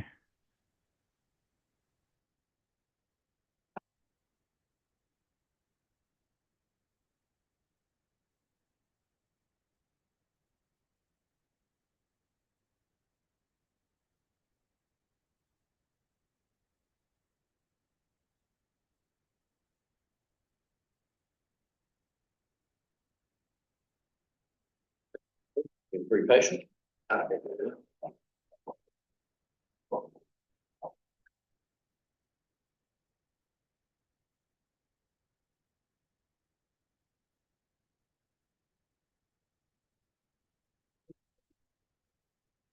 Yes. Yeah, is it me or is it the? I thought it was my passing age. I'd like to think of, yeah, I think I still could do it. So it was a bit difficult. I don't know if it's the weeks or I'm going to have to talk to experts about speaking really clearly about it. And that's it. So this is what's coming through online. Yeah, it would be difficult for people online, I think, to hear a lot of that. Now we're starting. They are. They must. Yeah, because I was struggling. Yes. Well, I'm obviously perfectly comfortable if somebody's saying I can't, point of breathless in particular, saying I can't hear. Yeah. I'll certainly speak up. Yeah, can you do that? Well, they are struggling. There's a little bit in us hearing in the quality of the speaker. So for that, I apologise. Appreciate that.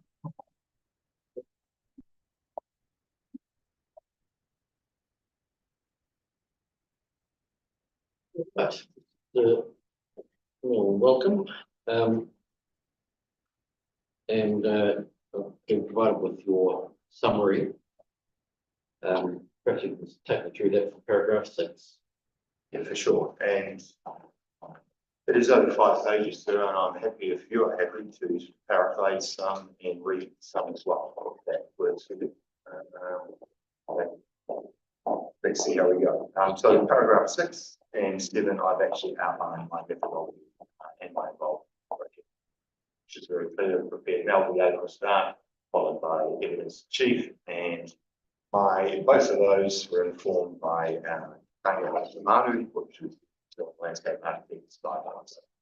So the terms I've used in my evidence relates to the terms. Paragraph 8 and 9, I describe the site as it is at the moment. It is flat and featureless in terms of landscape, but that landscape characteristic is changing given the current construction of plans.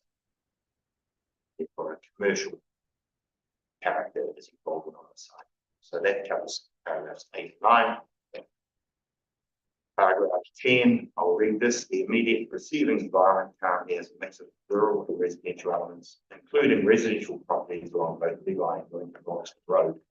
The receiving and anticipated environment will change from a rural to a more urban landscape, driven by zoning shifts and the previously mentioned consented pattern state. The character of the surrounding environment is shifting from rural to urban, reflecting Rolleston's growth. Foreseeable landscape values of the site, the receiving environment, the existing landscape values associated with the site and its surrounds are set to change. This is because of the existing consented environment, i.e. the packing stage, the resource consent, along with the mixed residential character anticipated for the balance of the site and the surrounding areas under the MRZ zoning POB. As the balance of the site is underlying MRZ, it is anticipated that the sites beyond what is being constructed at the moment, remaining shelter belt planting will eventually be removed. We'll see there was a wee bit along the along the Lincoln Rolleston Road still remaining at the moment, sir. And existing pasture developed into housing, including a range of detached, semi-detached, attached built form in accordance with the site's leading zoning. Key landscape character and amenity matters for the rezoning, and at 13 I list 7 or so key matters, and I'll read each of those. I believe the key landscape issue of the proposed rezoning relates to potential effects on the amenity of the surrounding environment. That is because a change in land use that will be achieved through the commercial rezoning would result in a commercial activity that has already been set for the part of the site on the balance of the site. Consideration has been given to the landscape character of the existing environment. Once again, I just state the consented packing state and under construction environment, which is that the proposed zoning rules the effect on surrounding public roads and impact on nearby dwellings. Currently, there are no other MRZ large format retail zone interfaces in partially operative district plan. So the existing large format retail zone provisions do not provide management of these effects. So in order to demonstrate this, an ODP has been prepared, providing certainty as to the location and scale of built form activity and landscape outcomes on the site. This goes hand in hand with the proposed zoning rules that were included in the plan change documentation. The proposed provisions in the ODP are appropriate to ensure pack and save consent, which the RC 21/60/16 will be given effect to in its current form. And that effects are managed along those interfaces. Current consent provides certainty and confidence of an appropriate interface integration with the land to the east, PC71, the balanced land of the site and surrounding residential land, and from a landscape and visual amenity perspective, it is important these outcomes are realised by these B zone. Given the medium density residential zone does not reflect the existing environment of that portion of the site subject to RC 216016, that no residential activities can occur on that part of the site, the proposed rezoning of the site is considered to be a coherent request which serves to better consolidate urban form in an area with. And finally, in terms of key landscape matters, in relation to visual effects, consideration has been given to public and private views. From both public and private viewpoints, the roadside and internal boundary landscape treatment.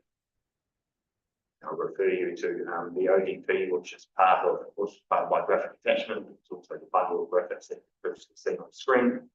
Is considered appropriate to mitigate adverse visual effects. This would provide a continuation of the consented baseline commercial character, while softening, filtering, and buffering use of each development. While large format retail presents a major change from the medium residential zone, future development in accordance with the proposed ODP, proposed zoning rules provides a high level of certainty. It is acknowledged that the greatest change will be change in bulk and location and style of buildings on the southern eastern corner of the site. Future build form will be potentially larger, taller, and commercial in character compared to the permitted outcome of the medium residential zone. This change in character also represents a continuation of the commercial character enabled by RC 6061, and at the same time achieving appropriate landscape outcomes. Further to that, regarding build form and landscape outcomes on the site, comfort can also be taken from the specific zone provisions that would make any new building or structure or addition or modification to a building or structure on the site or restricted discretionary activity subject to CNUZ Matter 3 urban design. And at this point, just say further that under that Matter 3, F and H certainly has specific landscape provisions associated. When I say landscape provisions in terms of amenity outcome. Therefore, any resource consent application under this will need to address landscaping in terms of mitigation of adverse visual amenity effects of the development of adjoining residential zone sites to satisfy the matters of discretion, irrespective of compliance with any other landscape rule. Therefore, in my opinion, the ensuing resource consent process provides an appropriate mechanism for landscape outcomes for the site. In the balance of my summary, is in relation to Council Officer's report. Essentially, Mr. Ross and myself agreed on outcomes in terms of the controlling of adverse or potential adverse landscape character and visual amenity effects. Mr. Ross recommends 8 or has 8 recommendations. I provide comment to those in my evidence chief, and I just summarize these 18 through to 19 summary statement. I don't need to read that. I can answer questions on this as well. In short, and in conclusion, I consider that a request of the zoning can be supported from a landscape character and visual perspective. Happy to answer any questions. Thank you. But have you seen the summary that Mr. Ross has? I have since read the summary that came on Friday. Yes. Was there anything in relation to that you wanted to address? In relation to his summary, he has obviously reviewed my summary statement and has further suggested some tweaking of wording to the provisions or to the narrative, I should say, to go on the ODP. I'm still of my opinion that yes, whilst those additions and what Mr. Ross is seeking result in a good landscape outcome, I don't believe that is required at this point in time, because provisions in the future resource consent process will get to the same place. So whilst he's tweaked this wording, position remains the same.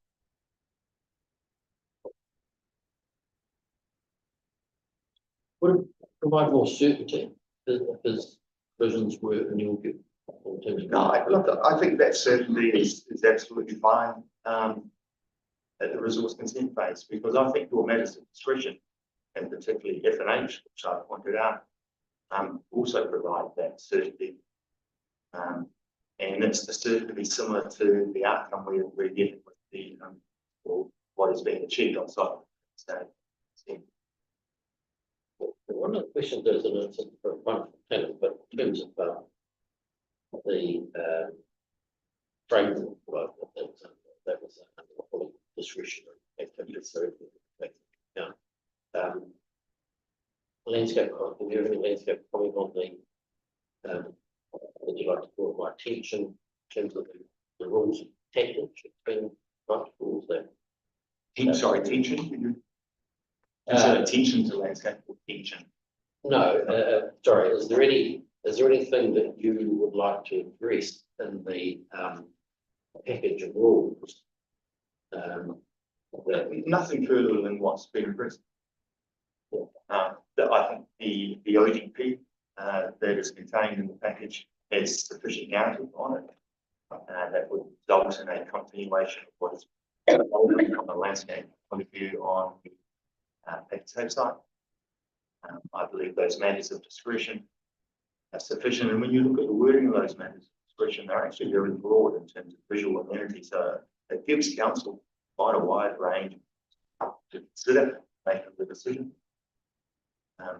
There has been an additional landscape rule put in, which goes along with the ODP that I mentioned. And I actually think those policy 4 probably ensures that that will too from a policy side of things.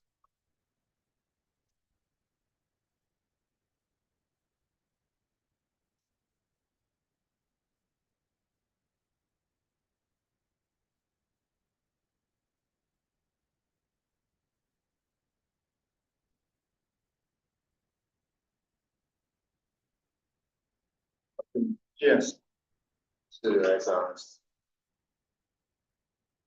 I keep saying matter 3, F and H, but when we talk about if the words like incorporates landscaping and other means provide increased amenity, and H landscaping things for storage. Which page are they on? Oh, sorry, yes, I'm fine. It's on page 19 of the proposed amendment after that. That might be my version. Yeah, cool. That version then.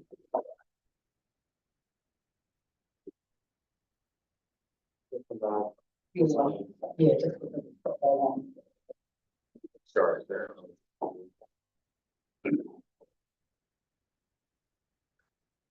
Yeah. Yep. Yeah, sorry, sir. If we turn to page 20 of the report version.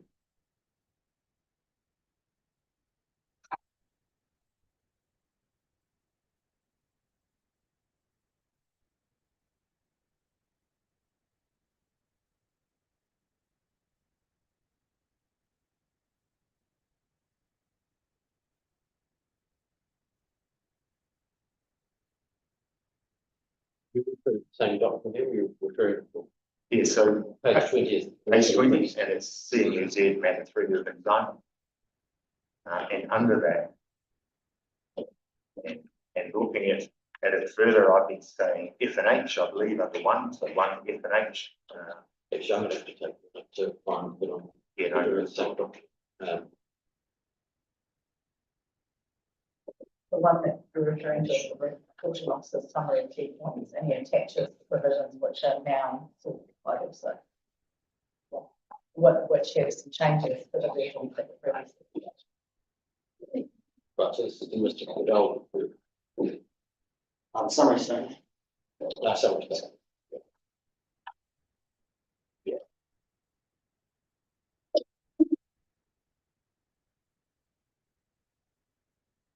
So my page 20 said commercial mixed use zone. Perfect. Okay. So, yeah, what I was discussing there, so it was under 70Z, matter 3 of the design. 1. I've been drawing your attention to matter 1F and H. Specifically addresses or incorporates landscape and amenity or amenity effects, so visual effects. But also if we look at A and B of that as well, which talks about character, talks about attractiveness of streets. So I think there's some pretty good guardrails, if you want to use that term, at this, in terms of these matters of discretion for landscape outcomes. So that's right. Yeah. That's right. Mhm. And then when we are thinking about visual amenity, also the added CMUZ matter 3.3b, which talks about the facade design of the building.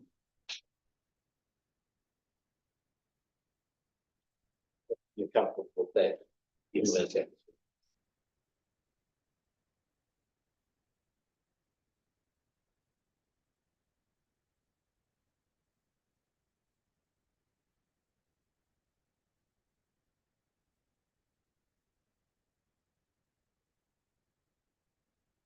Well, I mean, just on that discussion, the matter A with regard to landscape, that's if the provisions of the ODP are not met. That it's 4 matters of discretion around does it lesser amount of landscaping, otherwise lesser amount of landscaping not shown on the ODP, what are the amenity result? And that is matter CMUZ, matter A landscape. On that same document.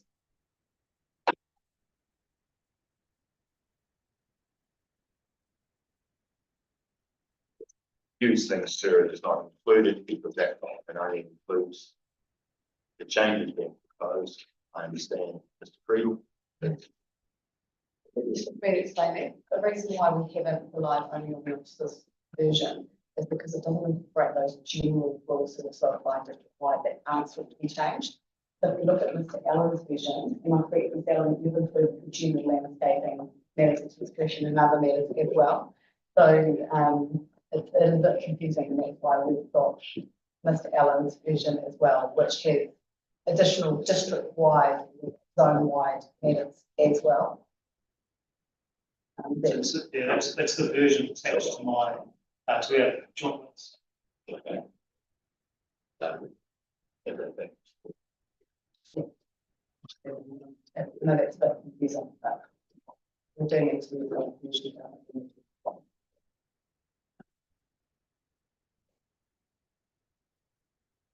Okay, so it's the version attached to the data investment plans of 20 March 2004. Right, and you were at page, what was that page again? Oh, that was page 20.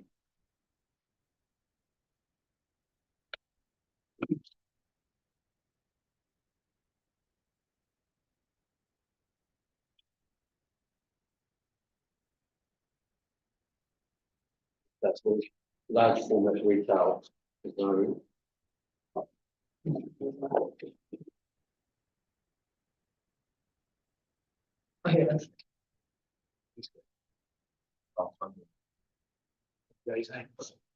Page 18. Oh, Mr. Allen's. Next to his evidence. Okay, right, so page 18, that attachment, see the A landscape. That's right, yes. So that's the extent which gives landscape. It's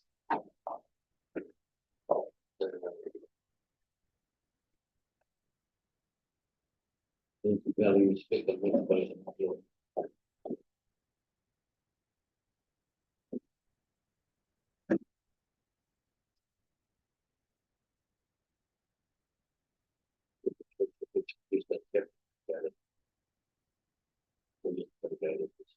condition. But so all of those measures in that attachments page 18 and the landscape. Usually evidence that they are essentially sufficient to cover the basin. But they are, but they also kick in if the landscaping is shown on the ODP. The narrative associated with that are not met.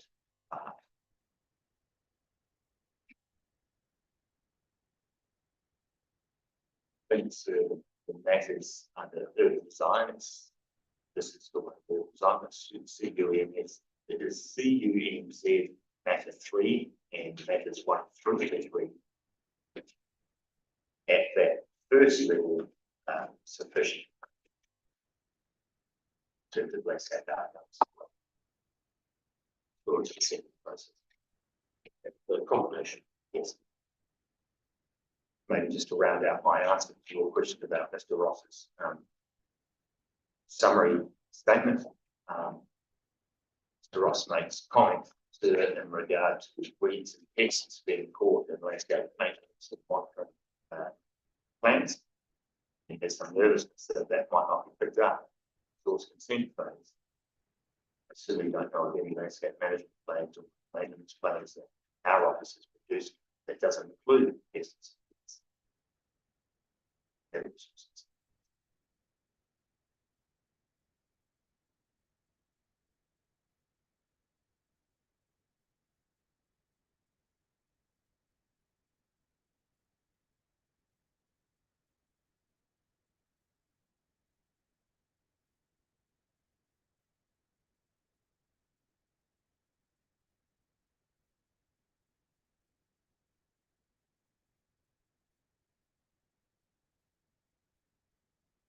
there any other matters that you want to draw my attention to in that package that we've found it? Yeah, no, I think that was all.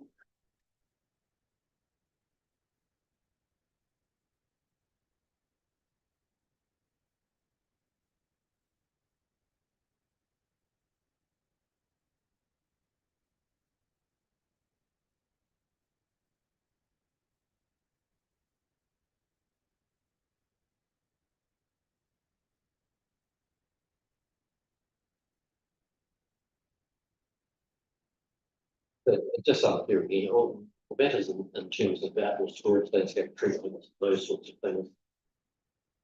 So the amendment there to provide for additional dense planting, rising shrubs and trees, at least 3 meters high. This is again from the attachment. Valves summary.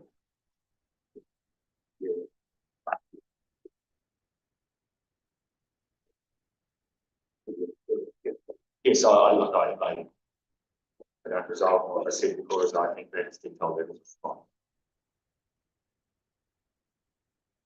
Second, good landscape outcomes will result from it, but those same things will result through the process that's provided for. But it's a belt and braces approach. You're in for that landscape out. Exactly.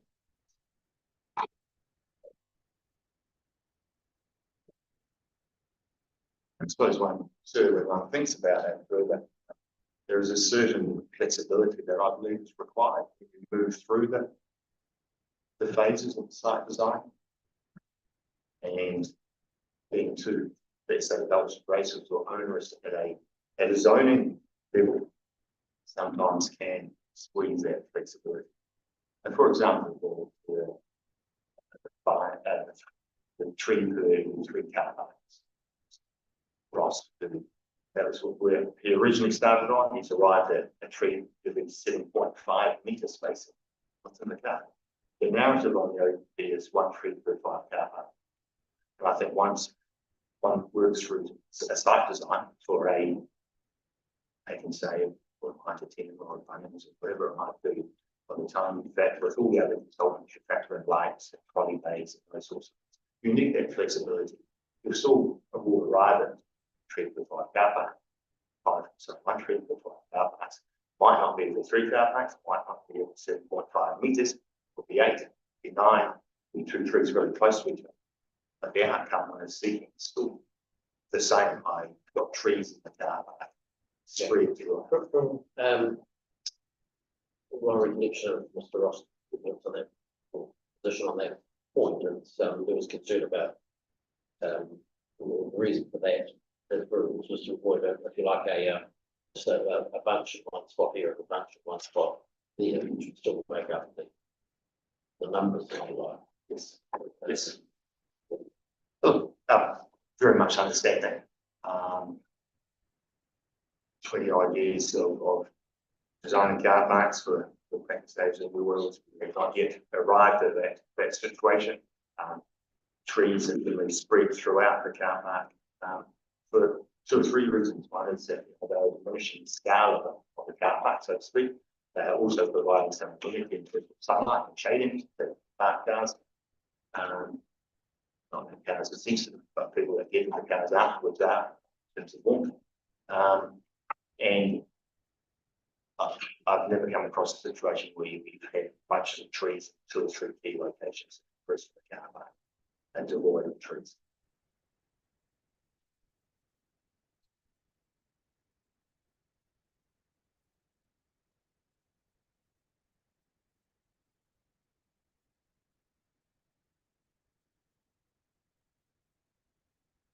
That can be picked up at all sorts of things.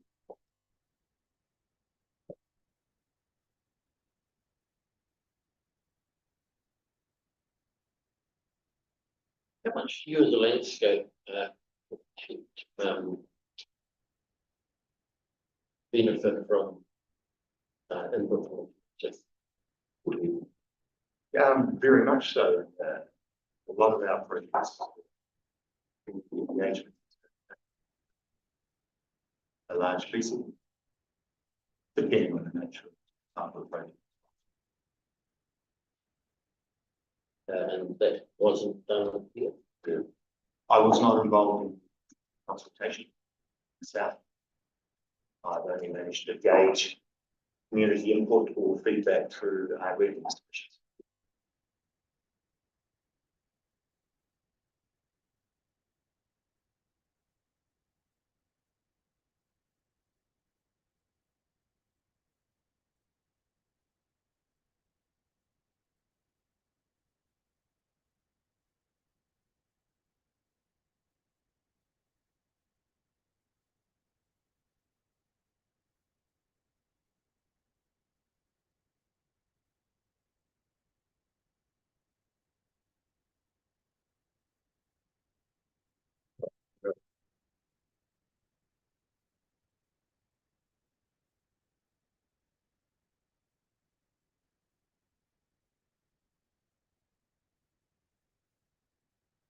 Then move into your briefing evidence, first instruction.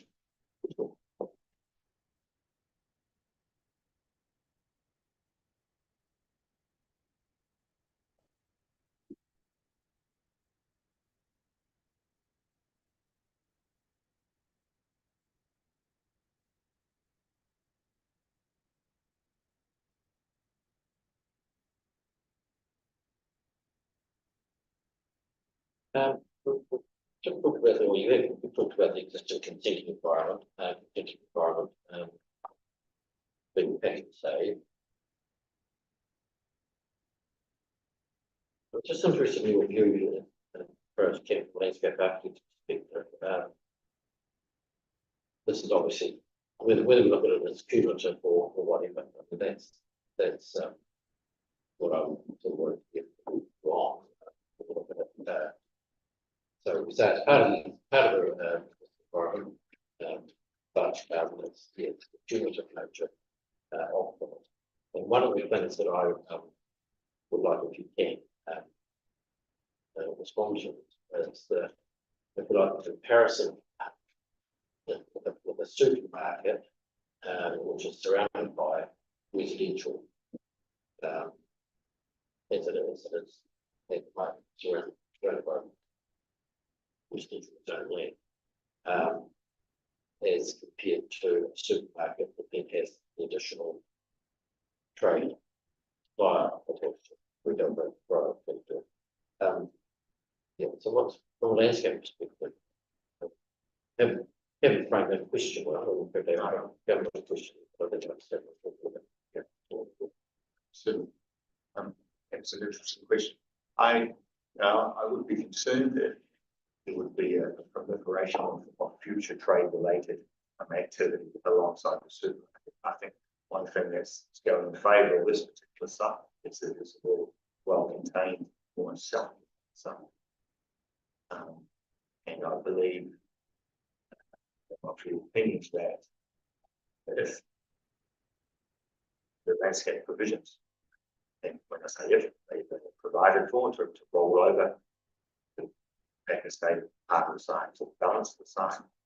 And when you look at the provisions around build form as well, those effects can be contained within the site. So it's being aware that the two, let's say, that the spread of the commercial on the balance of the land is contained enough that cumulative effects aren't getting away with it, if that makes sense.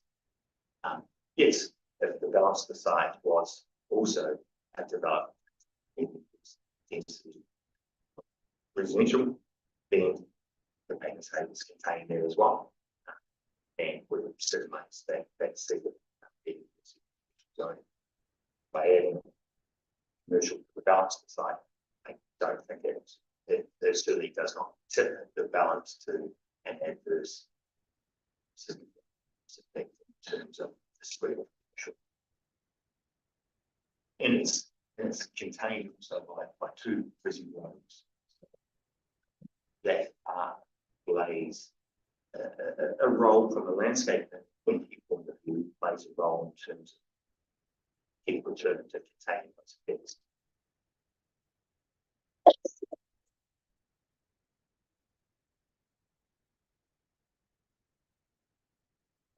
need to roll containing those effects as both contain both of them on the same parcel land. Yeah, I think that parcel of land means, it's triangular shape, the balance is a pretty difficult part to work with, the balance of the land, and yes, containing it within that parcel.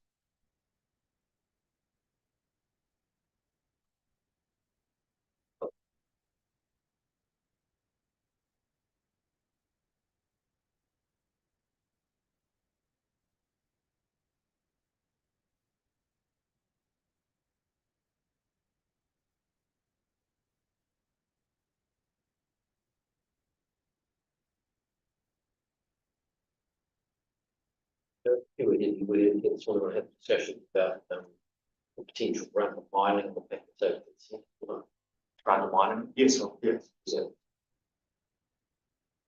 is that you're involved in that particular process? Yes, went through enough, and the design issues, the landscape issues, went through a number of operations. And that process was what I understand that we finally got to on that. That was pretty much agreed between the world and the landscapers.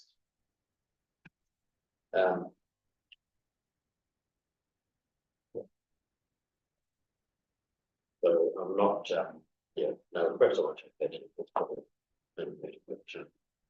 It's just that we're looking at this at the planned stage, whether there is enough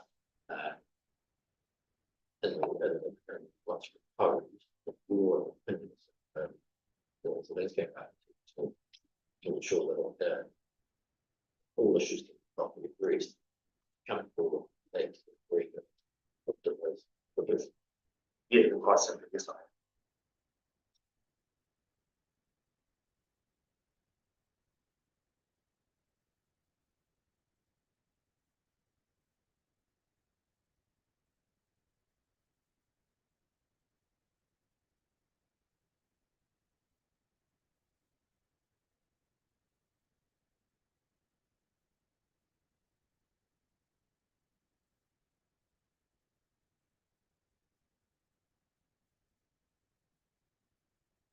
So here, in terms of your paragraphs which address the alternative, right, you compare the MRZ and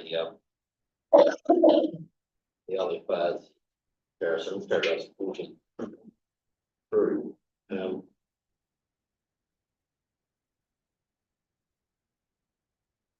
Just looking at, because that's the zoning place at the moment, it's been through the process, well, that's the process of variation one.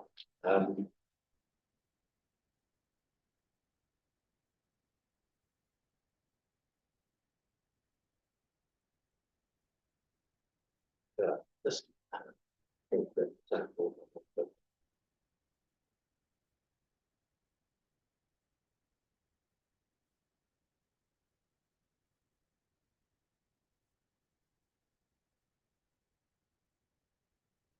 the comparison between the medium residential zone and the large format proposed here. One of the matters, and you can advise whether it's a landscape matter or not, but it's the residential zoning is what's anticipated by the special process. And I was trying to gather if there are negatives like outcomes of that from what's been through a process from landscape perspective, large format. Yeah, sure. Not just certain negatives, the comparison for me was more a comparison of what would be realised on the site through the legal so in terms of built form landscape outcomes. And that was against my comparison. And when one works through the rules in the medium residential zoning, what that provides for in terms of height, setback to road, so the buildings up to 11 metres high, plus one at the roof, and buildings up to 1.5 metres to the road frontage.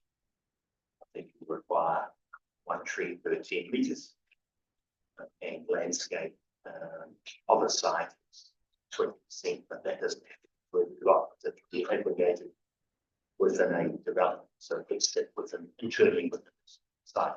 So the comparison was, if one was looking at the road as a road user, outside of the road, what could you see from the left zoning? What would your outlook would be compared to what one would see?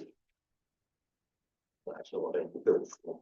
I should say what the build form result would be under that large format, and also obviously then what one would see. And what you see under the MRZ development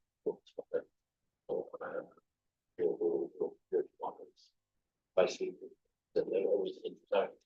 But that's with the differences that arise through that property with possible negatives. That's right, and people will view it depending on their own viewpoint, will view it differently. One might quite like to see a sort of ad hoc deal to different landowners developing their sites. That could be the wolf working. I'm not picking these names for the real reason, they just top my head here. But the point I was making also there was my assessment was that there is a certainty in terms of outcome, in terms of what has been proposed for this zone, and that was a certainty in terms of good placement and so landscape outcome. That was probably the real focus. What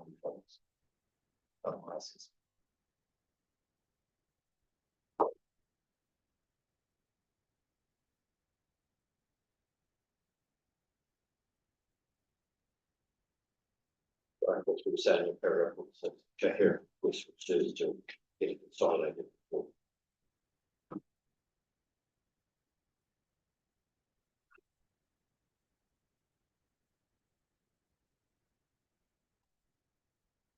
So that it consolidates, then the emails in zoning. In essence, already provides a consolidation. Yeah, no, I suppose I was considering there as to or making that comment and with the balance side in mind.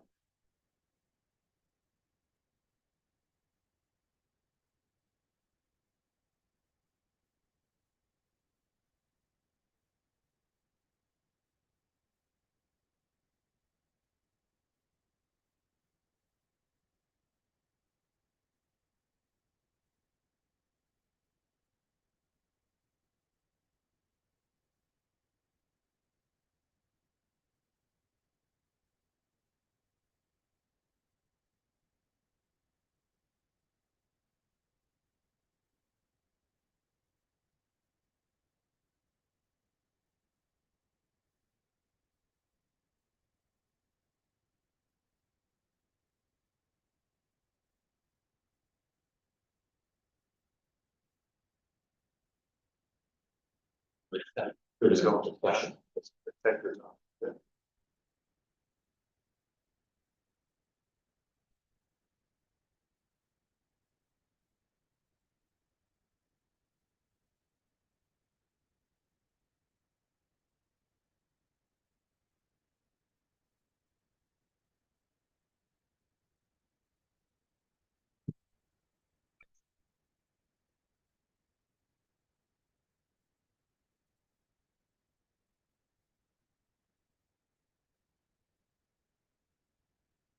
Might be a sort of clumsy question, but just from a landscape perspective, do you consider that there is a difference between a supermarket and trade retail supply?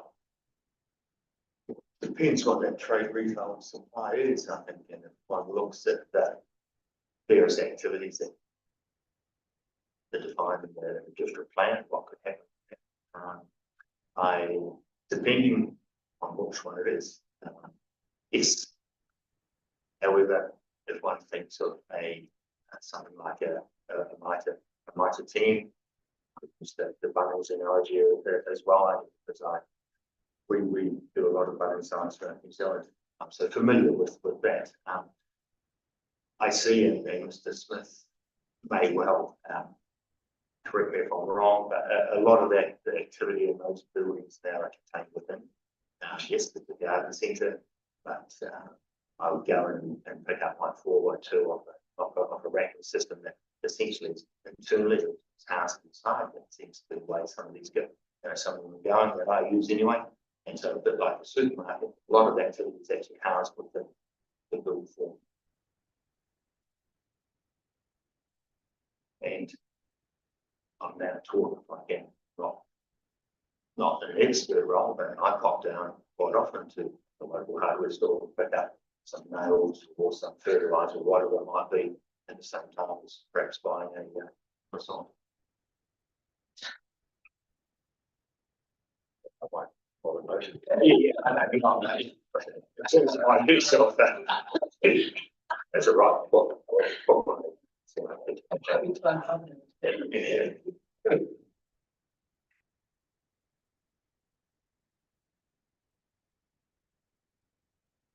Yeah, I think we'll change. I'll come back and just have a quick chat in terms of some of the statutory documents. So 15 minutes. It's calculation 423. Yeah, we might get I want the 425 425. Yeah.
Check.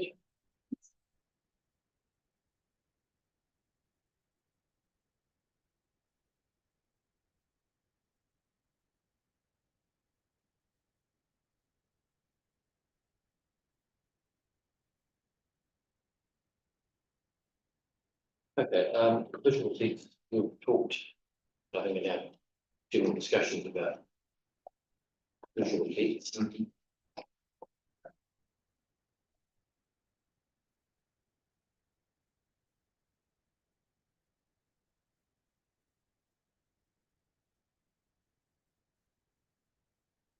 So, and just before I move on to the century documents, but just in terms of visual effects, then you've got a summary here in terms of your paragraph 70 through.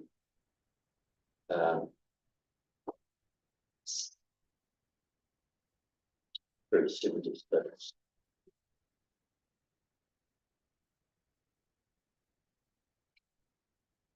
Yeah, I understand in terms of the visual effects, if you like, from those who are on the town side of the package note, because that's essentially a block. And in terms of the others, or the observation from other, say, from the road frontage, and the opposite side of that. Sorry, the residential, the zone land and residential properties on the opposite side of the road, Lincoln, Rolleston Road. Yes. Yeah. And is that the screening the principal thing in terms of effects on those properties? I think there's probably 2 to 3 key things. First, yes, the landscape treatment along the interface by the Levi landscape treatment. Second is the setback of the buildings to the road frontage. And that setback in terms of distance varies, but also that setback and the orientation of the buildings on the site. If they were parallel with Lincoln Rolleston, present a greater face to the street and to those residents on the other side than they do because they're viewed obliquely because they're running parallel to the eastern. And then also the design of the build form itself.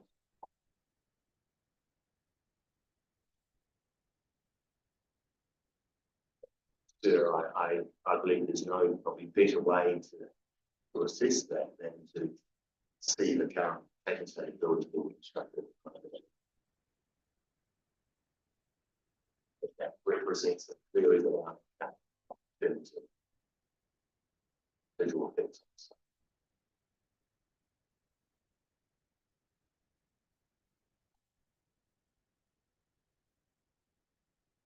And perhaps I should just define when I say very good outcome in terms of being able to visualize. But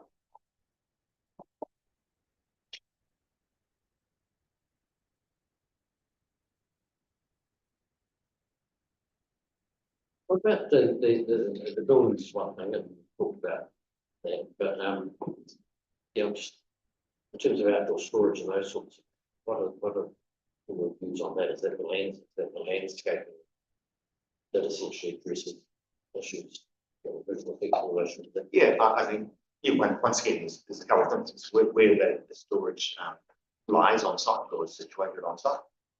So once again, its proximity to the viewer, and secondly, its proposed landscape treatment. All those provisions provide.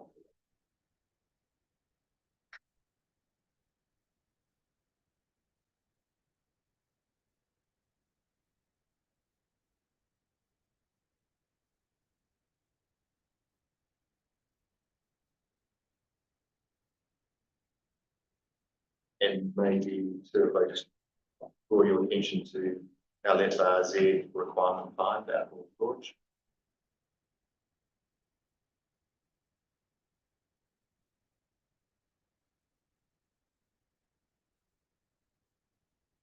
shall be met.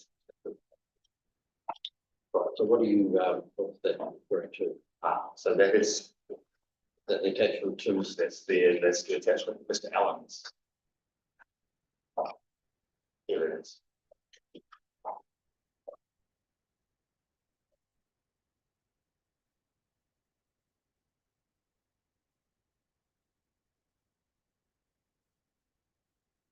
reference that again, some, LFRZ requirement 5, outdoor storage.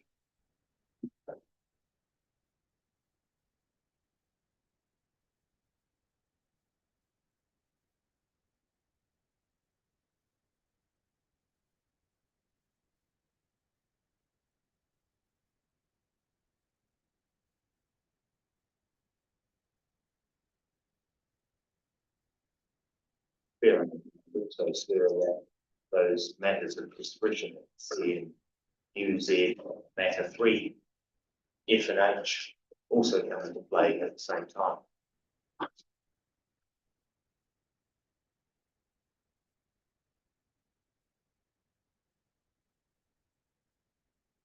walls, 1.8 meter high. Wall, or it can be wall vegetation.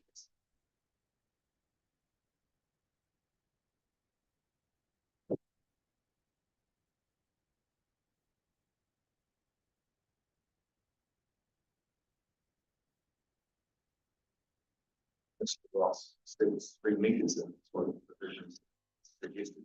I do not disagree with Mr. Ross that sometimes in terms of outdoor storage you require higher than 1.8. However, that can be addressed and picked up in those previous matters of discretion. Matter 3, F and H. Council will have discretion to assess the amenity and visual effects at that time.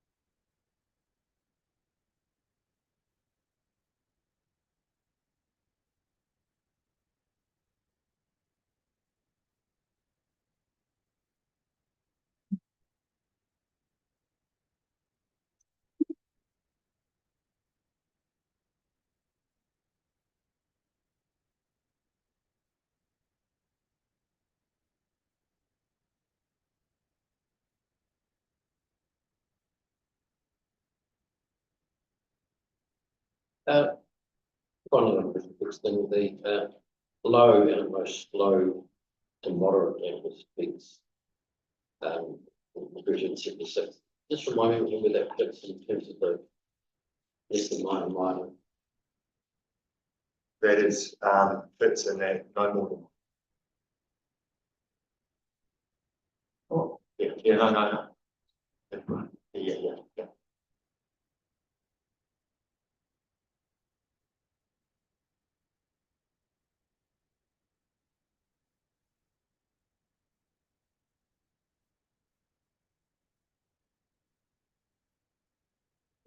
Yeah.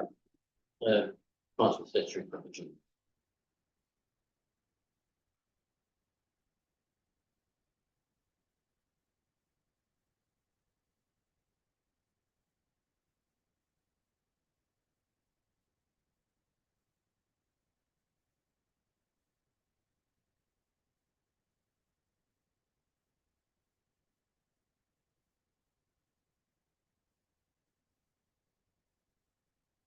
Which you did, the Christians didn't very best.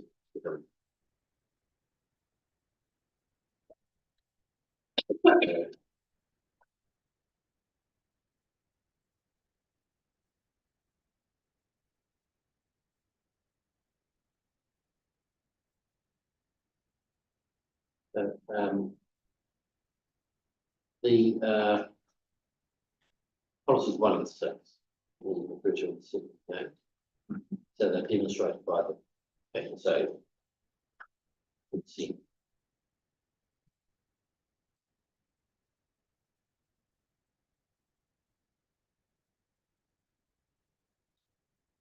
You're addressing them from the landscape perspective, the well-considered pedestrian and transport integration. Yeah, I assessed both. One in terms of accessibility, and yes, I defer to the evidence of the traffic experts and Mr. Compton Moen on that as well, and then also amenity resulting in policy 6.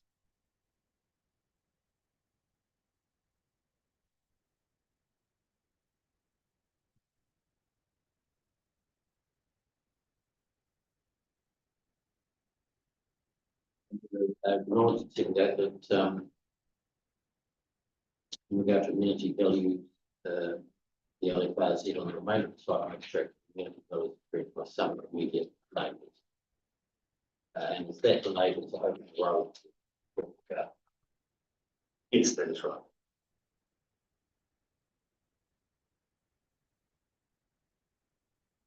Bear in mind, too, that they look out at the moment on a shoulder belt and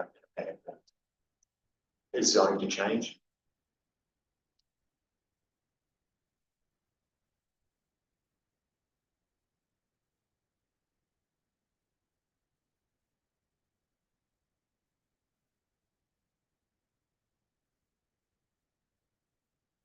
The amenities, those passing by, or sending other people living in the vicinity may appreciate the amenity value to rise landscape.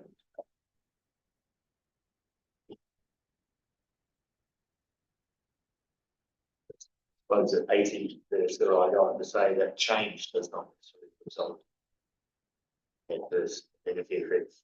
A different type of amenity will rise. Some people favour over current.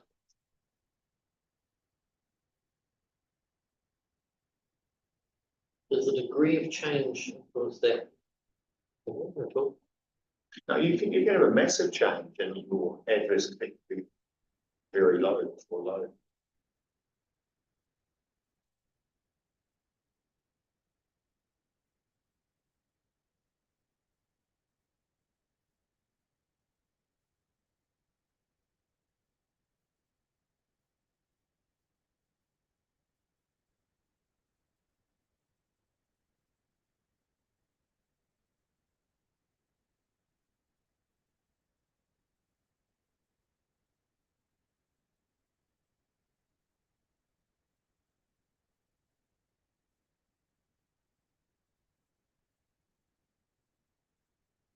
Maybe when you go on further, this is the course number of minutes from which amenity is derived will change, but the degree of amenity will remain. Just expand on that point. Yeah, for sure. So at the moment, present time, looking out on site, one views a shoulder belt. That shoulder belt is removed, one to pasture. If that then is rezoned to large residential, we'll be looking at the landscape strip and the building. Some people might enjoy the business. Some people might enjoy looking out and appreciate the amenity of a well-designed building. Some people would enjoy the amenity of a biodiverse landscape strip along Lincoln Hollister Road that has many species of monoculture of pine and harvest possums all the way. So amenity is derived from the and yes, the change can be marked or considerable. They may remain in the view of some, similar others they might see an increased amenity. Similar if you had a redundant freezing works, took that down and replaced it with an orchard or a grove of trees, the amenity will change, probably improve. Some might still have associated values with freezing. Not sure why I'm giving that analogy. No, however, what I'm saying is change does not necessarily equate with that.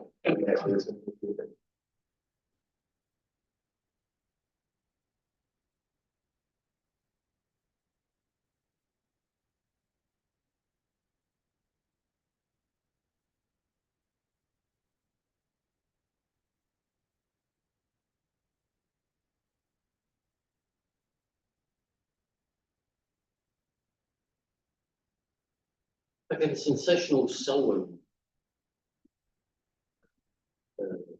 Which is 59. That's the reason.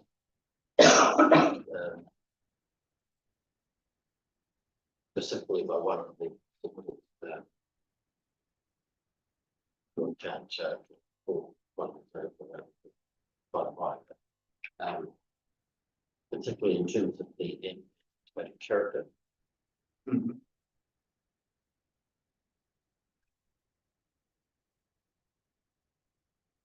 So, yeah, their objective talks about Selwyn being an attractive, pleasant place to live, work, and visit. Talks about character, anticipated character, existing character. So my comments, yeah, are in relation to that response to that.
Your response to paragraph 92.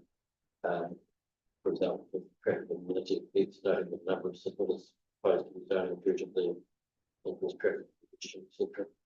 But the visual amenity effect increasing 92. The same MRZ also result in increased traffic.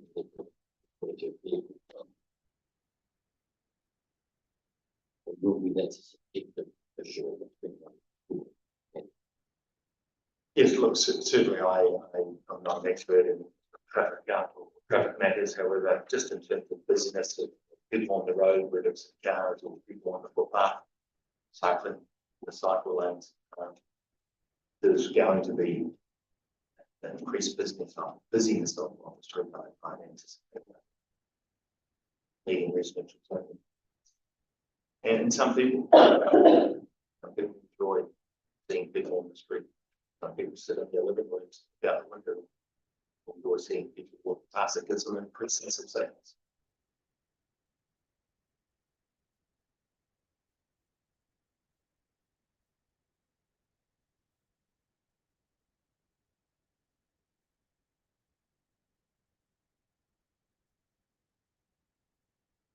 There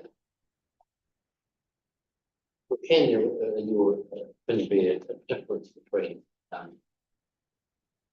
sections of the life if it's something is zoned medium residential, and that's what the that's what the large part of the surrounding environment is. I'm just exploring the difference in effects because there will be traffic generated by both, as you said, there will be MRZ in the large format. But right, so you're saying the response to some people some people will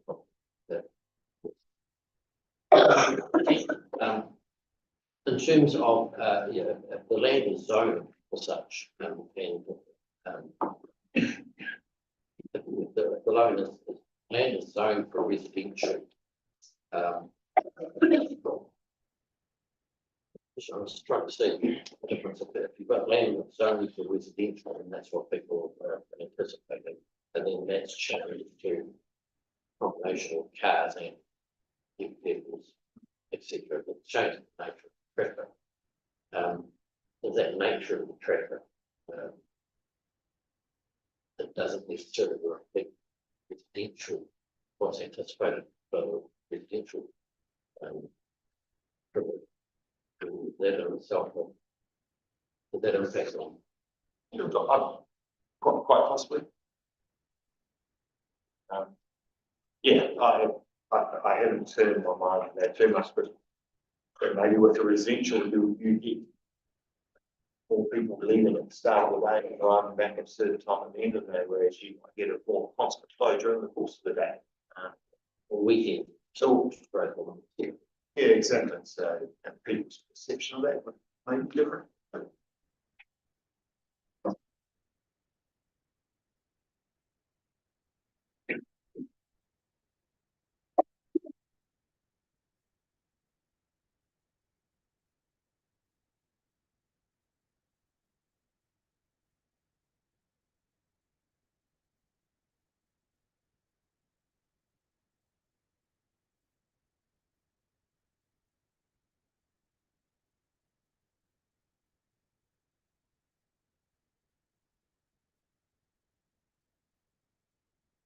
minutes that you've raised in terms of submissions, that's the roster character and ability. We probably want to discuss those. Discuss those in a question anyway. Yeah, I understand. Indeed.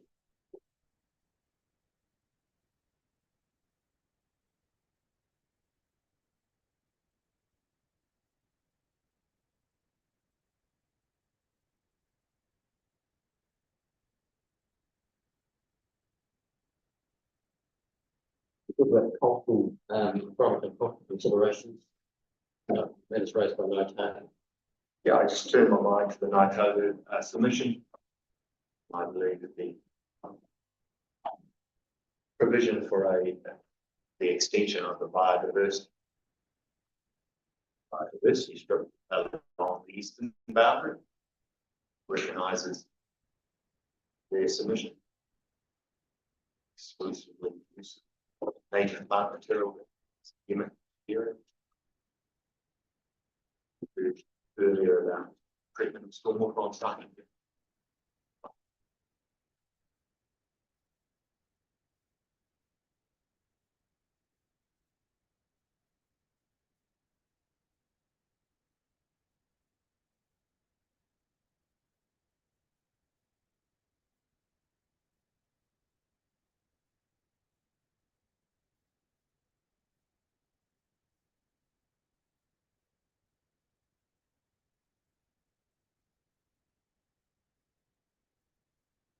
And that's raised in the foster report.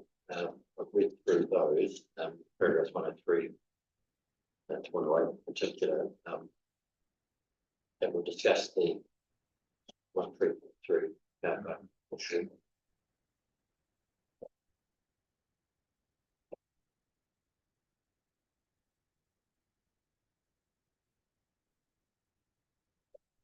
Five things, landscape strip. Living specimen trees and minimal products. Five. Meter spacing. Turn. Golden North Edge. So you're agreeing with that and I understand Mr. Rolleston is summary statement is suggested the removal of one tree per 5 meters. But is suggested that that wording should be the narrative on the ODP. I don't disagree with it. I just think we don't need that detail right now because that would come more line and there is a process for that. The other parts of that that I just like to talk briefly is the return of that along the southern link road.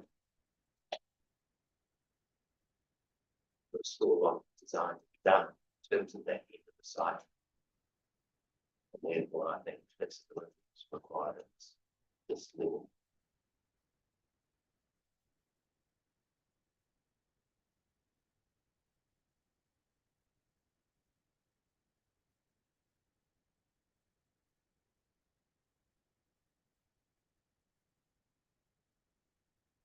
that from the landscape. That's right.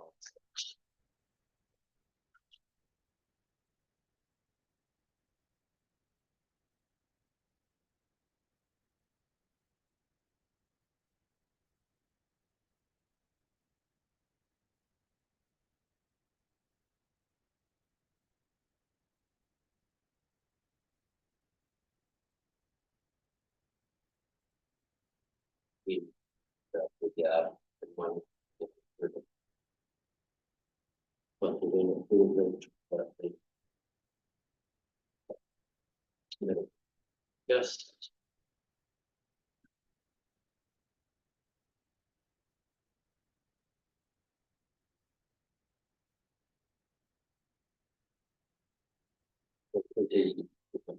The online, the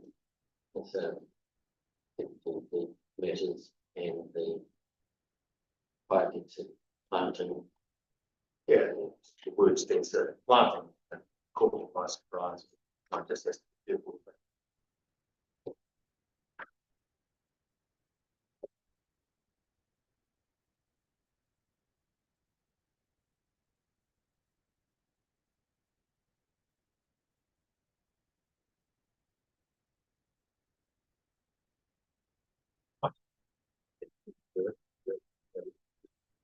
Thank you very much.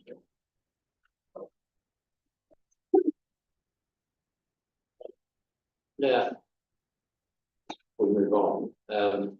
What I'm suggesting is that we the legal credit, and then, anyways, Thanks, I guess tomorrow's responsibility. I did suggest to, the council officer that we need to put us on after set places from submitted for clear the reason why they couldn't adjust their times will be comfortable with that, but to accommodating. Yes, with that time. right, so we can be flexible around that.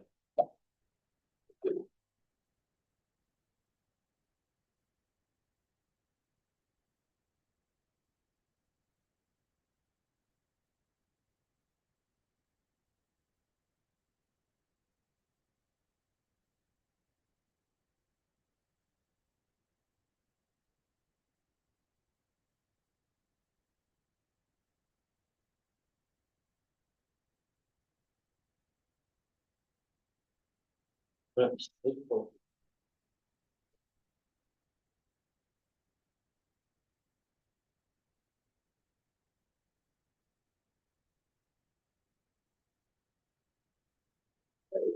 You're welcome. You've been sitting here patiently. Yeah, thank you. And you prepared a summary statement.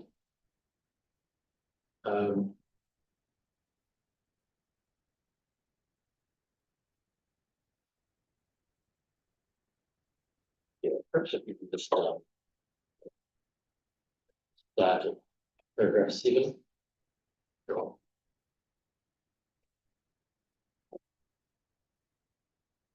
So, there's been wide area structures discussing existing future transport environments. So there's been wide area structure planning and traffic models developed, which have assisted in forming council and decision makers on the likely future transport patterns in Rolleston, as well as the capital program requirements for upgrades to ensure an integrated transport network is achieved. And I've got figure 1 attached, which I've got up on the screen there at the moment.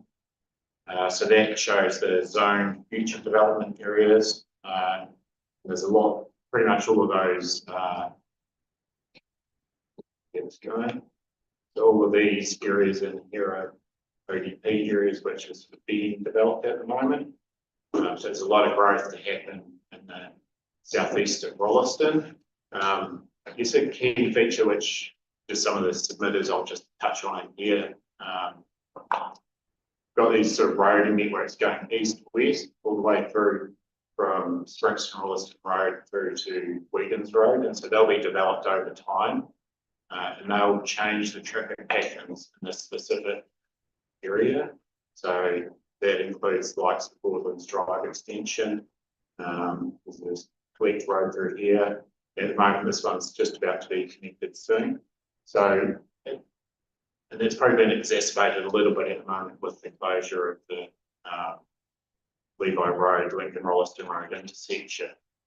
So people in that area might have noticed a change as people try and find a different route, but over time that will settle out as well. Transport.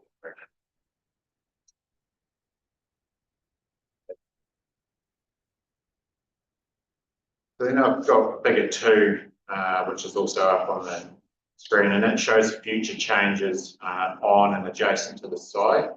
It includes the development of the supermarket, which is in this location here. And that's obviously one of the two major activities proposed by the rezoning.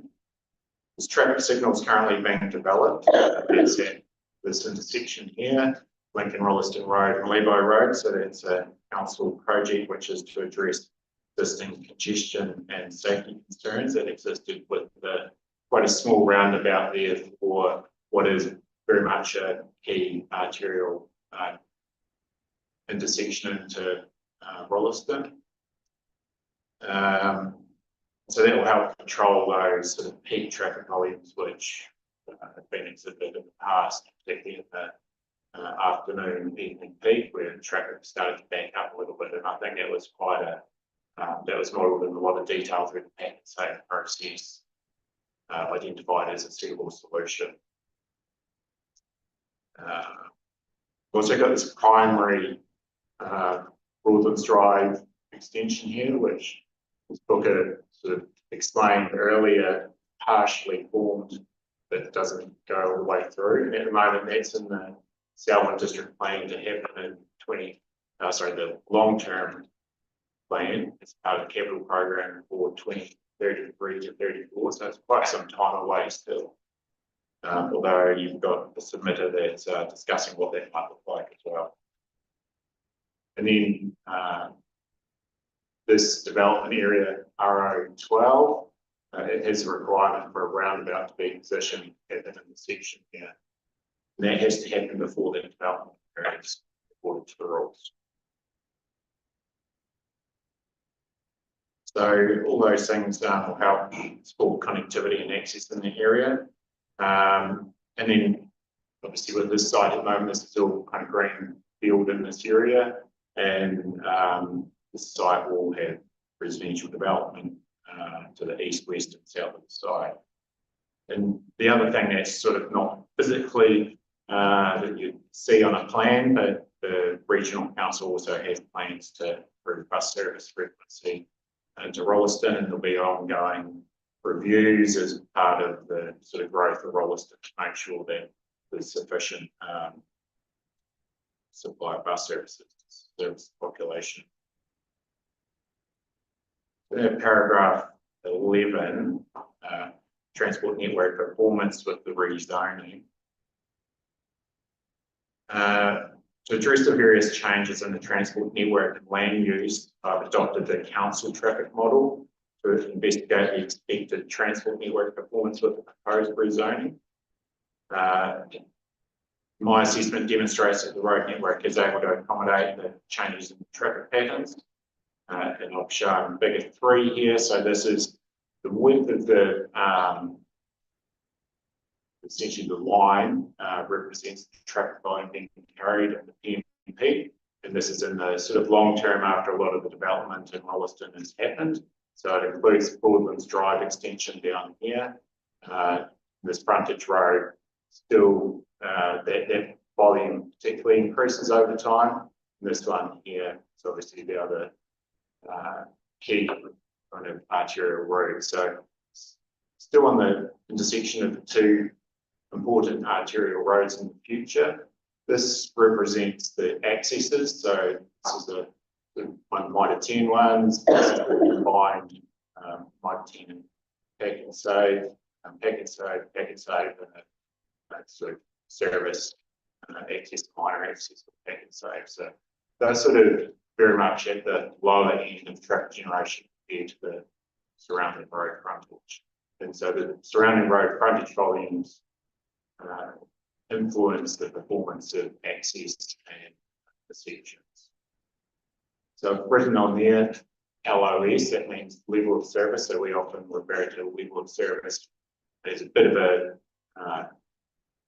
assessment from level of service A is very low delay through the level of service F, which is getting quite congested and generating longer queues. So each of these locations is still operating satisfactorily.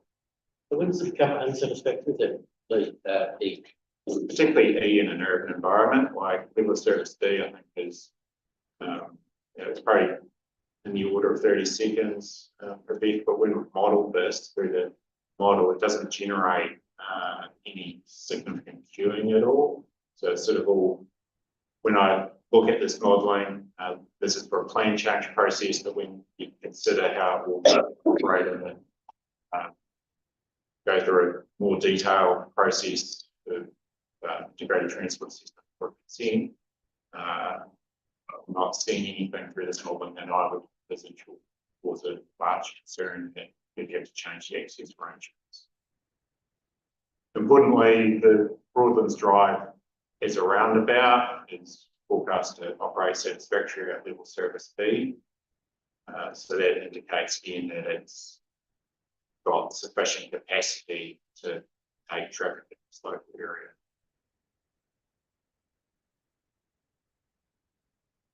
So I think it helps and give comfort that over time this part of the transport network can operate sufficiently well to accommodate both the arterial function and as well as that accommodate this traffic that we're generating. Just one other thing, I guess, while you've got this figure up, is a lot of the traffic that's on these arterial routes is often, particularly in the peak periods, forms part of the catchment of trips in and out of both the supermarket and a trade retail. So they don't generate new trips onto the network. There's a fairly high proportion that already been passing the site. So that's sort of strategically, that's quite good at this location. It will be passing the site for those peak periods. There's some local changes that will happen, but in terms of the wider area, a lot of it's already on the network at those peak periods. Okay, can I just talk to you about that?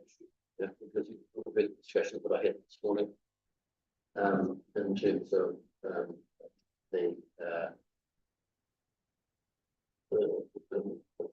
busyness or otherwise of the my team, and that wasn't around paraphrasing, that wasn't peak hours of life. People pick up out. So I'm just trying to sort of work out how that fits with these vehicles that will be on the road and the near. So within the ITA, I can give you a reference figure 8.1, and that shows the weekday trip generation profile of this whole site. So this is what would be coming in and out of the accesses, not necessarily the change in volume when you look at a bigger, wider catchment. That traffic is the same, will be already passing the site. And so that quite clearly demonstrates that the busiest period of the site will be the evening peak period. And through the sort of, say, the lunchtime period, it's maybe 3/4 of that traffic or 2/3. And then in the morning peak, which is obviously the other important part of the how the road network functions, at least for when it's at its busiest, the site will be quite quiet. So those people go to the retail activities through the middle of the day and later in the day, and the supermarket sort of dominates in that evening peak with the trade supplies a little bit. It's off its peak by that point. So yeah, so I think using or assessing the evening peak period was the worst time of the day. And when you're doing that assessment, looking at both the factor safety. Yeah, yeah. So what this model that we've used, we started with the model that was used for the pack and save consent, and then we've added on the -10 traffic generation as a separate component within that model. So they're both represented. Do we need to see that? I guess you got that in. Not This is the reference that Mr. Oh. Jones, yeah, you got a negotiate.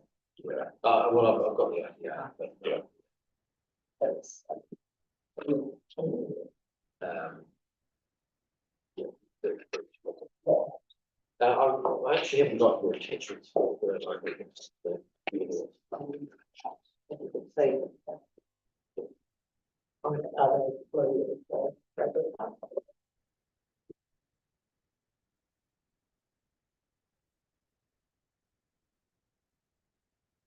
So they have different types. Yeah. Yeah, and that's, when we've been involved in supermarkets, it's pretty common that it's the evening peak period. When you're dealing with trade retail by itself, it's still usually the most important period from a access to the transport network perspective, but it's not the busiest time of generation of that activity. But it's at a lower scale than the supermarket. This scale is on the side.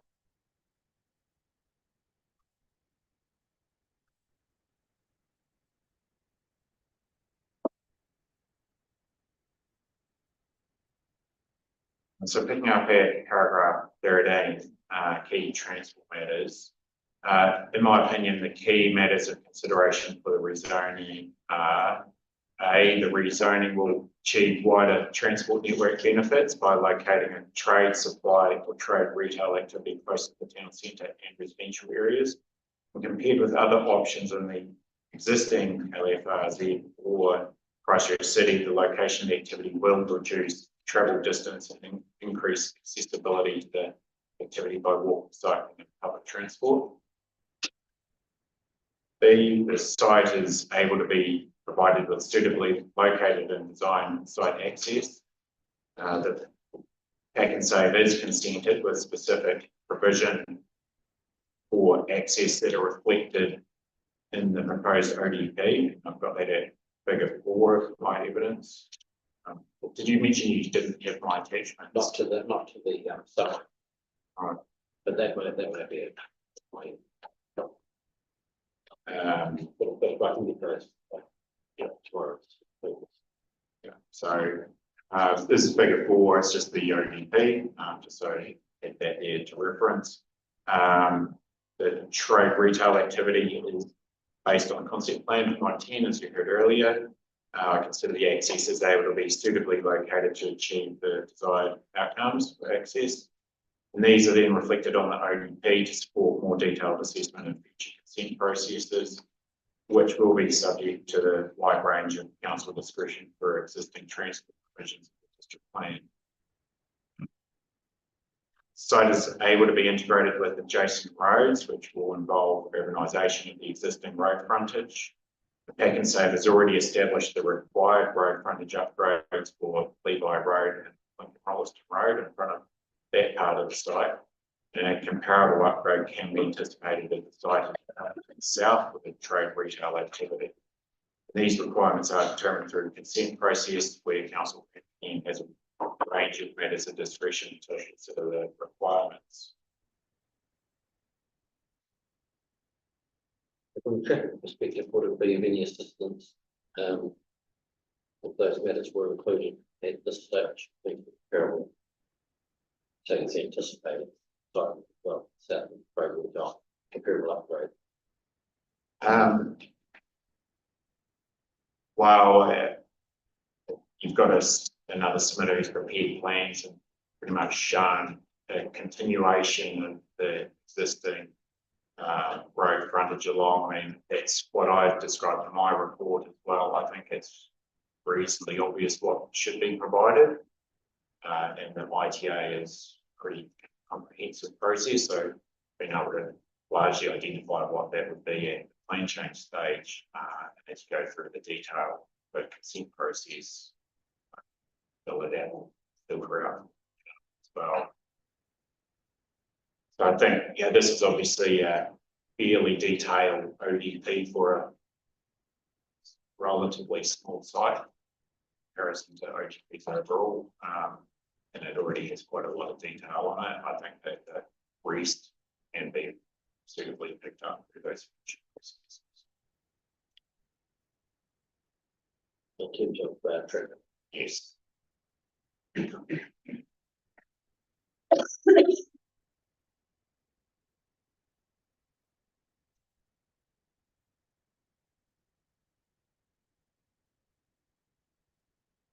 Okay.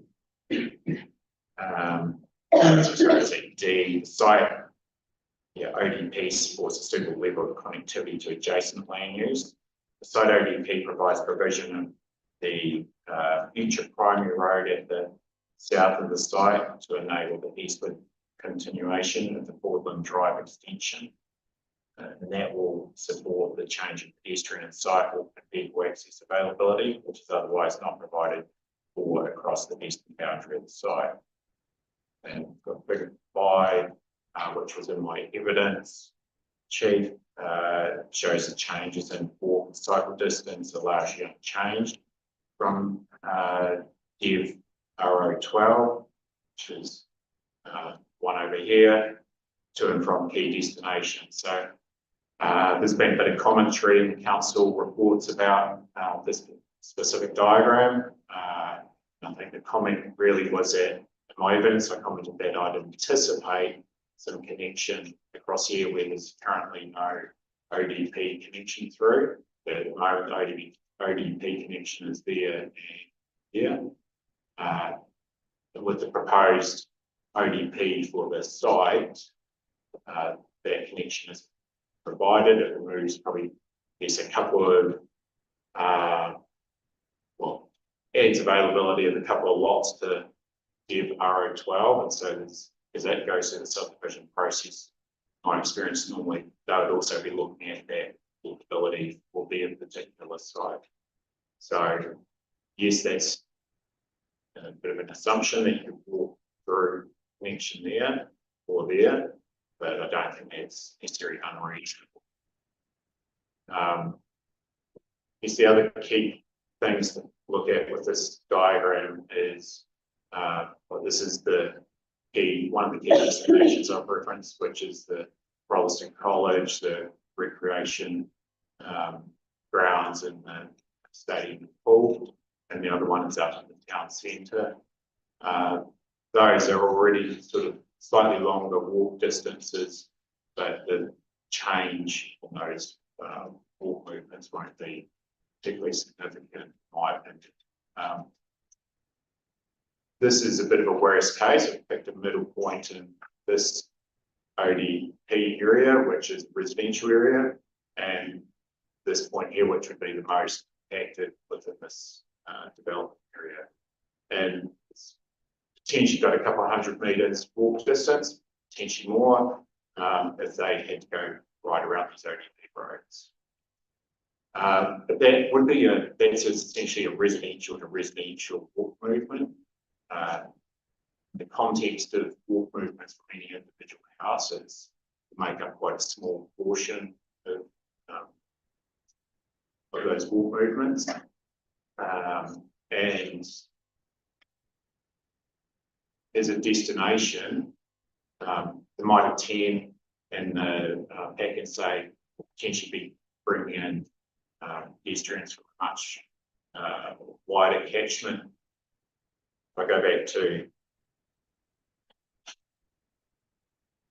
this one here, you can sort of get a bit of a perspective that this is quite a smallish block here, but all of this catchment sort of pull through here. Potentially can get to these activities in a much shorter distance than they would going over to the north side of Stowe 1 or even to the town centre. So I think it's sort of just looking at that bigger picture, it's that sort of through pedestrian movement from there to there will be a smallish portion of those sort of desired pedestrian movements. The key destinations are still accessible without too much change, and that the Mitre 10 and Pack and Save site helps accessibility to those types of activities compared to the if this was a density residential zone. I was just thinking as sort of discussions today, some of the other activities that I've sort of seen happen in this sort of zone.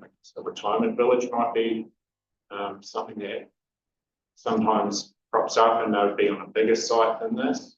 And the sort of the way that they develop those is not to have public through access. So the feasible scenario might be that this could alternatively be a retirement village that would have no public access. That's what they would desire for a consent process, be considered for a consent process. But that is often an outcome. Examples like in Rolleston, Somerset, others through Christchurch, and it's sort of an accepted outcome for that type of residential activity.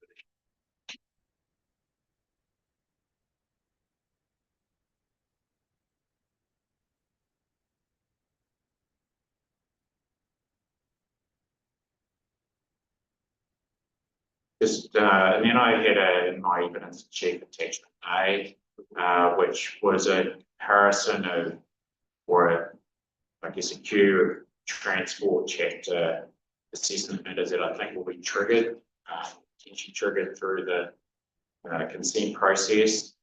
And I consider that those combined with the ODP provisions will enable good transport outcomes at the site and surrounding transport network to be achieved. And I have attached those to my summary evidence as well, if you'd like me to go through any of those. Council Officer report has recommended that a connection from the residential development to the east be provided through the site. My evidence demonstrates that suitable connectivity can still be achieved in the wider area.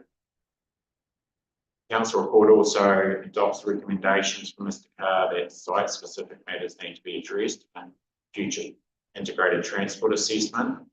And I consider my assessment demonstrates that the ODP provides a suitable framework to deliver an effective transport outcome through future consent processes. In my opinion, Council retains discretion on the matters of concern to Mr. Carr and Mr. Riddell through existing transport provisions of the district plan, and there is no need for the suggested additional provisions. Is there any benefit from those? You said there's no need, is there any benefit from them? Well, when I look at, like, I feel that through this plan change ITA process, which is at a higher level, either I will feel like I've identified them all these matters of detail already at the plan change stage, demonstrated that solutions are readily available, or otherwise the council officer picked up a few matters of detail as well, so through the RFI process. So I'm not sure that there'll necessarily be a lot to be found that hasn't been discussed through here, and so that was just through a standard ITA process for a plan change. The district plan is a lot more specificity around what needs to be included in or assessed at least through the ITA process. So it's got specific assessment matters. It talks about adjoining sites within the site, access, cumulative effects, covers all those sorts of things. So whilst Mr. Carr is concerned that another traffic engineer might not consider these issues, I would say that they've been laid out through this process being able to be addressed. So not quite sure that they'll add a lot of value. They might cause more complication on the track, potentially, things to sort of hurdles to jump through, but I feel like the ITA process that's already required by the district plan would cover.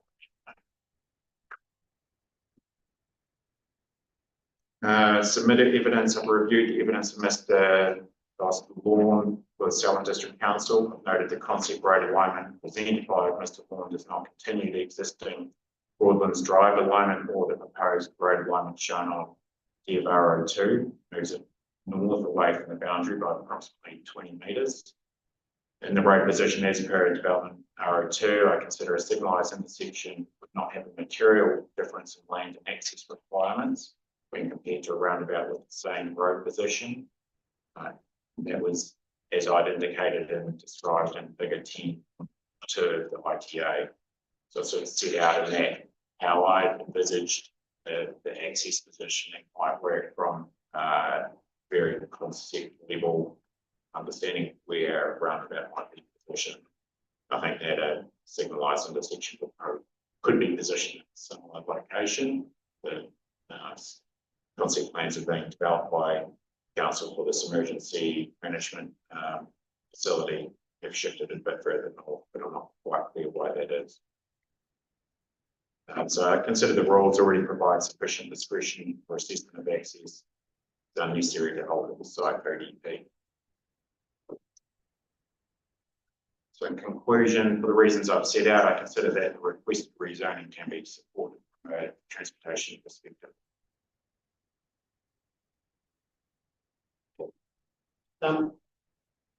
Just in terms of the, as well as my question to you, and the issues he's raised in relation to signalisation of benefits program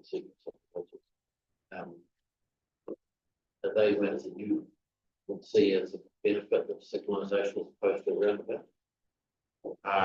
It is, I think, depends how the signalised intersection is set up, and you can put in some sort of overrides. It's, you know, it's one I haven't really seen that level of detail in practice where, say, the emergency precinct operator would be able to influence directly what happens at a traffic signal. So that was the inference from the evidence, but it's not something I'm personally familiar with that happening in the kind of Christchurch type environment.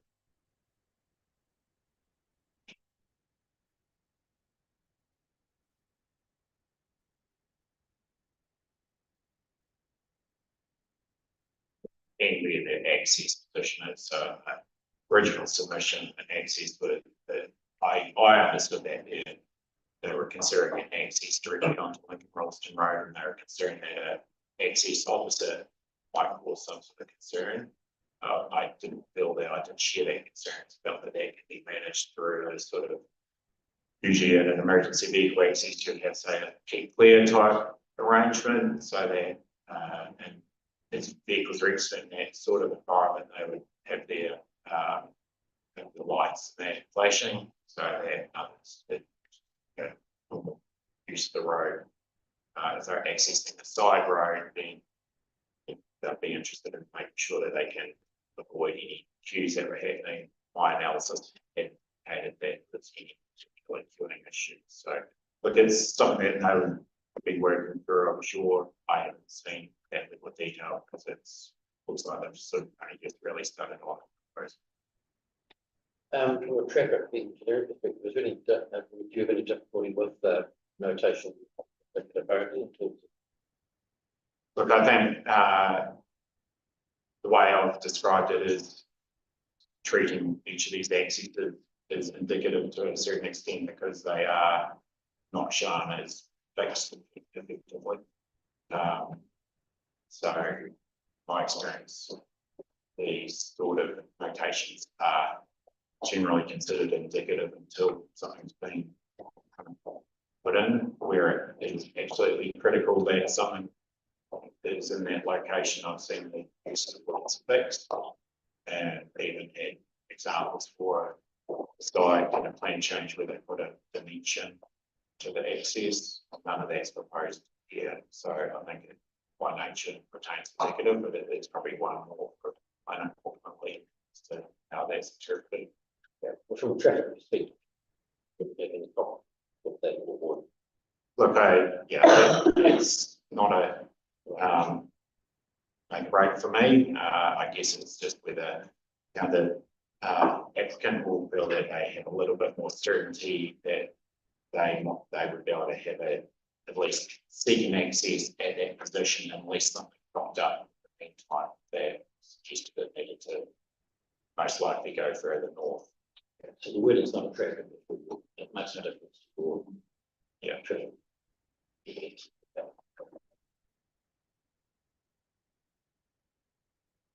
Are there any other matters that have been raised by Mr. Carr that you wanted to comment on in terms of his summary statement? If you had a chance to review his summary statement.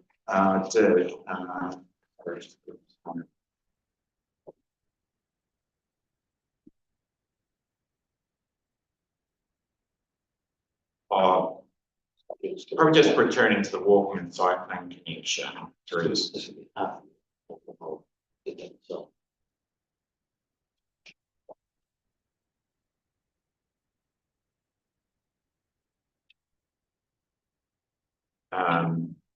So I agree that I don't see a need for a vehicle linkage. I think one of the council officers had suggested that that might be desirable. Mr. Carr didn't agree, was my understanding, and I don't think that there's a need for a vehicle connection through the site from residential development.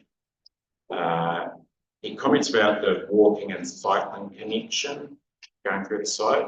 And my transport assessment demonstrated that pretty much all of Rolleston is within cycling distance of the site.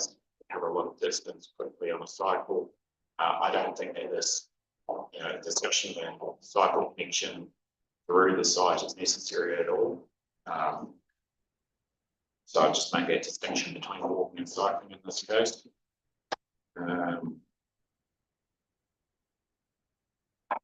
He recommended obviously about that indicative location. I've largely been consistent with the ODP that it's indicative by its nature to the extent that it's still got to go through a consent process. And he's, didn't accept my explanation. It seems that there's already a lot of assessment matters in the district plan for the hydro generator rule and also in relation to vehicle access positioning. So he still seem to be keen to have that extra provision. I don't think it's necessary. If it was to go, if you decided differently, I've suggested my evidence or his concise version of that. He was getting too detailed. And then he's overlaid the emergency management plan on the access and demonstrated that the council's concept that they've started to develop would cause issues in terms of the access proposal that's currently in the ODP. And I've just explained to you that I think that that intersection could feasibly be located close to the boundary as had been anticipated. And ultimately, there's about 3 landowners. There's the feedstuff site, there's the DBRO 12, which is reliant on getting access through the site to be able to develop anything, and then there's the council site. So I think that's a matter that would be resolved in the future, and it's probably going to find a more balanced solution than what's been proposed.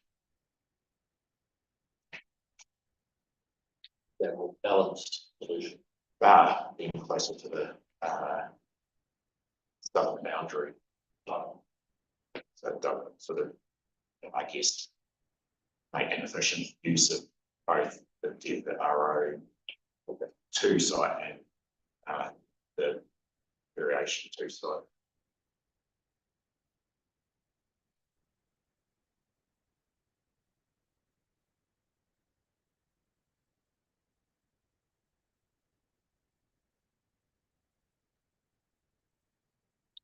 Are there any other matters apart from those that you have raised in terms of Mr. Carr's evidence that you've got going on? Look, I just spotted the last one here. He suggested that there's an annotation for the intersection at Woodlands Drive being a intersection rather than a roundabout. I'm not sure that ODP includes either. It's focused on the connection.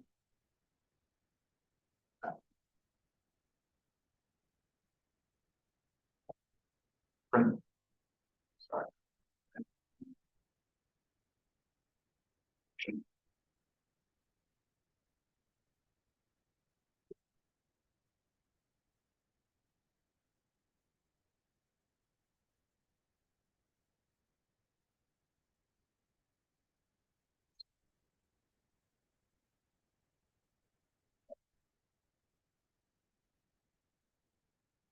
So on the ODP, it says or proposes to say future primary road brackets as part of future residential activity, and it doesn't define the intersection because naturally there's an intersection being developed there. So, yeah, the DEB RO 12 to be a roundabout for the development can happen. So, yeah, I don't think I necessarily would recommend or would suggest that it should change, cause that conflict at this point, but it's something that might change. And obviously, that signalised intersection or a roundabout both achievable with the SODP.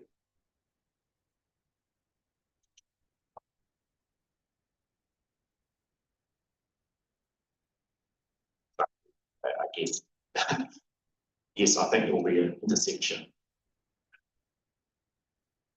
How far that needs to be defined on this plan. Matter of detail.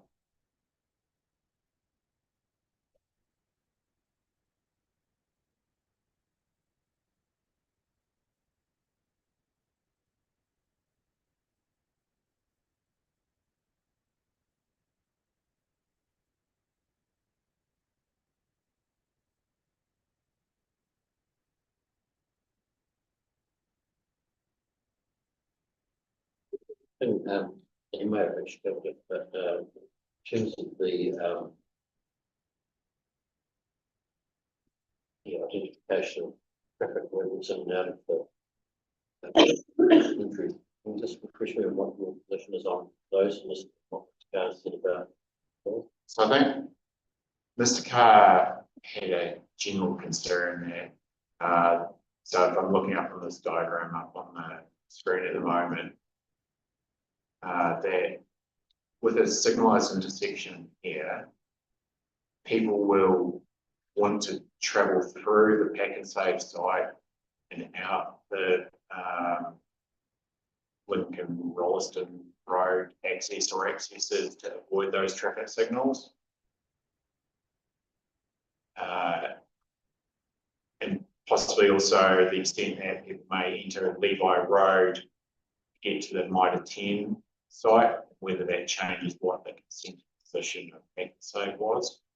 So I guess balancing, yes, there may be a small portion that will come in that first access and go through, but the Pack and Save is designed as a slow speed car park environment. The traffic signals at Levi Road through the assessment have been demonstrated to perform well into the future. So there'll be very little change in travel time there.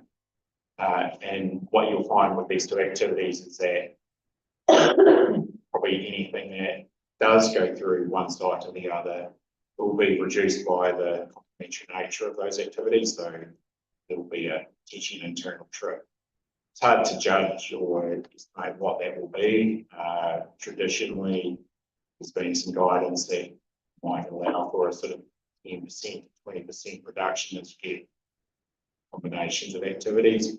Yeah, there's only two activities, but as you've heard from the Smith's parish, they see that there is that sort of complementary use. So sort of, I think I understood that's what his concern was, and I guess in terms of the through movement within the site, I think it's an internalised issue anyway. And in terms of people potentially using the site to avoid the traffic signals over, I just don't see that that would be an issue. I quite often go through a service station and people patiently wait to go up to the sort of intersection and do the turn and don't go through the, and it's just a short out through a signal through a sort of service station. Yeah, I'm always a bit curious as to why people don't, but you know, they don't. So I think it's possibly a bigger concern, or sorry, Mr. Carr's may perceive a bit of concern that I will be, and that's detail for consent. The matter raised by the submitted of new couple in terms of Ruben Drive there. Yeah, so that was when if I just bring it back to that first diagram that I had, maybe this one even.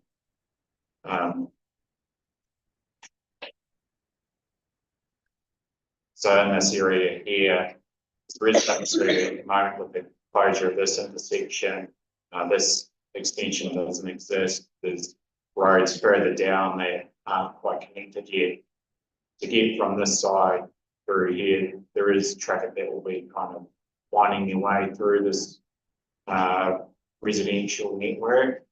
That's not a sort of long-term intended function. It's long-term, their traffic will go onto these routes, which are designed more as click routes, like Scotland's Drive. So those click routes lead south.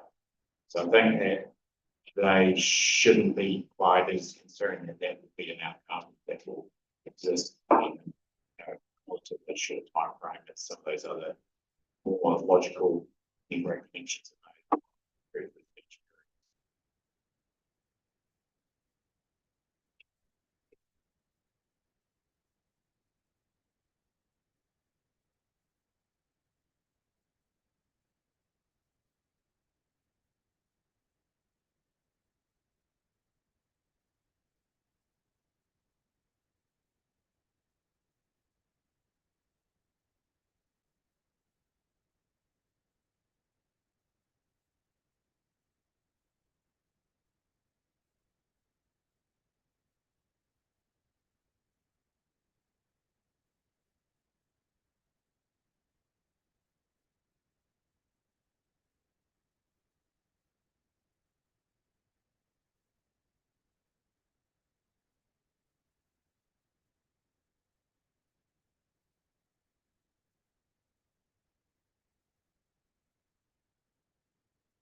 Just some clarity in, not repeating myself, but in terms of that connection to the Easter Road, consider that as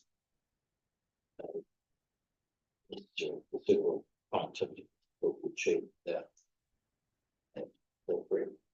Yes, I consider that's right. So I think, well, firstly, I don't think there's a need for a road connection in terms of the council officers position requesting a walking cycling connection. I don't think there's a need for a cycling connection.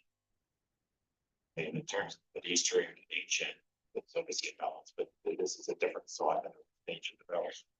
It's parish discussed. We quite often get asked to assess safety of the loading type areas of developments. I think it's a valid concern that comes through health and safety processes.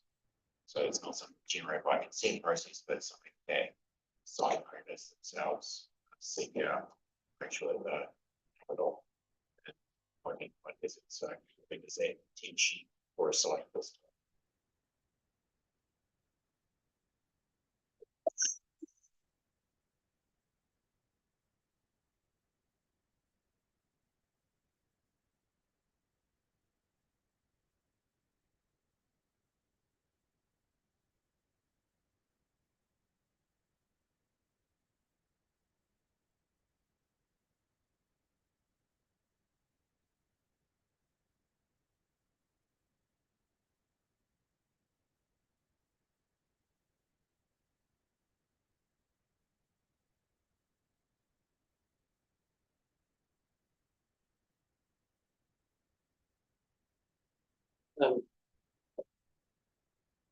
Just very quickly, you talk about the overall big traffic generation of the site. Given traffic will be low and the quantum of it will be equal. Paragraph 48, but so I understand that that's to release them the peak traffic generation, but just in terms of heavy vehicle movements, do they have a different effect on the performance of the transport network? So, for example, they might take longer to get across the Lincoln Rolleston Road. Yeah, so when you're dealing with access, yeah, they have a sort of like their vehicle tracking is different, so they need usually a longer gap in traffic. To often, yeah, that's taken into consideration to some extent in terms of when they access the sites. That's a consideration. More detailed resource consent processes.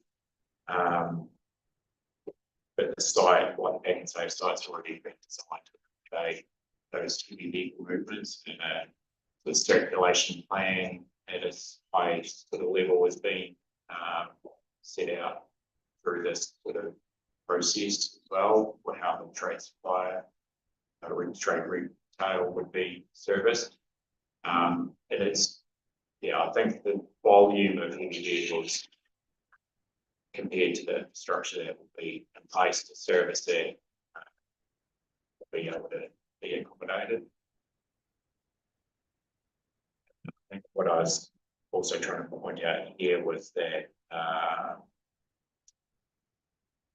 the likes of Lincoln, Rolleston Road and Levi Road as arterial roads will already be carrying that, or anticipated to carry the traffic as well. So by the nature with high traffic volumes, even at a sort of lower type of percentage, they will already have quite a few vehicles on them.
What I will, what I don't have, maybe an error of my.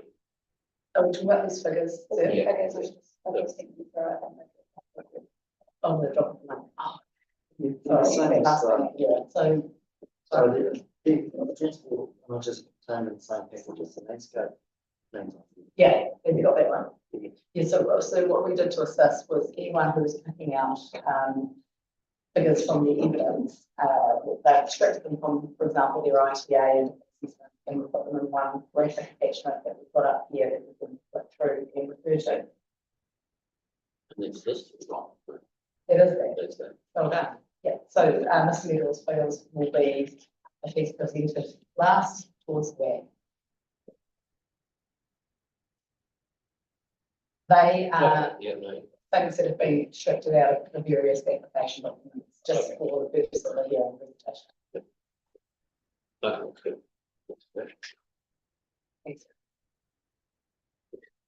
All right, we'll bring today's I think it's already and tomorrow we'll see how we go with submitted for reference 42. around that issue.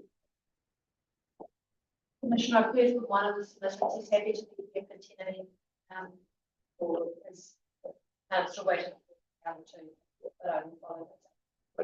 Okay, the matrix, but,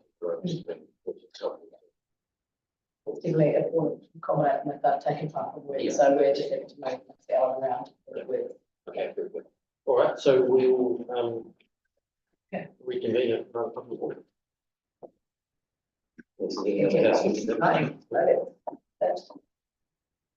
Okay, thank you.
I'm just going to check with Ian about how secure the room is overnight.